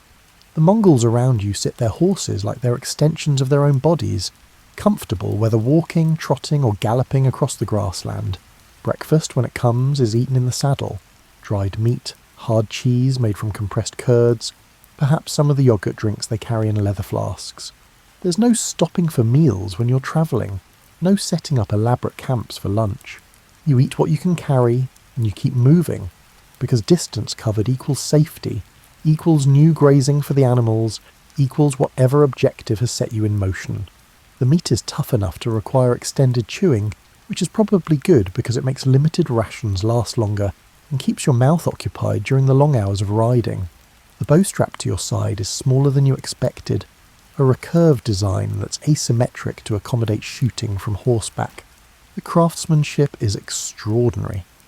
Layers of wood, horn and sinew glue together with precise attention to grain direction and tensile properties, wrapped in birch bark to protect against moisture, requiring months to construct properly. During a break, not for the riders but to let the horses graze and drink from a stream, you watch warriors practicing, and the skill level is absurd. They shoot forward, backward and sideways, hanging off the sides of their horses, hitting targets while moving at full gallop.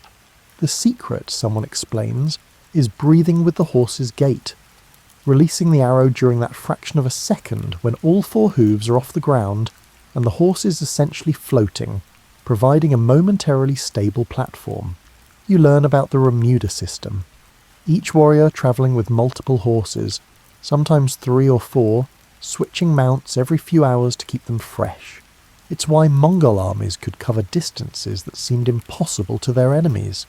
Why they could appear suddenly where no one expected them, strike, and vanish before reinforcements arrived. The horses themselves are hardy enough to survive on whatever forage they can find, requiring no grain, no special feeding, and capable of pouring through snow to reach grass when necessary. They're not fast compared to breeds developed for racing, but they're tireless, capable of maintaining a steady pace hour after hour, day after day. The warriors carry minimal personal gear, a few changes of clothing, their weapons, tools for maintaining equipment, and perhaps some personal items like a lucky charm or a small container of kumis. Everything must be light enough to be transported on horseback, and durable enough to survive the rigours of constant movement and extreme weather. You notice how well maintained everything is. Leather kept oiled, metal kept free of rust, and wood inspected regularly for cracks or weakness. A broken stirrup or frayed bowstring at the wrong moment can mean death, so maintenance isn't optional. It's a daily ritual performed with religious attention to detail. Camp that night is established with practiced efficiency.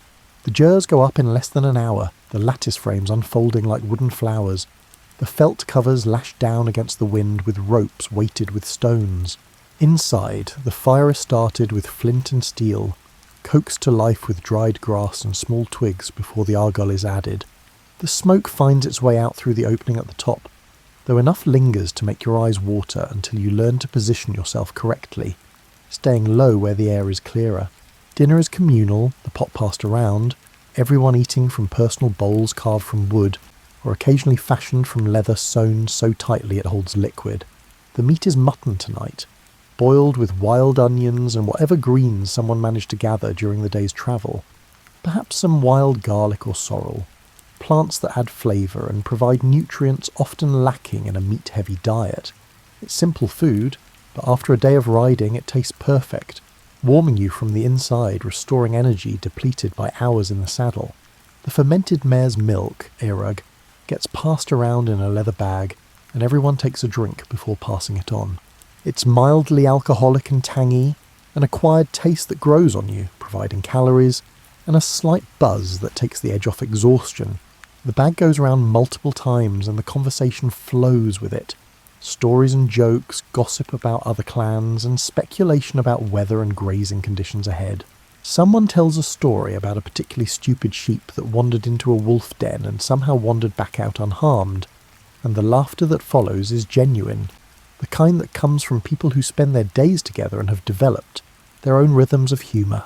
You notice how disputes get settled, not immediately with violence, though violence is always an option held in reserve, but through discussion, consensus, and appealing to respected elders whose word carries weight.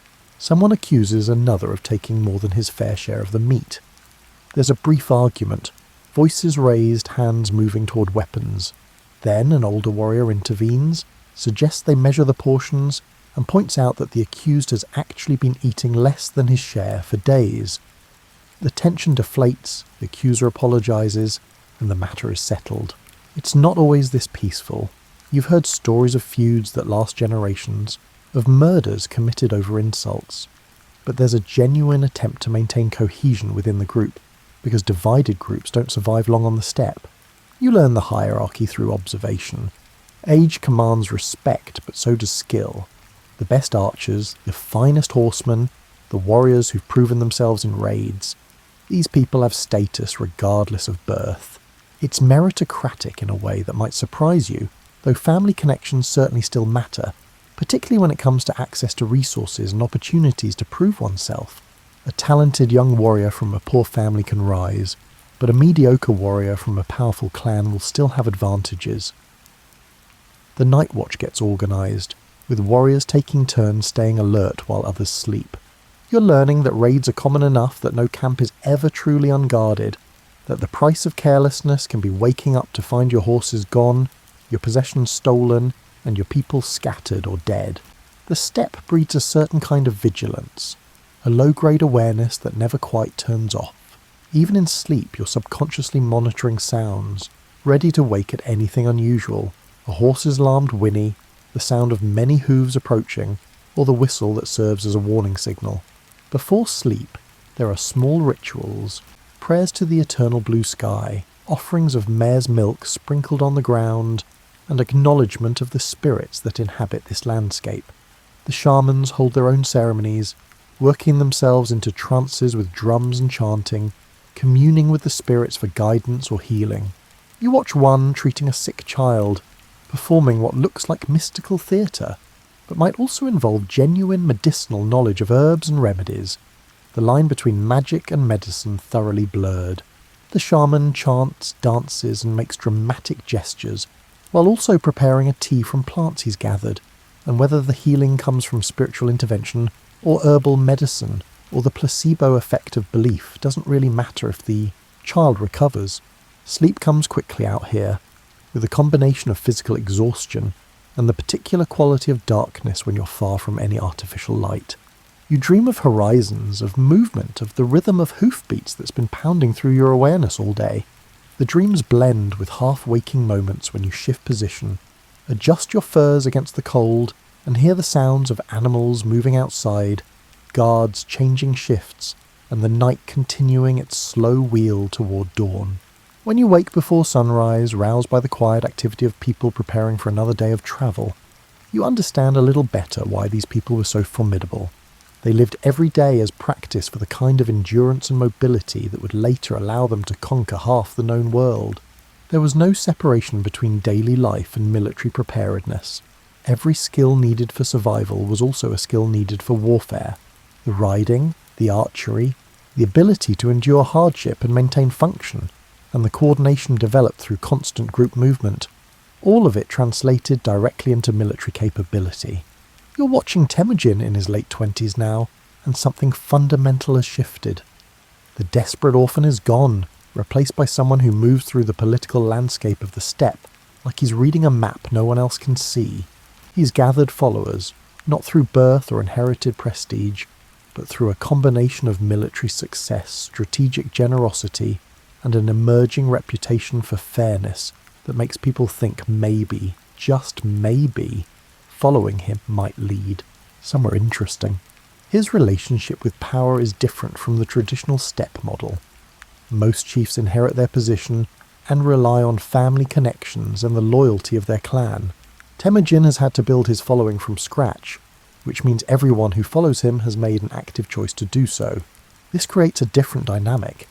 His followers are invested in his success in ways that hereditary subjects might not be, but they also feel entitled to share in rewards, to have their voices heard, and to receive the benefits they signed up for. His break with Yamuka comes gradually, then all at once. They're both attracting followers and building power bases, and the steppe isn't really big enough for two ambitious men who used to be brothers. The proximate cause is a dispute over stolen horses, always horses, the currency of steppe wealth and power. But the underlying issue is that they've developed incompatible visions for how power should be structured. Jamuka represents the traditional aristocracy, believing that noble birth and family connections should determine who leads. Temujin, shaped by his years of poverty and exclusion, believes that competence and loyalty should determine rank. The split crystallizes at a feast where followers must choose which man to support. You watch warriors making calculations, weighing their options. Some follow family ties, supporting Jamuka because their clans have always been allied with his. Others see opportunity with Temujin, believing that someone building a new system might reward them better than someone maintaining an old one. The division is roughly even at first, but Temujin has been strategic about who he courts, targeting talented warriors who feel undervalued by the traditional system, people who have something to prove. The battle at Dalan Balzut is messy and inconclusive, the kind of fight where both sides claim victory and both are probably lying. The forces meet on an open plain, and it's chaos. Thousands of mounted warriors swirling in combat, arrows darkening the sky, and the sound of impact and screaming filling the air. Temujin's forces don't break, which is a victory of sorts, but he doesn't win decisively either. What matters is what he does afterward. You watch him treat captured enemies with unexpected leniency, offering them the chance to join his forces rather than killing them outright. His speech to the captives is pragmatic rather than inspirational. He doesn't promise easy victory or certain wealth.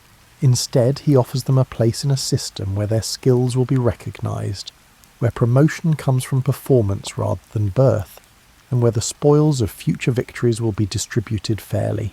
Some accept, calculating that a leader who spares enemies might be worth following.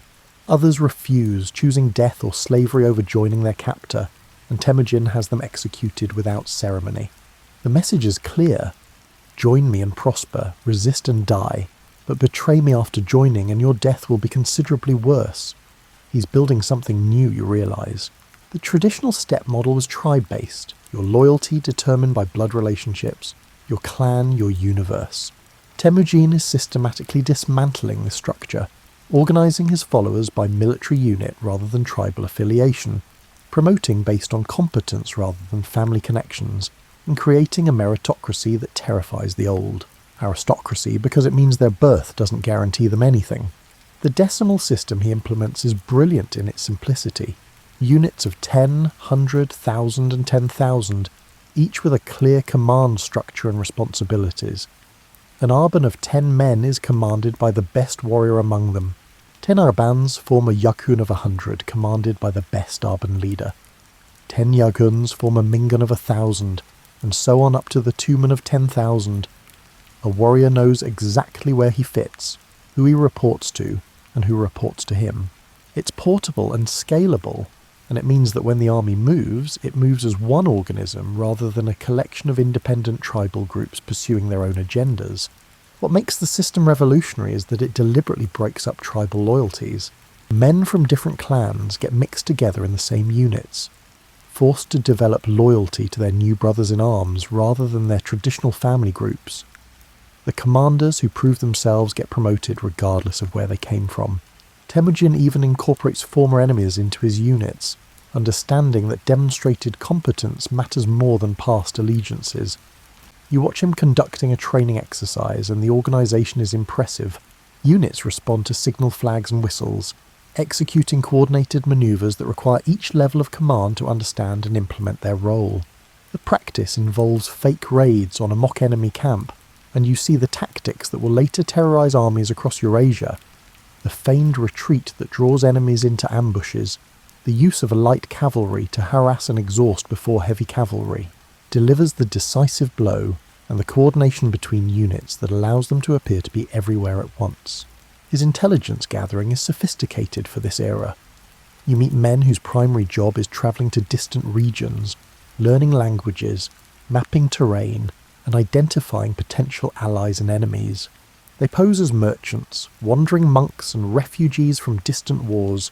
They gather information about military strength, political factions, economic conditions, and anything that might be useful when Temujin eventually turns his attention to conquest beyond the steppe. You're present at the Kurultai of 1206, the great gathering where the various Mongol clans formally acknowledge Temujin as Genghis Khan, roughly universal ruler, though the translation never quite captures the full meaning, which suggests something closer to fierce ruler or ocean ruler, implying power vast and implacable as the sea. The ceremony is elaborate, involving shamans and sacrifices and formal oaths. But underneath the ritual is hard political reality. These clans are agreeing to follow him because he's proven he can lead them to victory, can distribute spoils fairly, can protect them from enemies, and can offer them something more valuable than their traditional independence, the chance to be part of something larger, something that might last. You watch warriors taking oaths of loyalty, swearing to follow Genghis Khan to death, to never abandon their comrades, and to share in both victory and defeat.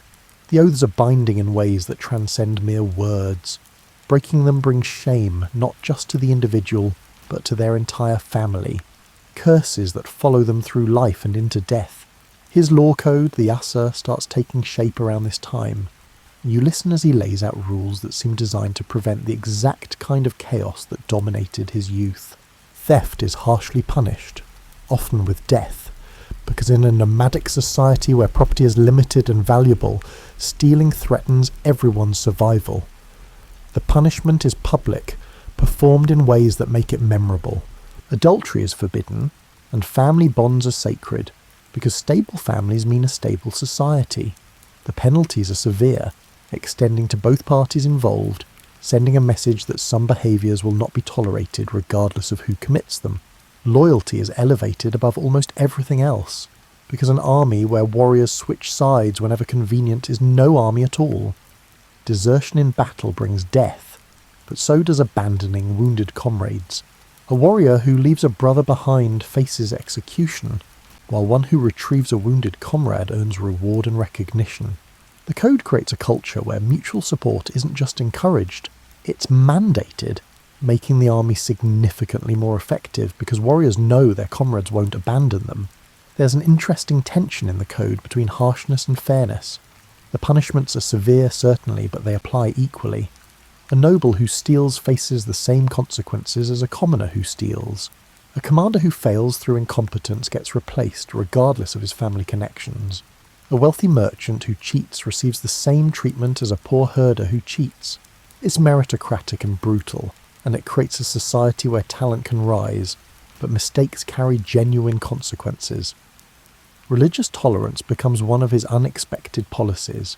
You watch him grant exemptions to shamans, Buddhist monks, Muslim imams, and Christian priests.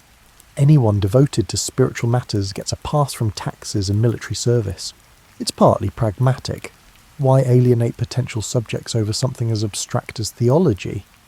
But there's also a genuine curiosity about different belief systems, a willingness to see what works and adopt it regardless of where it comes from.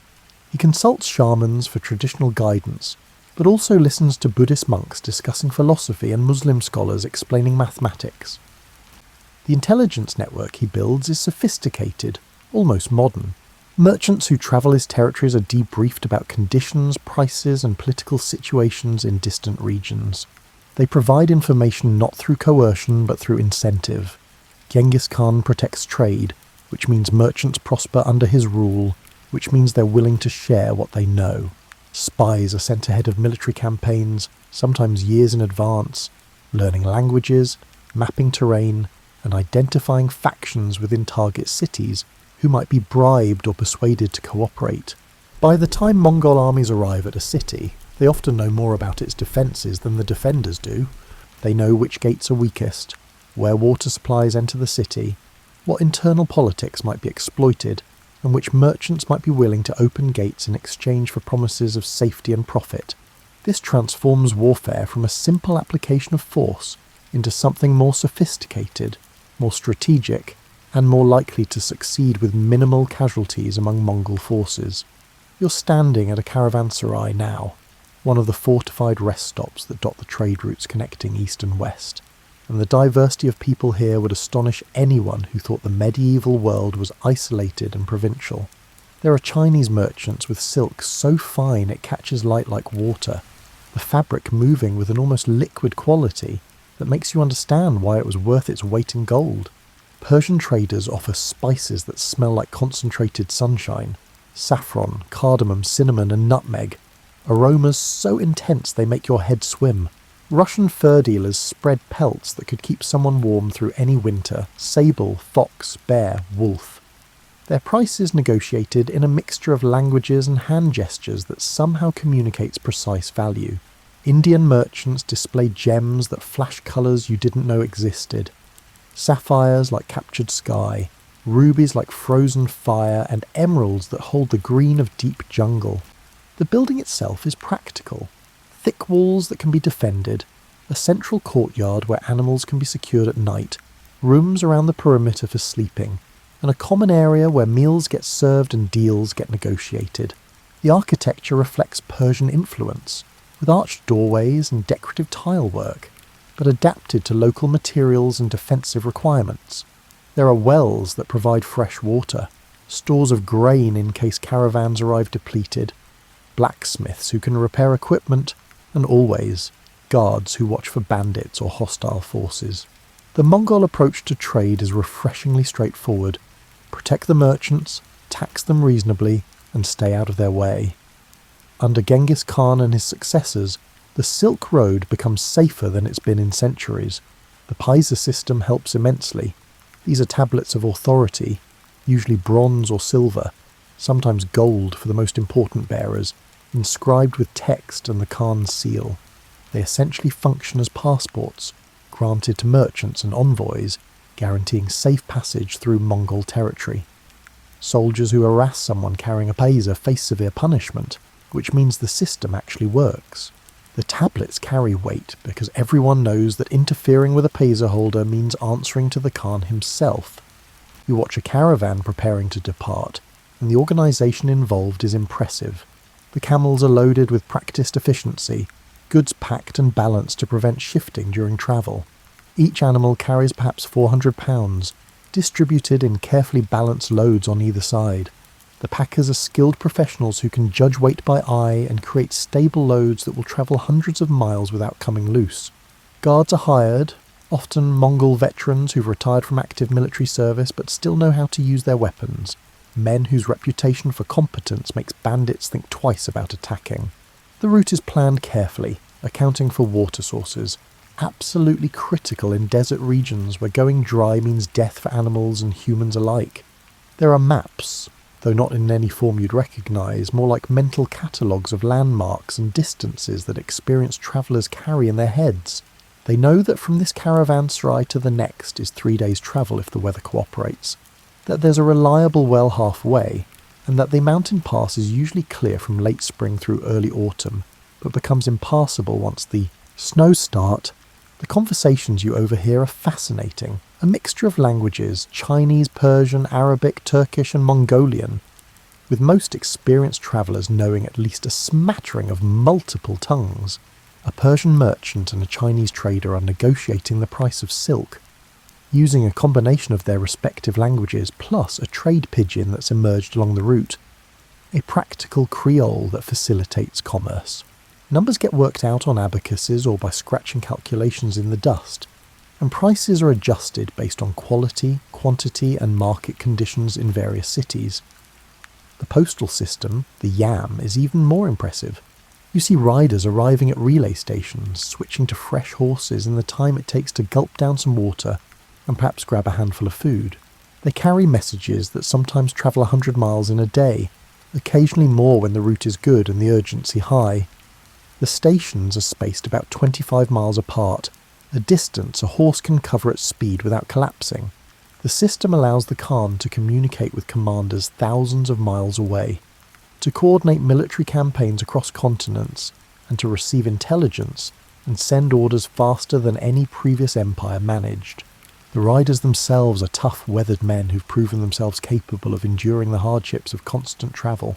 They know the routes intimately, can navigate in the dark, and can read weather signs that tell them when to seek shelter and when to push on.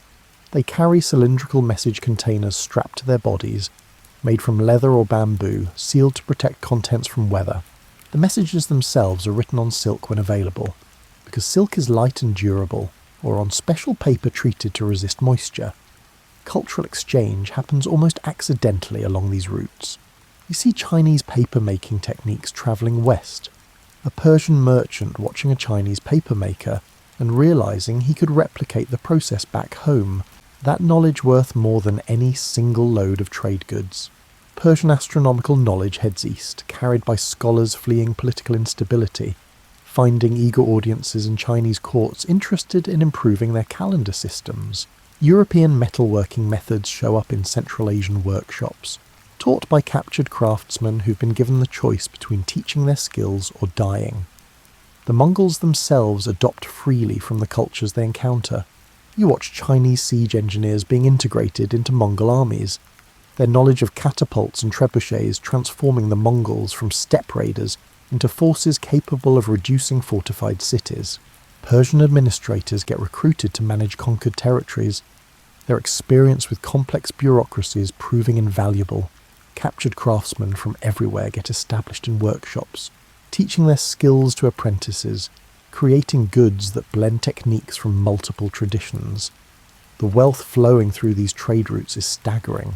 A successful merchant can retire rich after a single journey from Beijing to Baghdad, assuming they survive the trip and avoid being robbed.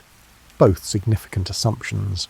The profits are large enough to justify the risks. Silk purchased in China for silver might sell in Persia for 3 times what it cost, and Persian carpets or glassware can command similar markups when sold in China.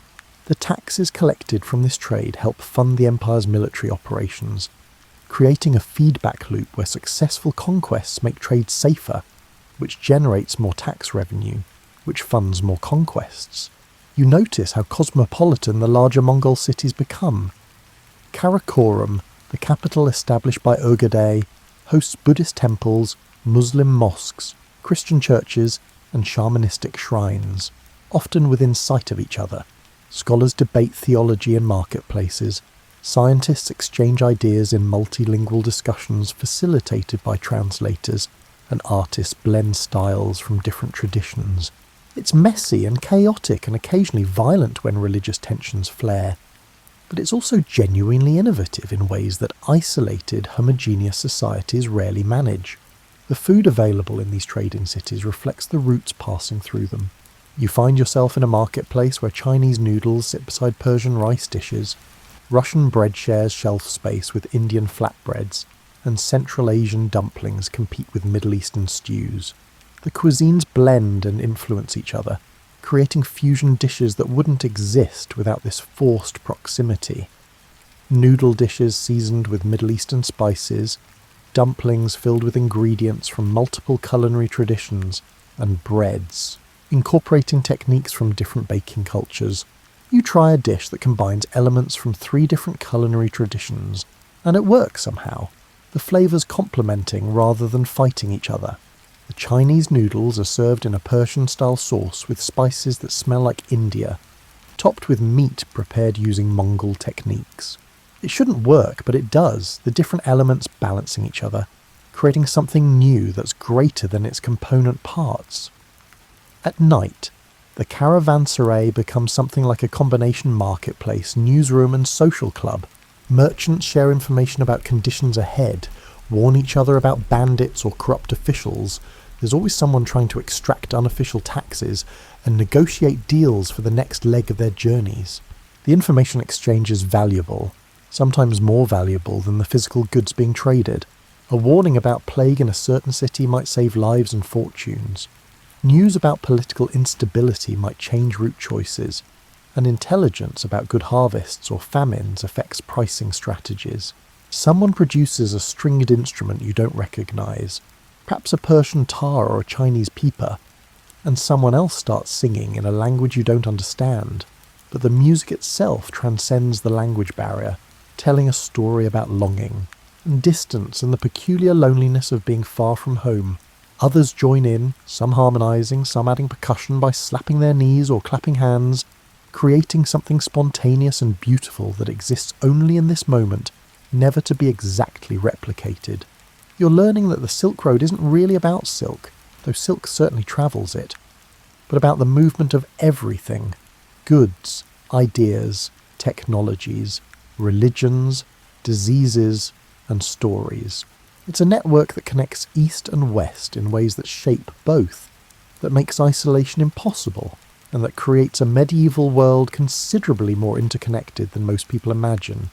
You're examining the administrative structure of the Mongol Empire now, and it's more sophisticated than you expected from your initial assumptions about nomadic conquerors.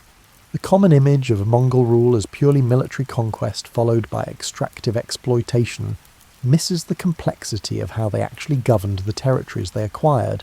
Sure, the military conquest came first, brutal, efficient, often horrifying in its completeness, but afterward came the harder work of actually running these places, extracting resources without killing the golden goose, and maintaining order across vast distances with limited manpower. The census system they implement across conquered territories is comprehensive, almost oppressive in its thoroughness. You watch bureaucrats, often recruited from the local population because the Mongols lack sufficient literate administrators of their own, going door to door, counting people, livestock and resources. Every household gets registered, assigned a number, and recorded in documents that eventually make their way to regional administrators, and ultimately to Karakorum. Every taxable asset gets noted. How many horses, sheep, camels, acres of farmland, workshops, wells, and even trees if they're fruit-bearing and represent economic value. It seems invasive because it is, but it also means the tax burden can be distributed more fairly, or at least more predictably, and revenue collection becomes systematic rather than arbitrary. The old system, where tax collectors showed up demanding whatever they felt like demanding, gets replaced by fixed rates based on recorded assets. You still pay a lot, but you know roughly how much, and there's recourse if collectors try to extract more than what's listed. Local rulers who submit without fighting often keep their positions, though now they're answering to Mongol overseers called darugachi. who make sure tax revenue flows correctly and rebellions don't brew. It's a clever system that minimises the number of administrators needed from the Mongol core population, which remains small compared to the vast territories they control. Better to let local elites continue handling day-to-day governance. They understand local customs, speak the language, and know who's who. While Mongol officials focus on the big picture, revenue, military matters, maintaining order, and ensuring the road stays safe, the Daragachi are usually veteran warriors, men who've proven themselves in conquest and understand both military matters and the empire's priorities. You meet one, a grizzled soldier named Subaete, who now governs a Chinese province larger than many European kingdoms. He doesn't speak Chinese fluently and relies on interpreters and local advisors, but he understands numbers and loyalty. He knows exactly how much revenue his province should generate, knows which local officials are reliable and which need watching, and he's utterly ruthless about crushing dissent while being surprisingly lenient about cultural practices that don't threaten Mongol interests. The legal system gets reformed to reflect Mongol priorities. Criminal law becomes harsher and more consistent than in many conquered territories. Murder carries the death penalty, applied swiftly and publicly. Theft, especially horse theft, brings severe punishment, often death, sometimes mutilation as a warning to others. Adultery is punished harshly, though you notice the punishments fall harder on women than men, reflecting the patriarchal structures the Mongols share with most conquered societies. Rape carries the death penalty, which is actually more severe than in many medieval legal codes, though enforcement varies depending on the status of the victim and perpetrator. At the same time, commercial law becomes clearer and more favourable to merchants than under previous regimes. Contracts are enforced with the empire's full backing. A merchant cheated in a deal can appeal to Mongol authorities, who will investigate and punish violators regardless of their local status. Property rights get protected better than before, less arbitrary confiscation by local authorities who now answer to Mongol overseers interested in keeping commerce flowing. Debts are enforced, bankruptcy regulated, and partnerships formalised in ways that make long-distance trade less risky. You notice how the Mongols handle religious institutions, cautiously but not oppressively unless provoked. Religious leaders receive exemptions from taxes and military service, and in return they're expected to pray for the Khan and not cause trouble. It's a pragmatic arrangement that mostly works. Buddhist monasteries in Tibet and China continue their practices. Muslim mosques throughout Central Asia and Persia maintain their rituals, and Christian churches in conquered Russian territories keep celebrating their sacraments. The Mongols don't care which gods you worship as long as you also acknowledge their sovereignty and pay your taxes. Tensions occasionally flare when religious authorities overstep. When a Buddhist monastery starts accumulating too much wealth without paying taxes, when Muslim clerics preach against Mongol rule, or when Christian priests claim they're spiritual, authority supersedes temporal power. The Mongol response is consistent. Spiritual matters are yours to manage, but political authority and economic obligations are non-negotiable. Step over that line, and the exemptions disappear, often violently. The military administration remains central to everything. The empire is divided into regions, each responsible for providing a certain number of warriors when called upon. The decimal system extends beyond the military proper into civilian administration. Units of households are assigned responsibility for supporting specific military units, creating clear chains of supply and support. 10 households support one soldier, providing his equipment, horses, and provisions. It's a system that makes military mobilization faster and more predictable than the ad hoc recruitment methods used by most medieval states. Every male between roughly 15 and 60 is technically available for military service, though in practice the Mongols are selective, preferring to maintain the quality of their forces rather than simply maximising numbers. You watch a military inspection where young men are tested on horsemanship, archery and endurance. Those who pass get incorporated into units and begin training that will turn them into the kind of warriors who terrify professional armies. Those who don't pass receive other assignments, support roles, messenger service, or garrison duty in less critical locations. Communication remains crucial, and the YAM system expands to cover the entire empire like a nervous system connecting brain to limbs. You visit a relay station in Central Asia, and it's impressive. Stables with 20 horses, supplies for riders, simple accommodations for official messengers, and a small garrison to protect the station and enforce its privileges. The system is expensive to maintain. All those horses, all that grain, all those guards. But it allows the central government to remain informed about conditions in distant provinces and to respond to crises faster than any previous empire managed. The cost is borne by local populations required to maintain the stations as a form of tax obligation. Villages near stations must provide horses, food, and labour. It's burdensome, but it also means that Mongol officials can travel quickly when needed, that merchants with paisa can move safely, and that rebellion in one province can trigger responses from forces several provinces away before the rebels can consolidate their gains. Taxation is surprisingly diverse, reflecting the different economies the Mongols have conquered. In pastoral regions, it's primarily in animals. Every year, a certain percentage of your herd goes to the empire.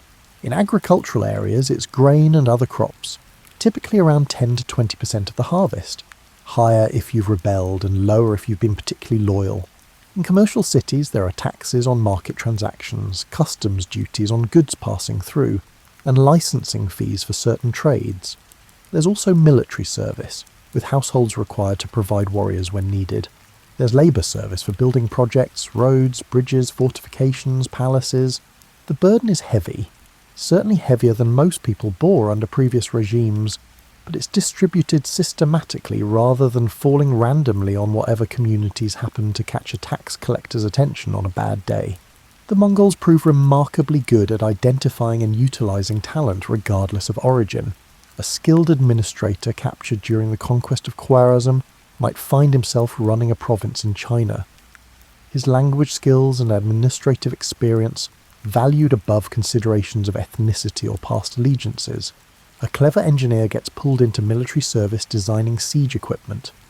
A merchant with knowledge of distant markets becomes an advisor on trade policy. Chinese scholars get incorporated into the Mongol bureaucracy, bringing with them sophisticated record-keeping systems that make administration more efficient.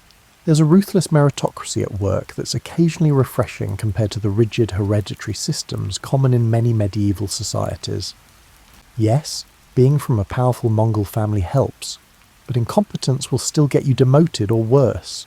A talented foreigner can rise to positions of genuine authority, though they'll always be watched more carefully than ethnic Mongols and always suspected if anything goes wrong. You meet a Chinese official named Yelu Chukai, a former Jin dynasty bureaucrat who now serves Gede Khan as a chief administrator.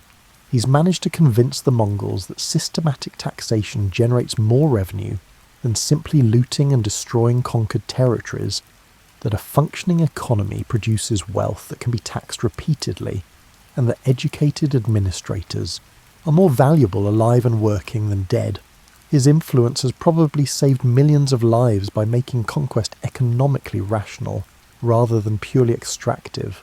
You're in Genghis Khan's final years now, and he's aging in the way warriors age when they've spent decades in the saddle, fighting campaigns, enduring wounds, and pushing their bodies past normal limits. His body carries the accumulated injuries of countless battles, old wounds that ache in cold weather, joints stiff from years of riding, and scars that tell stories he rarely bothers recounting anymore, because everyone who matters already knows them. He's in his 60s, which is genuinely old for this era, ancient for someone who's lived as violently as he has. The campaign against the Western Jia is grinding and exhausting, more a punishment expedition than a genuine conquest. They angered him by refusing to provide support for his war against Khwarezm, citing their own military commitments as an excuse. He hasn't forgotten. Now, years later, he's returned to make sure they understand the consequences of defying him, to demonstrate that agreements with the Khan are not suggestions but obligations backed by the full might of his army. You watch his army systematically dismantling the Western Jia state, destroying cities, eliminating leadership and erasing the kingdom with methodical thoroughness. It's not just about conquest. There are dozens of other kingdoms the Mongols could conquer with less effort. This is about sending a message to every tributary state, every ally, and every potential rebel. Keep your oaths or face annihilation. His health is failing, though he hides it as well as he can. There's a fall from a horse during a hunting trip that seems minor at first, but leaves him injured, possibly bleeding internally. The exact details are murky. Mongol sources are deliberately vague about the Khan's vulnerabilities, but you can see he's not recovering properly. Fever comes and goes. He has trouble eating and keeping down food. His advisors urge him to rest, to return to Mongolia, but he insists on seeing the campaign through. He continues directing operations from a litter when he can't ride anymore, still making decisions, still planning the Empire's future even as his own runs out. You're present during a war council where he discusses strategy for campaigns he won't live to see, conquests that will happen decades after his death. His mind remains sharp even as his body betrays him, and there's something both impressive and sad about watching him refuse to acknowledge his mortality. The question of succession occupies his remaining time and energy. His sons are grown men now, each commanding armies, each with their own supporters and ambitions, and each capable of tearing the Empire apart in a civil war if succession isn't handled carefully. The traditional Mongol approach would be to divide the Empire among them, giving each son a territory to rule independently. He's seen how that fragments power, creates opportunities for rivals, and turns unified strength into competing factions. Instead, he designates Ögedei as his primary successor, someone he thinks has the temperament to hold the empire together. Not his eldest son, Yochi, whose paternity carries those quiet questions from Berta's captivity. Not Chagatai, who's strong but inflexible, too rigid to navigate the complex politics of ruling a multi-ethnic empire. Not Tolui, the youngest, who's brilliant but too young to command the respect of senior commanders. Ögedei, the third son, is competent without being threatening and diplomatic without being weak, someone his brothers might accept because he doesn't inspire the same jealousy or resentment. There are long conversations during these final weeks. You watch him talking with his sons, laying out his vision for continued expansion, warning them about specific threats, and sharing accumulated wisdom about warfare, governance, and the management of their conquered territories. He tells them that their strength lies in unity, that divided they'll be vulnerable to the civilizations they've subjugated, and that maintaining the empire will require cooperation even when it's difficult. Whether they listen is another question. You can see the tensions already present, Chagatai and Yochi barely speaking to each other, old grudges festering, each son calculating his own position, making plans that may or may not include supporting his designated successor. Genghis Khan sees it too, you think, and it worries him. But there's only so much he can control from beyond the grave. His death in 1227 is kept secret initially, following his explicit instructions. The army needs to complete the campaign against the Western Sea, and announcing the Khan's death might encourage rebellion or embolden enemies. So they carry his body back toward Mongolia in secret, maintaining the fiction that he's still alive and directing operations. Messengers continue riding in and out of camp, as if carrying his orders. Guards maintain watch over his tent as if he's resting inside. The Western Shia ruler and his family are lured into a meeting with Mongol commanders, where they're executed, their kingdom erased so thoroughly that its language and culture largely disappear from history. The funeral procession supposedly kills anyone who sees it, maintaining secrecy about the burial location. Whether this is true or propaganda is hard to say. Certainly some people along the route die, but whether through systematic execution or normal mortality inflated by legend is unclear. The burial site itself remains unknown to this day, hidden somewhere in the mountains of northern Mongolia, protected by isolation and deliberate obscurity. The empire he leaves behind is the largest contiguous land empire the world has ever seen, stretching from the Pacific Ocean to the Caspian Sea, from the frozen forests of Siberia to the borders of India. It's connected by those relay stations, secured by military garrisons, administered by a bureaucracy that blends Mongol oversight with local expertise, and enriched by trade that flows more freely than it has in centuries. The population under Mongol control numbers in the tens of millions, encompassing dozens of ethnic groups, multiple religions and countless cultures now unified under a single political system. His descendants will expand it further, pushing the boundaries even beyond what he achieved. Ugdi will invade Eastern Europe, sending armies under Batu Khan that will terrify kingdoms from Poland to Hungary, crushing European armies at Legnica and Mohi, and advancing so far west that scouts reportedly reach the Adriatic Sea. Only Ugeday's death in 1241 pulls them back, as commanders return to Mongolia for the Kurultai to choose his successor. Minka will continue the expansion after securing his own succession through political manoeuvring and some bloodshed.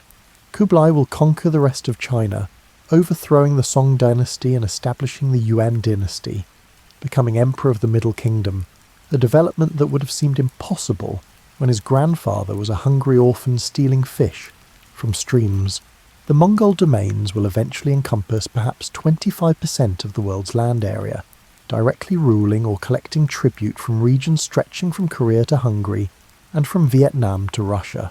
But you're interested in the quieter legacies, the changes that persist beyond military conquest and political control, the religious tolerance, imperfect but genuine, that allows different faiths to coexist within the empire. It's not quite the modern concept of religious freedom. There are definitely hierarchies and definitely expectations about behaviour, but it's remarkably pluralistic for the medieval period. A Buddhist can trade with a Muslim, a Christian can serve alongside a shamanist in the army, and religious disputes are settled by civil authorities rather than through religious warfare. The meritocratic principles that let talented people rise regardless of birth leave marks on subsequent societies. The idea that competence should determine position, that hereditary nobility isn't automatically entitled to leadership, and that talent should be identified and promoted. These concepts influence political thinking in ways that outlast Mongol rule. When the empire fragments and eventually disappears, replaced by various successor states, some of these principles persist, embedded in administrative practices and cultural expectations. The trade networks that connect East and West remain active long after Mongol political unity dissolves, allowing exchange of goods, ideas, and technologies. The Silk Road reaches its peak under Mongol protection, and even as the empire fragments, the routes remain more accessible than they were before the conquests. Merchants continue travelling paths that Mongol armies secured, carrying not just physical goods but also knowledge, printing techniques, gunpowder formulas, mathematical concepts, and artistic styles. There's also the darker legacy that can't be ignored or minimised. The cities destroyed, the populations killed, the cultures erased. The Mongol conquest killed millions. By some estimates, perhaps 40 million people or more, though exact numbers are impossible to verify and hotly debated by historians. Entire cities were annihilated so completely that archaeologists still find the destruction layers in their ruins, thick bands of ash and bone marking the moment the Mongols arrived. The Khwarezmian Empire essentially ceased to exist, its major cities reduced to rubble, its population devastated. The irrigation systems in Central Asia and Persia suffered damage that took centuries to repair, turning productive agricultural land into semi-desert. Baghdad, when it finally falls to Hulagu in 1258, loses perhaps 1 million inhabitants. Its famed library is destroyed, and centuries of Islamic scholarship are lost forever. The Jin dynasty in northern China fights for decades before being destroyed, its territory depopulated by warfare, famine, and disease. The Song dynasty holds out longer, but eventually falls as well, its sophisticated culture absorbed and transformed by the Yuan dynasty. Russia fragments into competing principalities, many paying tribute to the Golden Horde for centuries, their political development altered by the experience of Mongol domination. You notice how the empire begins fragmenting even before it fully settles, centrifugal forces pulling it apart despite efforts to maintain unity. The various Khanates develop their own characters, their own priorities, and their own relationships with the populations they rule. The Golden Horde in Russia becomes increasingly separate, its Khans converting to Islam, adopting Persian administrative practices, and developing their own court culture. The Ilkhanate in Persia also converts to Islam, becoming essentially a Persian empire ruled by Mongol elites, who gradually assimilate into Persian culture.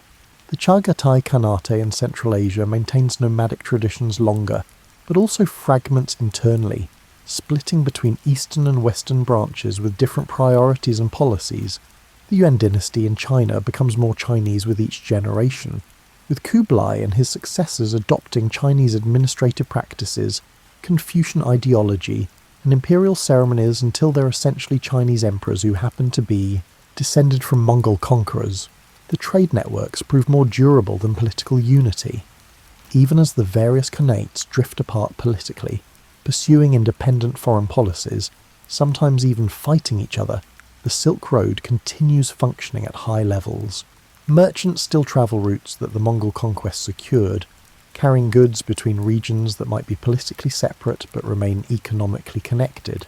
Ideas flow along these paths. Gunpowder technology spreads westward, eventually revolutionizing European warfare. Printing technology expands beyond China, though it won't reach Europe for another century. Mathematical concepts cross cultural boundaries. Arabic numerals become more widely used. Algebraic techniques spread, and astronomical observations get shared and refined through intercultural contact. You see elements of Mongol law and administration being adopted by successor states, particularly in Russia, where the influence persists longest. The census techniques get copied and refined. The postal system inspires later communication networks, including those established by Russian and Chinese empires. The idea of religious tolerance, however imperfectly implemented, plants seeds that will influence later thinking about governance, sovereignty, and the relationship between political and religious authority. The military innovations spread as well, though they're often resisted initially because adopting them means acknowledging that these barbarian conquerors understood something important about warfare. Other armies eventually study Mongol tactics, try to replicate their mobility and coordination, and adopt elements of their command structure. The composite bow design influences weapons development across Eurasia, though it's gradually superseded by crossbows and eventually firearms. The emphasis on cavalry mobility and tactical flexibility becomes doctrine in military academies that won't exist for centuries but will trace some of their thinking back to lessons learned fighting against or alongside Mongol forces. The idea of combined arms warfare, coordinating different types of units for maximum effect, owes something to Mongol practice, though it gets developed further by later military thinkers. You're sitting by a fire now, not in any specific time or place, but in the kind of moment that existed throughout the Mongol period and continues in diminished form today, after the day's work, before sleep, when people gather and talk quietly while flames die down to embers in the vast sky wheels overhead. The conversation meanders, touching on ordinary things that matter more than empire. Someone mentions weather patterns, noting how the clouds have been building differently lately, speculating about whether the rains will come early this year or late. Someone else mentions seeing unusual bird behaviour, cranes migrating in formations that seemed wrong for the season, which might mean something about coming weather patterns. These observations aren't idle chatter, they're survival information, the accumulated knowledge that keeps communities alive in environments that don't forgive mistakes. Someone tells a joke you don't quite catch, but the laughter suggests it's funnier in the original language, something about a merchant and a stubborn camel, the punchline relying on wordplay that doesn't translate well. The laughter is genuine though, the kind that comes from people who spend their days together and have developed their own rhythms of humour, their own internal references and running jokes. A woman is doing needlework by firelight, creating patterns in felt that will decorate her gear, transforming functional shelter into something beautiful. Her hands move with practiced precision, needle pulling thread through material, creating geometric designs that echo patterns used for generations. Someone asks about the design, and she explains it's a variation of a pattern her grandmother taught her, modified slightly to incorporate elements from a different tradition she learned from a neighbour who married in from another region. It's a small example of cultural synthesis happening at the most basic level. Children sleep nearby, bundled in furs despite the season being relatively warm, because desert nights get cold even in summer. They make the small sounds of dreams, soft murmurs, occasional movements, and the peaceful breathing of the deeply asleep. You think about how each of them carries forward the knowledge of their culture, learning through observation and participation how to ride, how to hunt, how to survive in this landscape, and how to maintain the intricate web of relationships and obligations that hold society together. They'll grow up in a world shaped by the empire. Perhaps they're living during its height, perhaps during its fragmentation, perhaps after it's dissolved into successor states. Their daily lives will still centre on herds and horses, weather and grass, and the practical demands of nomadic pastoralism that persist regardless of political structures. The skills they learn and teach their own children will be variations on skills practiced for millennia on these grasslands. The stars overhead are doing what stars have always done, wheeling across the sky in patterns that travellers and shamans read for meaning and navigation. The fire settles lower, sparks drifting up toward those distant lights, and someone adds another piece of fuel, argil, dried wood, whatever's available, keeping the warmth going a little longer. The action is automatic, performed without thought, part of the rhythm of evening that everyone knows. There's a comfort in routines that persist regardless of politics or empires. The animals still need tending, checking on horses that might have wandered during the day, ensuring sheep are safely corralled against predators, and making sure camels are properly hobbled. The seasons still cycle through their changes, bringing their own demands and opportunities. The grass grows according to patterns of rain and temperature, unconcerned with human affairs. The wind blows across the steppe, indifferent to who claims sovereignty over the land it crosses. You think about how history gets written by the dramatic moments, the battles, the conquests, the rise and fall of empires, and the decisions of khans and kings. But most of life happens in the spaces between those moments, in the ordinary work of feeding families and maintaining equipment, and teaching children, and telling stories around fires. The Mongol Empire conquered half the world, but most Mongols spent most of their time doing the same things their ancestors had done for generations.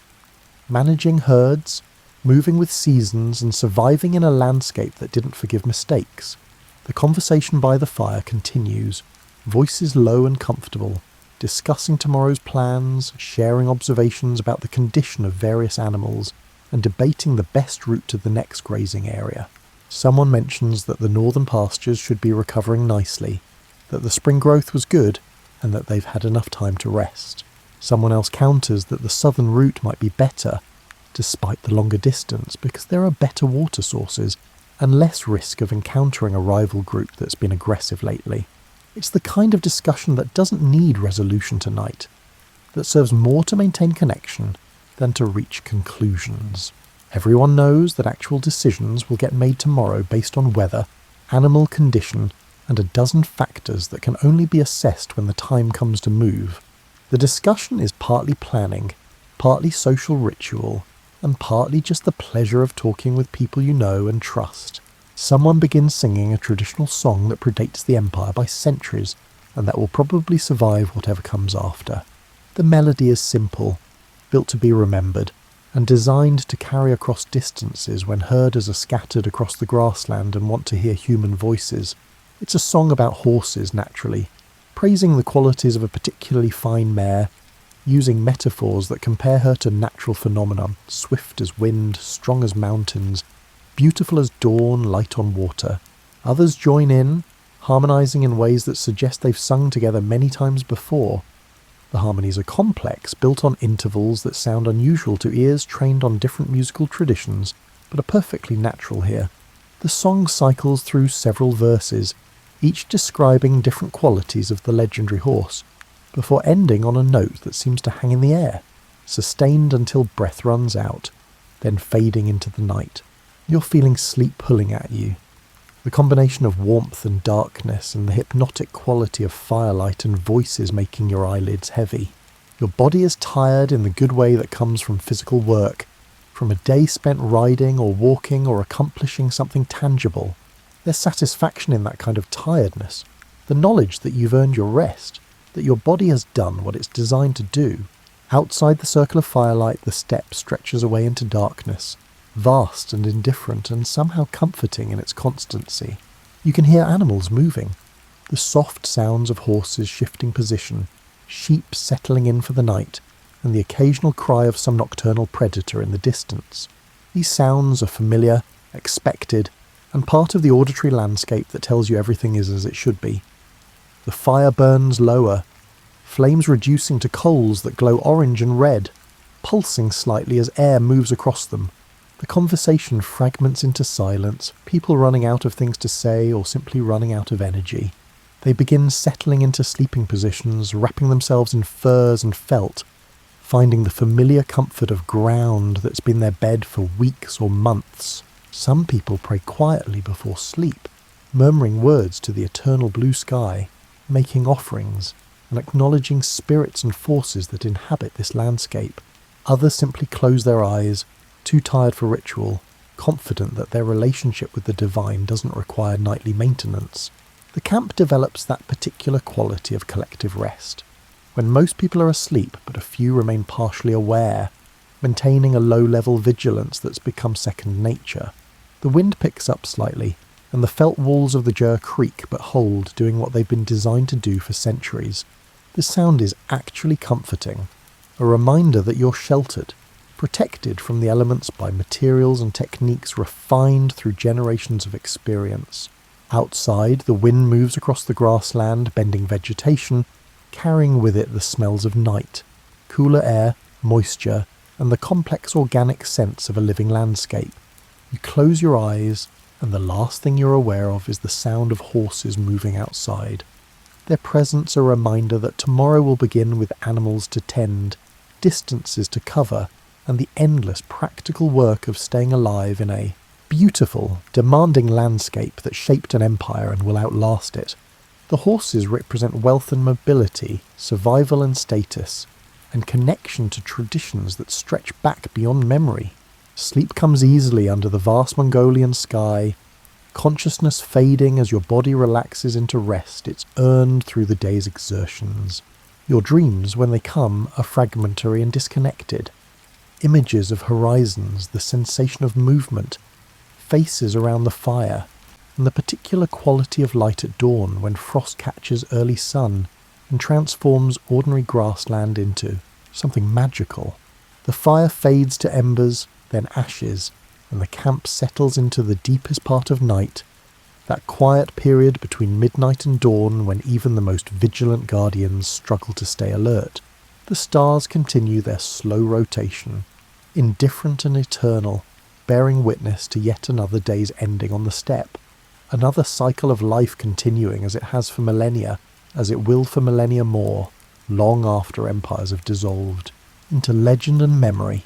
The grass grows over the ruins of conquest, patient and persistent, reclaiming land that briefly saw different purposes.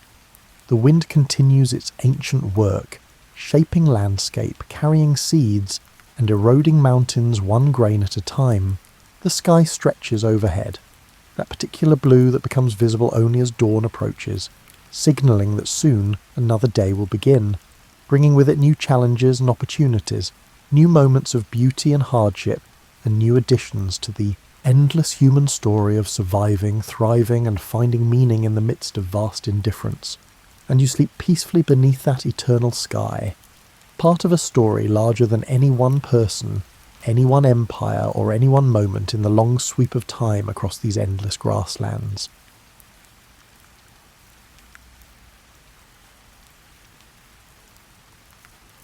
You step off a carriage onto the cobblestones of Vienna on a September afternoon in 1814, and your legs ache from 3 weeks of travel. The city smells of roasted chestnuts and chimney smoke, and somewhere nearby a street vendor is selling hot wine that sends cinnamon-scented steam curling into the autumn air.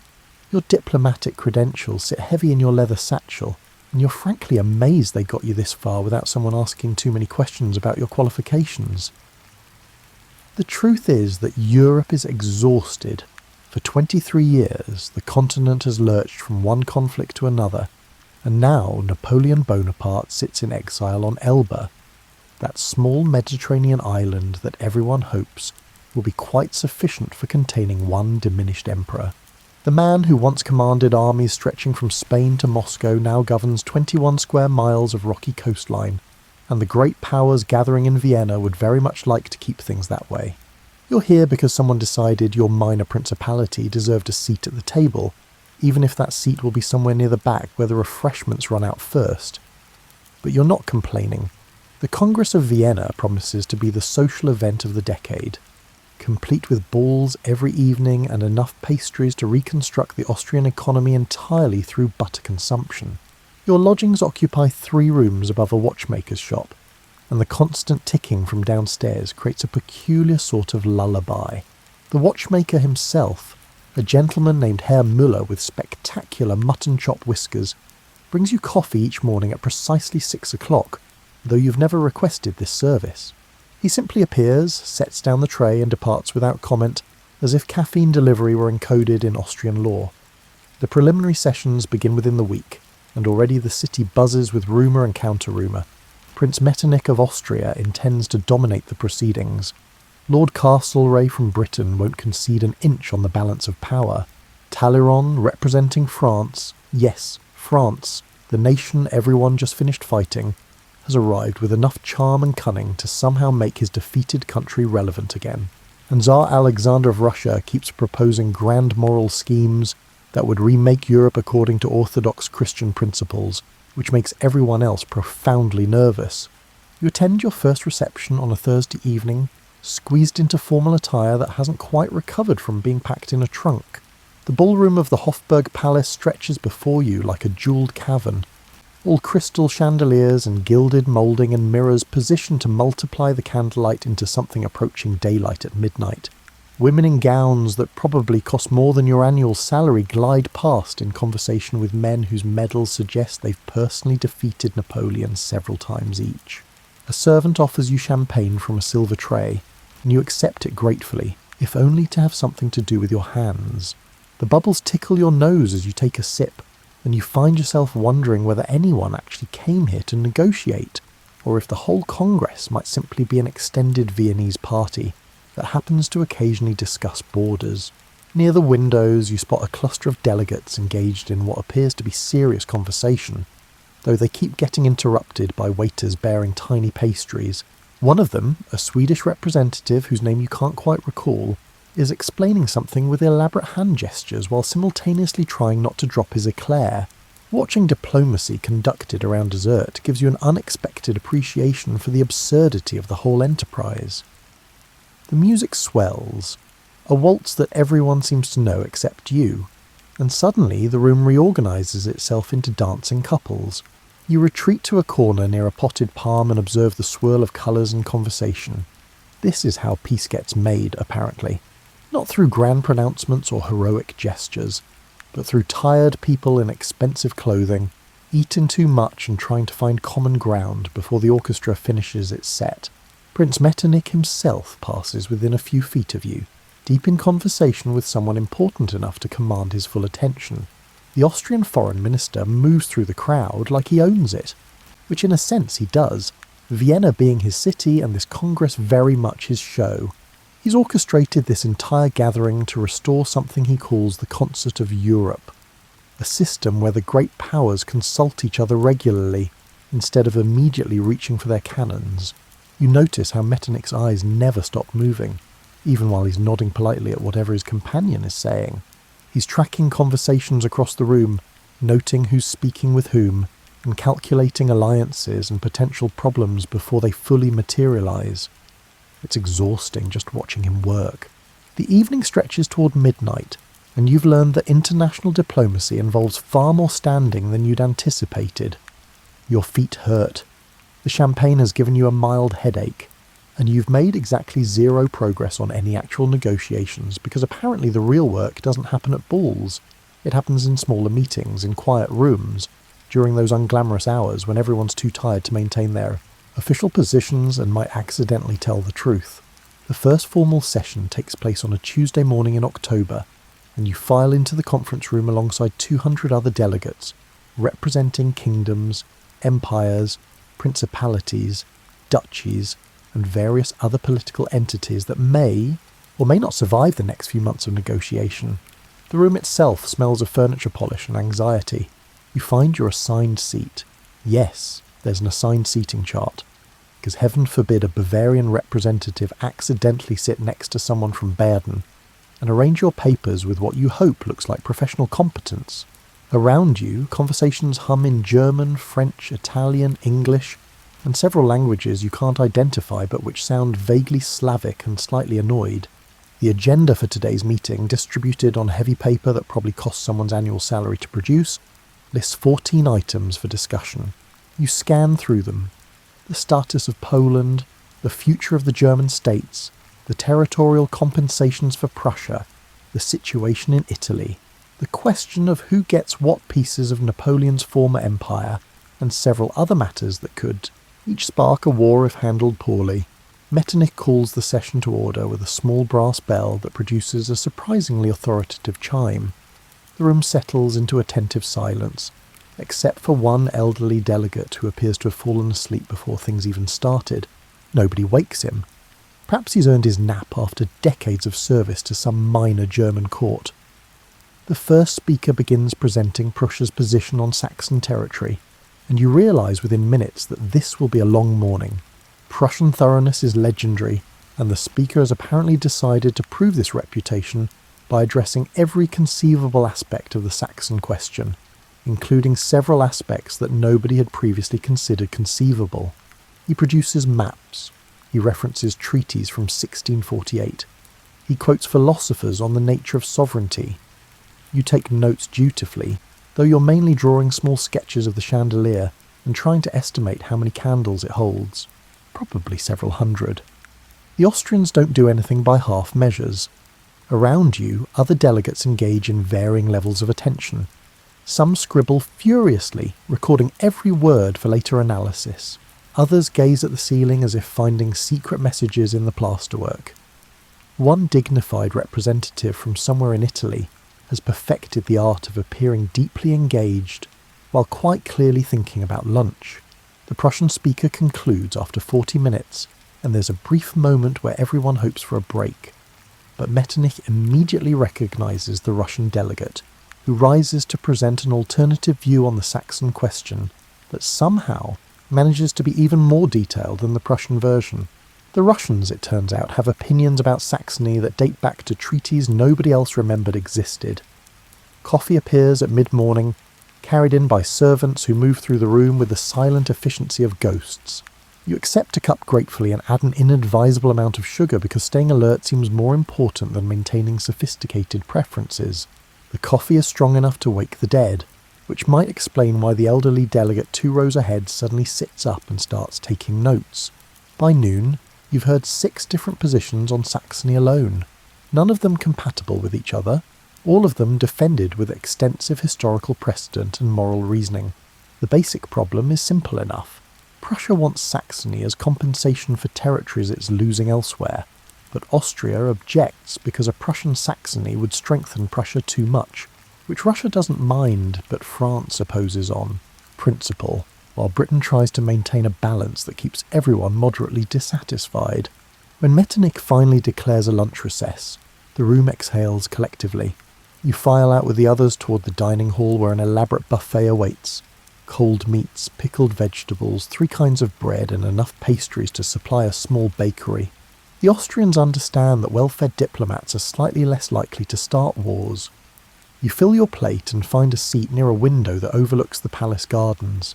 Outside, Vienna continues its daily life, completely unaware that a few hundred men in one building are trying to reorganize the entire continent. A gardener trims hedges with methodical precision. 2 children chase each other around a fountain. A couple strolls past, arm in arm, discussing something that makes them both laugh. The afternoon session focuses on Poland, which presents even more complications than Saxony, because Poland no longer officially exists as an independent state, having been carved up by its neighbours in 3 separate partitions between 1772 and 1795. Russia currently controls most of what used to be Poland and shows no inclination to give any of it back. Austria and Prussia, having participated in those earlier partitions, find themselves in the awkward position of arguing for Polish restoration while also keeping the Polish territory they previously grabbed. Tsar Alexander himself has come to Vienna to handle the Polish question personally, which adds both gravitas and complication to the proceedings. The Tsar is a fascinating contradiction. A Russian autocrat who speaks eloquently about liberty and constitutional government, while ruling as an absolute monarch. He proposes creating a Polish kingdom with himself as its constitutional king, which he presents as a generous compromise that gives Poles their nation back while keeping them safely under Russian supervision. Nobody quite knows what to do with this proposal. It's simultaneously progressive and entirely self-serving, idealistic and pragmatic, a gift and a trap. The Austrian and Prussian delegates exchange glances that contain entire conversations about Russian ambitions and the danger of letting Alexander control that much territory in Central Europe. You watch Metternich's face as Alexander speaks, and the Austrian foreign minister's expression reveals nothing, which is itself revealing. Metternich has built his career on the premise that dramatic change leads to chaos, and here's the Russian Tsar proposing to remake Poland according to enlightened principles that Metternich considers dangerously revolutionary. The fact that these principles would also expand Russian power westward makes the whole proposal doubly threatening from the Austrian perspective. November arrives with cold rain that turns Vienna streets into rivers of mud and makes everyone grateful for indoor negotiations. You've been here 2 months now, and the Congress has developed a peculiar rhythm. Formal sessions in the morning where nothing gets decided, informal consultations in the afternoon where actual progress occasionally happens, and evening. Entertainments where people relax enough to say what they actually think instead of what their governments instructed them to say. The breakthrough, such as it is, comes from an unexpected source: delay itself. When the major powers can't agree on Poland or Saxony or the German question or Italian borders, they simply table the discussion and move to something else. This drives the minor states crazy because they need decisions, but the great powers have discovered that postponement often works better than confrontation. You're present at one of these postponement moments, watching Metternich and Castlereagh essentially agree to disagree about Prussia's territorial claims by scheduling another meeting for next week. Next week arrives, they schedule another meeting for the week after that, and gradually everyone realises that this process of infinite rescheduling actually prevents anyone from storming out of the negotiations or issuing ultimatums. The British approach this differently than everyone else. Lord Castlereagh, representing a nation protected by the English Channel and the Royal Navy, mainly cares about preventing any single continental power from dominating Europe. He doesn't particularly care whether Prussia or Austria controls this or that German principality, as long as neither becomes strong enough to threaten Britain's interests. This gives him flexibility that other delegates lack, and he uses it to broker compromises that everyone can tolerate even if nobody particularly likes them. You attend a smaller meeting in late November where Castlereagh proposes a solution to the Saxon question that amounts to splitting the difference. Prussia gets part of Saxony, but not all of it, with the remainder staying independent under its traditional ruling house. It's not elegant, and it satisfies nobody's sense of historical justice, but it might actually work because it prevents the kind of maximalist outcome that would drive other powers to opposition. The room falls silent as people calculate the implications. Prussia's representative looks disappointed but not outraged. Austria's delegation seems relieved. The Saxon representative, a dignified older gentleman who spent 3 months arguing for his state's complete independence, slumps slightly in his chair but doesn't object. Everyone understands that this is probably the best outcome available given the circumstances. Metternich suggests adjourning for the day to let everyone consult with their governments, which is diplomatic language for, let's not make any commitments while we're all in the same room. The meeting breaks up, and you step outside into a Vienna. Evening that smells of wood smoke and approaching winter. Walking back to your lodgings, you reflect on how strange this whole process is. These men, and they're all men, because this is 1814, and women don't get seats at diplomatic congresses despite often being smarter than the delegates actually present, are trying to prevent future wars by arguing about borders and compensations and balances of power, but underneath all the formal language and historical precedents, they're simply trying to create a situation where going to war becomes more trouble than it's worth. The delay tactics serve this purpose perfectly. Every postponed decision is a decision not to fight about it today. Every rescheduled meeting is another week where armies stay in their barracks. The minor states complain about the slow pace, but the great powers understand that speed itself can be dangerous when you're redrawing a continent. December brings the first serious social crisis of the Congress. though nobody calls it that officially. The problem is that Tsar Alexander has been attending every ball and reception, dancing with every lady of importance, and generally behaving like he's running for some kind of international popularity contest. This wouldn't matter except that the Tsar's presence tends to dominate any gathering he attends, and smaller delegations are starting to grumble that they never get face time with important decision makers because Alexander is always holding court in the centre of the room. Metternich solves this by the simple expedient of scheduling even more social events, essentially diluting the Tsar's impact across a larger number of parties. If Alexander can only attend 2 balls per evening while Vienna is hosting 5, then at least 3 gatherings will be Tsar-free zones where other conversations can happen. It's a very Austrian solution, more of everything until the original problem becomes statistically insignificant. You find yourself at one of these additional events, a concert followed by a supper at a noble residence that you're fairly certain didn't exist last week. The music is lovely, something by Mozart, performed by musicians who clearly wish they were playing for a more attentive audience. But diplomats make terrible concert-goers, treating the performance as background noise for their ongoing negotiations. During the intermission, you strike up a conversation with a Bavarian delegate who shares your appreciation for the absurdity of the situation. He's a practical man who spent 20 years administering rural districts and finds the Vienna social whirl both fascinating and exhausting. "We're all so very serious," he observes, gesturing at the crowd with his wineglass, acting as if we're reshaping civilization itself when really we're just trying to make sure the armies go home and stay there. You nod, because he's absolutely right. Strip away all the formal language and philosophical justifications, and the Congress of Vienna amounts to a group of exhausted nations trying to create enough stability that they can stop fighting for a while. The fact that this requires 9 months of negotiations and countless pastries doesn't make it less necessary. March 1815 brings spring to Vienna and disaster to the Congress. You're in your rooms above the watchmaker's shop when the news arrives. Napoleon has escaped from Elba. The former emperor left his island prison with 1,000 men, landed in France, and is marching toward Paris while the French army, supposedly loyal to the restored Bourbon king, defects to Napoleon in regiments and entire divisions. Herr Miller delivers this information along with your morning coffee, his face grave. The watchmaker has family in Alsace and understands what renewed war means better than most of the delegates currently panicking in their lodgings. The Congress transforms overnight. All those careful negotiations about borders and compensations suddenly become secondary to the immediate question of what to do about Bonaparte. Metternich calls an emergency session, and you hurry to the Hofburg Palace through streets where people cluster in anxious conversations, speaking too quickly and too loudly, as if volume might somehow change the news from France. The conference room fills within minutes, delegates arriving out of breath and out of sorts, with several still adjusting their formal attire because they dressed in such haste.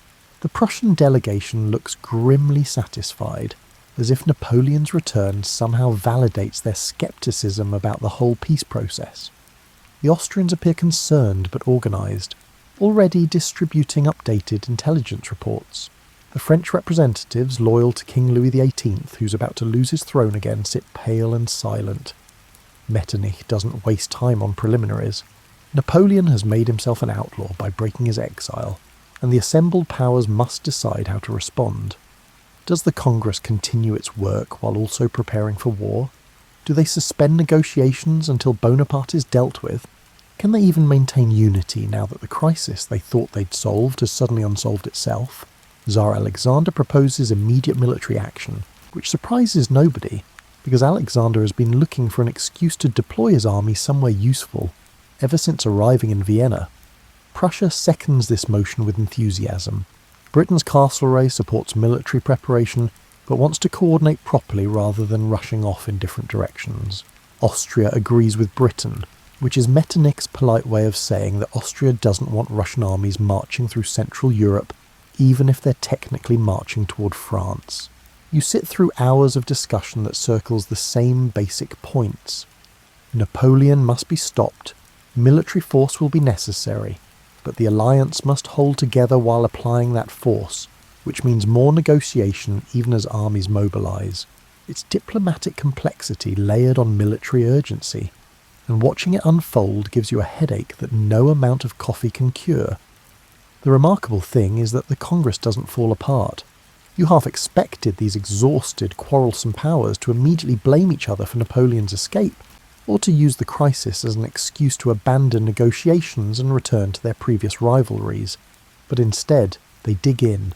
The threat of Bonaparte concentrates minds wonderfully, reminding everyone why they came to Vienna in the first place, to create a system that prevents one man from destabilizing an entire continent. Within days, the great powers sign a new alliance, committing themselves to Bonaparte's defeat and pledging 200,000 men each to the cause. It's an enormous commitment, representing the kind of cooperation that seemed impossible just months ago, when everyone was arguing about Saxon borders. Fear works wonders for diplomatic unity. The military preparations proceed alongside continued negotiations on everything else, creating a strange dual reality where delegates discuss constitutional arrangements for German states in the morning and troop movements against France in the afternoon. Vienna fills with officers appearing for strategy sessions, their uniforms adding new colours to the social scene. The balls continue because Metternich insists on maintaining normalcy, but now they're punctuated by men excusing themselves to review dispatches from the French border. You find yourself assigned to a minor committee dealing with logistical arrangements for the Allied armies, which sounds important, but mainly involves arguing about whether supply wagons should travel on certain roads or different roads, and whose responsibility it is to provide fodder for horses passing through neutral territories. It's unglamorous work that nevertheless matters immensely to the soldiers who will need those supplies while marching toward France. April passes in a blur of activity and anxiety. News from France remains scarce and contradictory. Napoleon has entered Paris in triumph, or he's met armed resistance, or King Louis has fled, or the king remains in the Tuileries Palace, or possibly both Louis and Napoleon are in Paris, simultaneously through some kind of quantum diplomatic superposition. Eventually the truth settles into focus. Napoleon controls France again. Louis has fled to Belgium, and the Emperor has about 100 days to prepare for the Allied armies marching toward his borders. The Congress continues its negotiations with renewed urgency now. Everyone understands that if they don't finish this work before the armies defeat Napoleon, they'll be right back where they started, victorious powers with no agreed framework for managing peace. The territorial questions that seemed abstract in January now carry immediate weight, because the armies mobilising against France will need to know where borders should be drawn once they win. May arrives with unusual warmth, and Vienna's gardens explode into bloom just as the Allied armies explode into Belgium, where Napoleon has positioned himself for one last campaign. You receive daily updates from the front, though front is too generous a word for the confused situation in the Low Countries, where three armies, Prussian, British, and Napoleonic, manoeuvre for advantage while trying to remember which villages belong to which coalition partners. The negotiations in Vienna take on a frantic quality now. Committees that previously met weekly now convene daily. The Polish question, the Saxon question, the German question, the Italian question. All these carefully postponed issues suddenly demand resolution before the military situation changes everything. Metternich coordinates this acceleration with characteristic precision, scheduling overlapping meetings and shuttle diplomacy between delegations, essentially forcing decisions through sheer organisational momentum. You attend a session on German constitutional arrangements where 39 different German states try to agree on a basic framework for cooperation. 39 states means 39 different interests, 39 different histories, and 39 different reasons why someone else's reasonable proposal won't work for their particular circumstances. And yet somehow, by late afternoon, they've sketched out the German Confederation. Not a unified Germany, which nobody wants except some impractical professors in Heidelberg, but a loose association that provides collective security while preserving everyone's precious sovereignty. It's a masterpiece of creative ambiguity, specifying just enough structure to be meaningful, while leaving enough flexibility that even Prussia and Austria can both join without feeling they've surrendered too much. You suspect it won't last forever. Things built on creative ambiguity rarely do. But it might last long enough for the current crisis to pass, and that's all anyone's asking for right now. The news from Belgium arrives on June 18th. Napoleon has been defeated at Waterloo by the combined British and Prussian armies. The battle was apparently a close thing, decided by late afternoon Prussian reinforcements, arriving just as Napoleon's Imperial Guard was making a final push against Wellington's position. But close or not, Bonaparte is finished. His gamble failed, his army is shattered, and the Allies are already discussing where to exile him this time, ideally somewhere more remote than Elba, and preferably with better security. Vienna celebrates with appropriate Austrian thoroughness. Fireworks, illuminations, concerts, balls, and enough champagne to float the Austrian navy if Austria had a navy to float.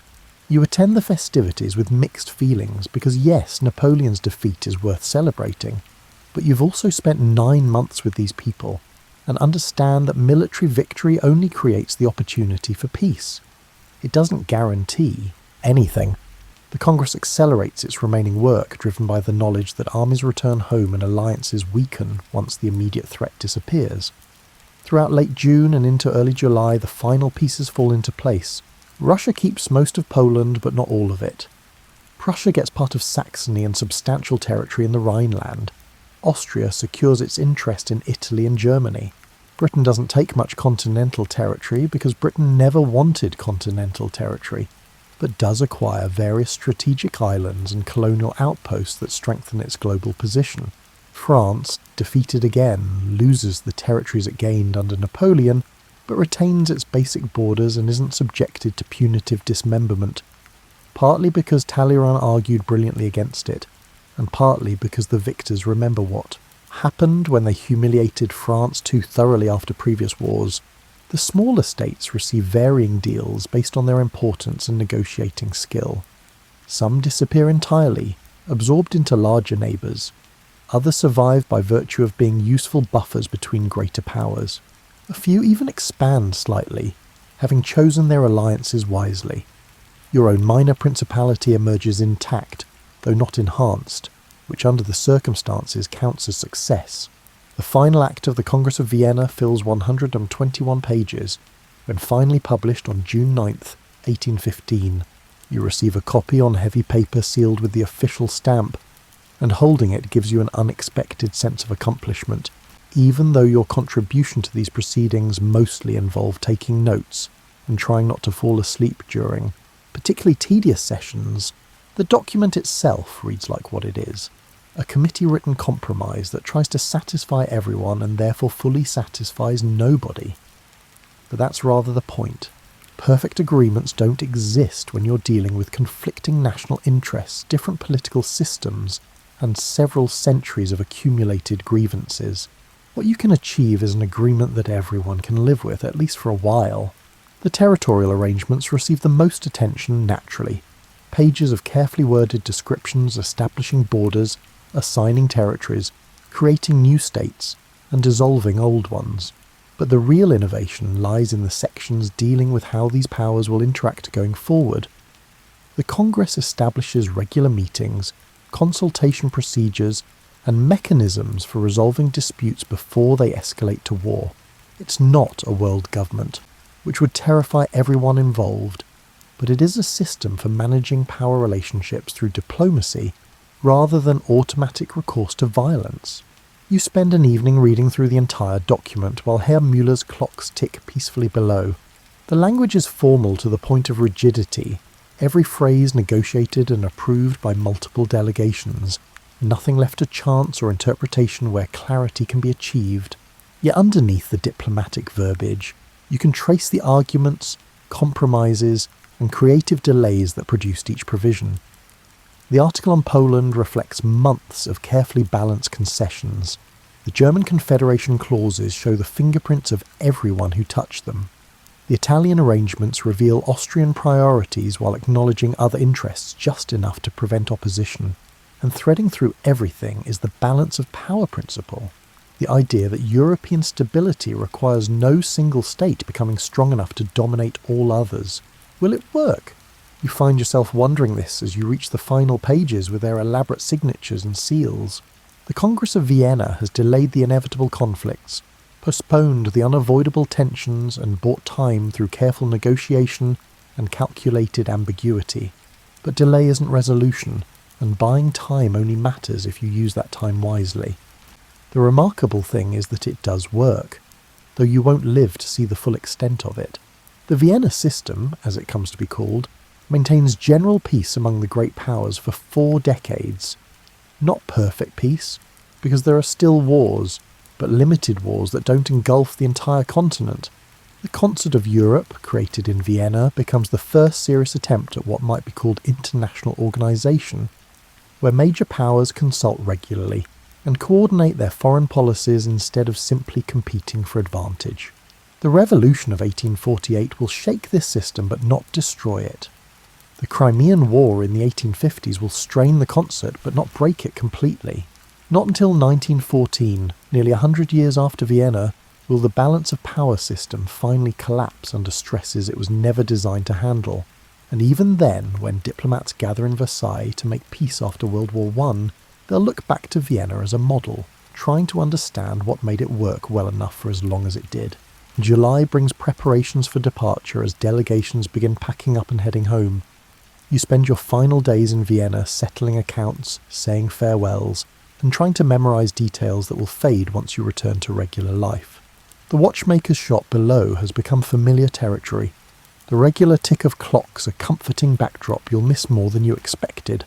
Herr Müller presents you with a small travelling clock on your last morning, refusing payment despite your insistence.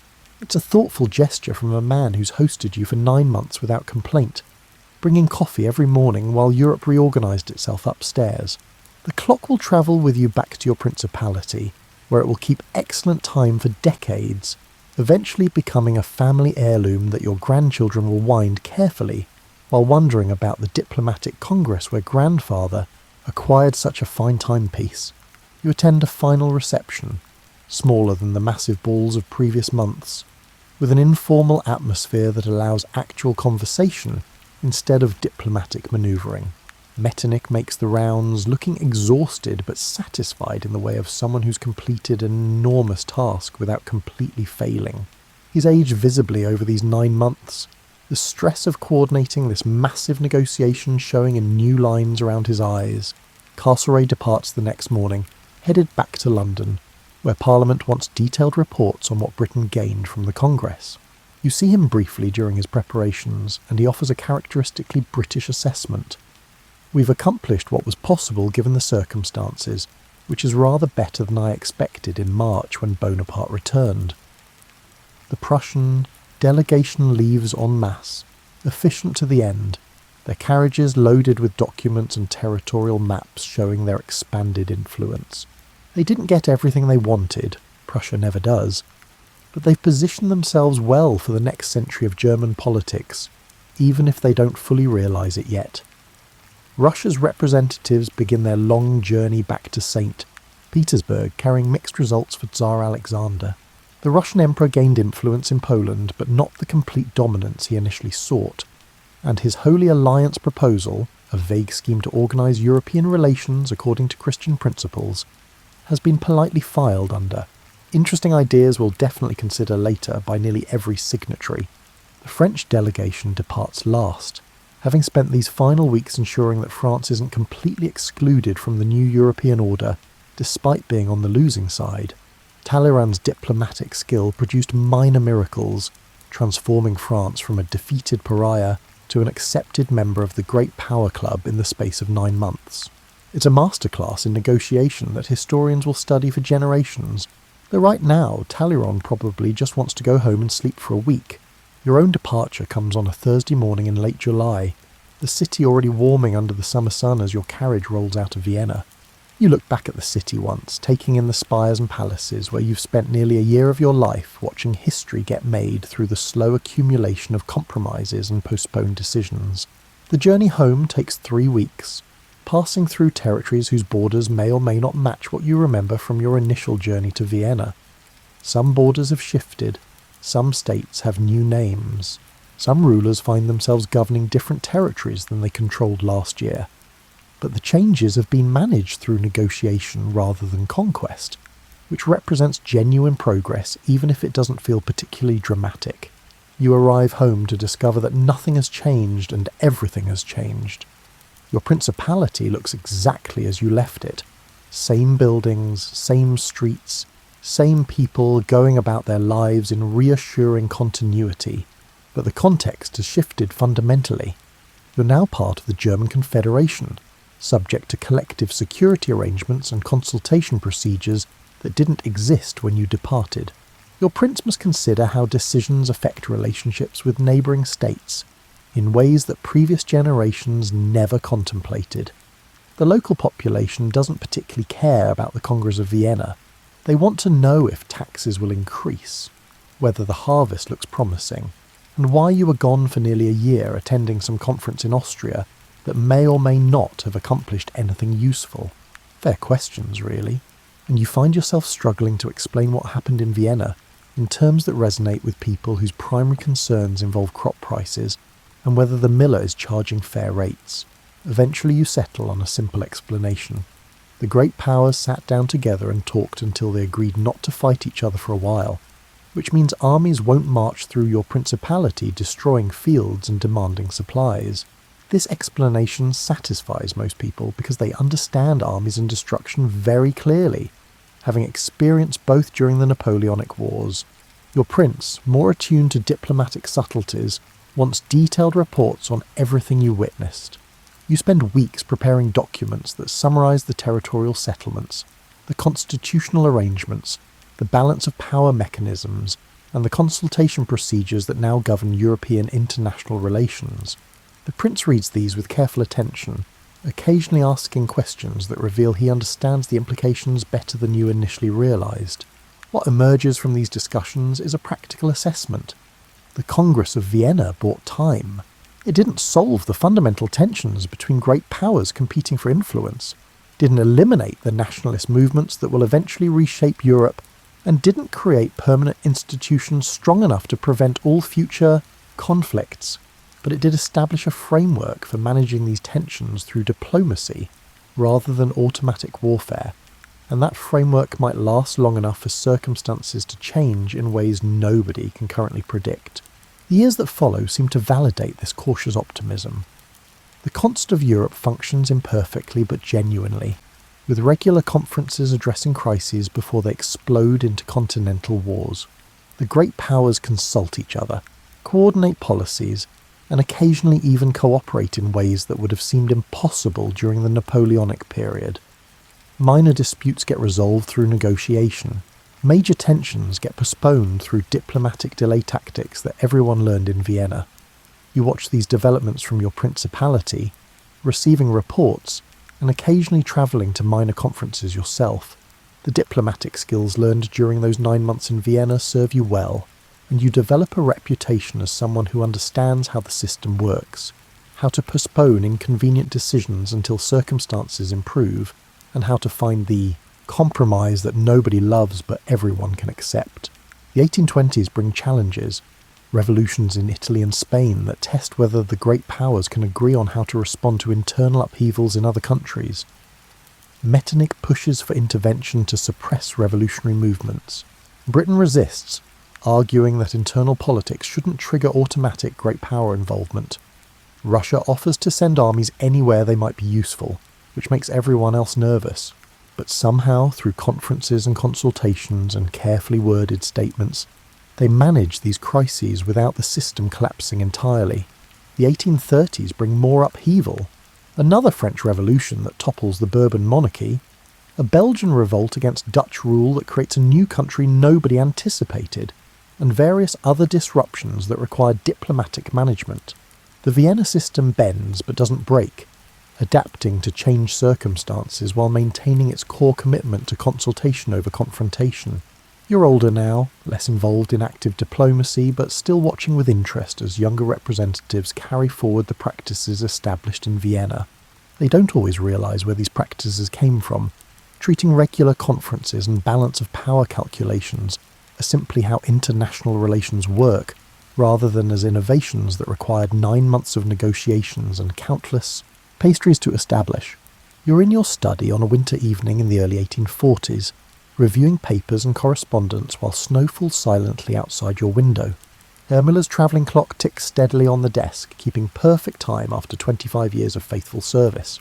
The sound brings back memories of Vienna, the larger clocks ticking in the watchmaker's shop below your lodgings, the measured pace of negotiations, and the careful progress toward agreements that seemed impossibly distant when you first arrived in. That autumn of 1814, a younger colleague visits, someone being prepared for diplomatic service, and asks you about the Congress of Vienna because he's heard you were there and witnessed the proceedings firsthand. Where to begin? How do you explain 9 months of negotiations to someone who's grown up in the relative stability those negotiations produced? You start with the basics. Europe was exhausted after 23 years of almost continuous warfare, and the great powers decided to sit down together and try to create a system that might prevent future conflicts from immediately escalating to continental war, not prevent all conflicts, that would be impossible, but create mechanisms for managing disputes through diplomacy rather than automatically reaching for weapons. Your colleague nods, takes notes, and asks intelligent questions about specific territorial arrangements and constitutional provisions, but you sense he's missing the larger point, so you try a different approach. The Congress of Vienna succeeded, you explain, precisely because it failed to solve everything. This confuses him naturally. How can failure equal success? But that's the essential insight that everyone in Vienna eventually learned. Perfect solutions don't exist when dealing with competing national interests and centuries of accumulated grievances. What you can achieve are good enough solutions that everyone can live with, at least temporarily. And temporarily can last surprisingly long if you've created proper mechanisms for extending it. The delay tactics that frustrated minor states at the time, the postponed decisions, the rescheduled meetings, the carefully maintained ambiguities, these weren't failures of diplomacy, but rather its greatest achievements. Every postponed decision was another day without war. Every rescheduled meeting was another opportunity for circumstances to change, for tempers to cool, and for better options to emerge. The great powers learned in Vienna that delay itself could be a form of progress, that buying time through careful negotiation often accomplished more than forcing immediate decisions that might prove disastrous. You walk your colleague through specific examples. The Saxon question took months to resolve, not because anyone was incompetent, but because rushing toward a solution would have forced sides to take hard positions they couldn't back down from without losing face.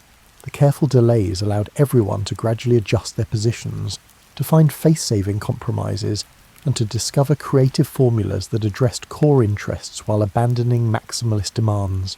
The Polish question never really got solved at all. Russia kept most of Poland, which nobody liked except Russia, but the careful diplomatic language wrapped around this outcome allowed everyone else to claim they'd protected Polish interests as much as possible given the circumstances. Was this ideal?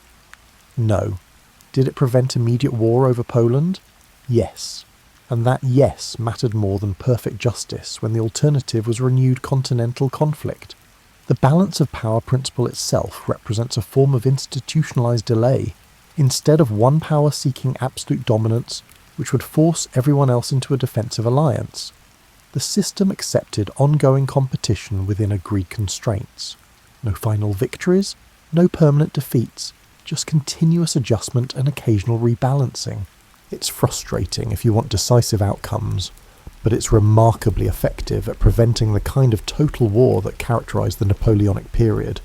Your colleague absorbs this, and you can see him reconsidering his assumptions about what diplomacy should accomplish.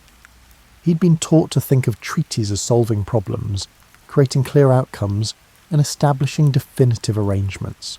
But the lesson from Vienna is that the best treaties often simply postpone problems until better solutions become possible, create frameworks for ongoing negotiation rather than final settlements, and establish processes rather than outcomes. The evening grows late, and your colleague departs with much to think about. You return to your study, to Herr Müller's clock and its steady ticking, and reflect on what the Congress of Vienna actually achieved. It delayed the Crimean War until 1853, 4 decades after Vienna, when the balance of power system finally encountered a crisis it couldn't postpone successfully. It delayed German unification until 1871, giving the German states time to develop economically and politically before facing that fundamental question of unity. It delayed Italian unification similarly, allowing the various Italian states to evolve before being consolidated into a single nation. It delayed major European war until 1914, a full century after Vienna, when the system established in 1815 finally collapsed under stresses it was never designed to handle.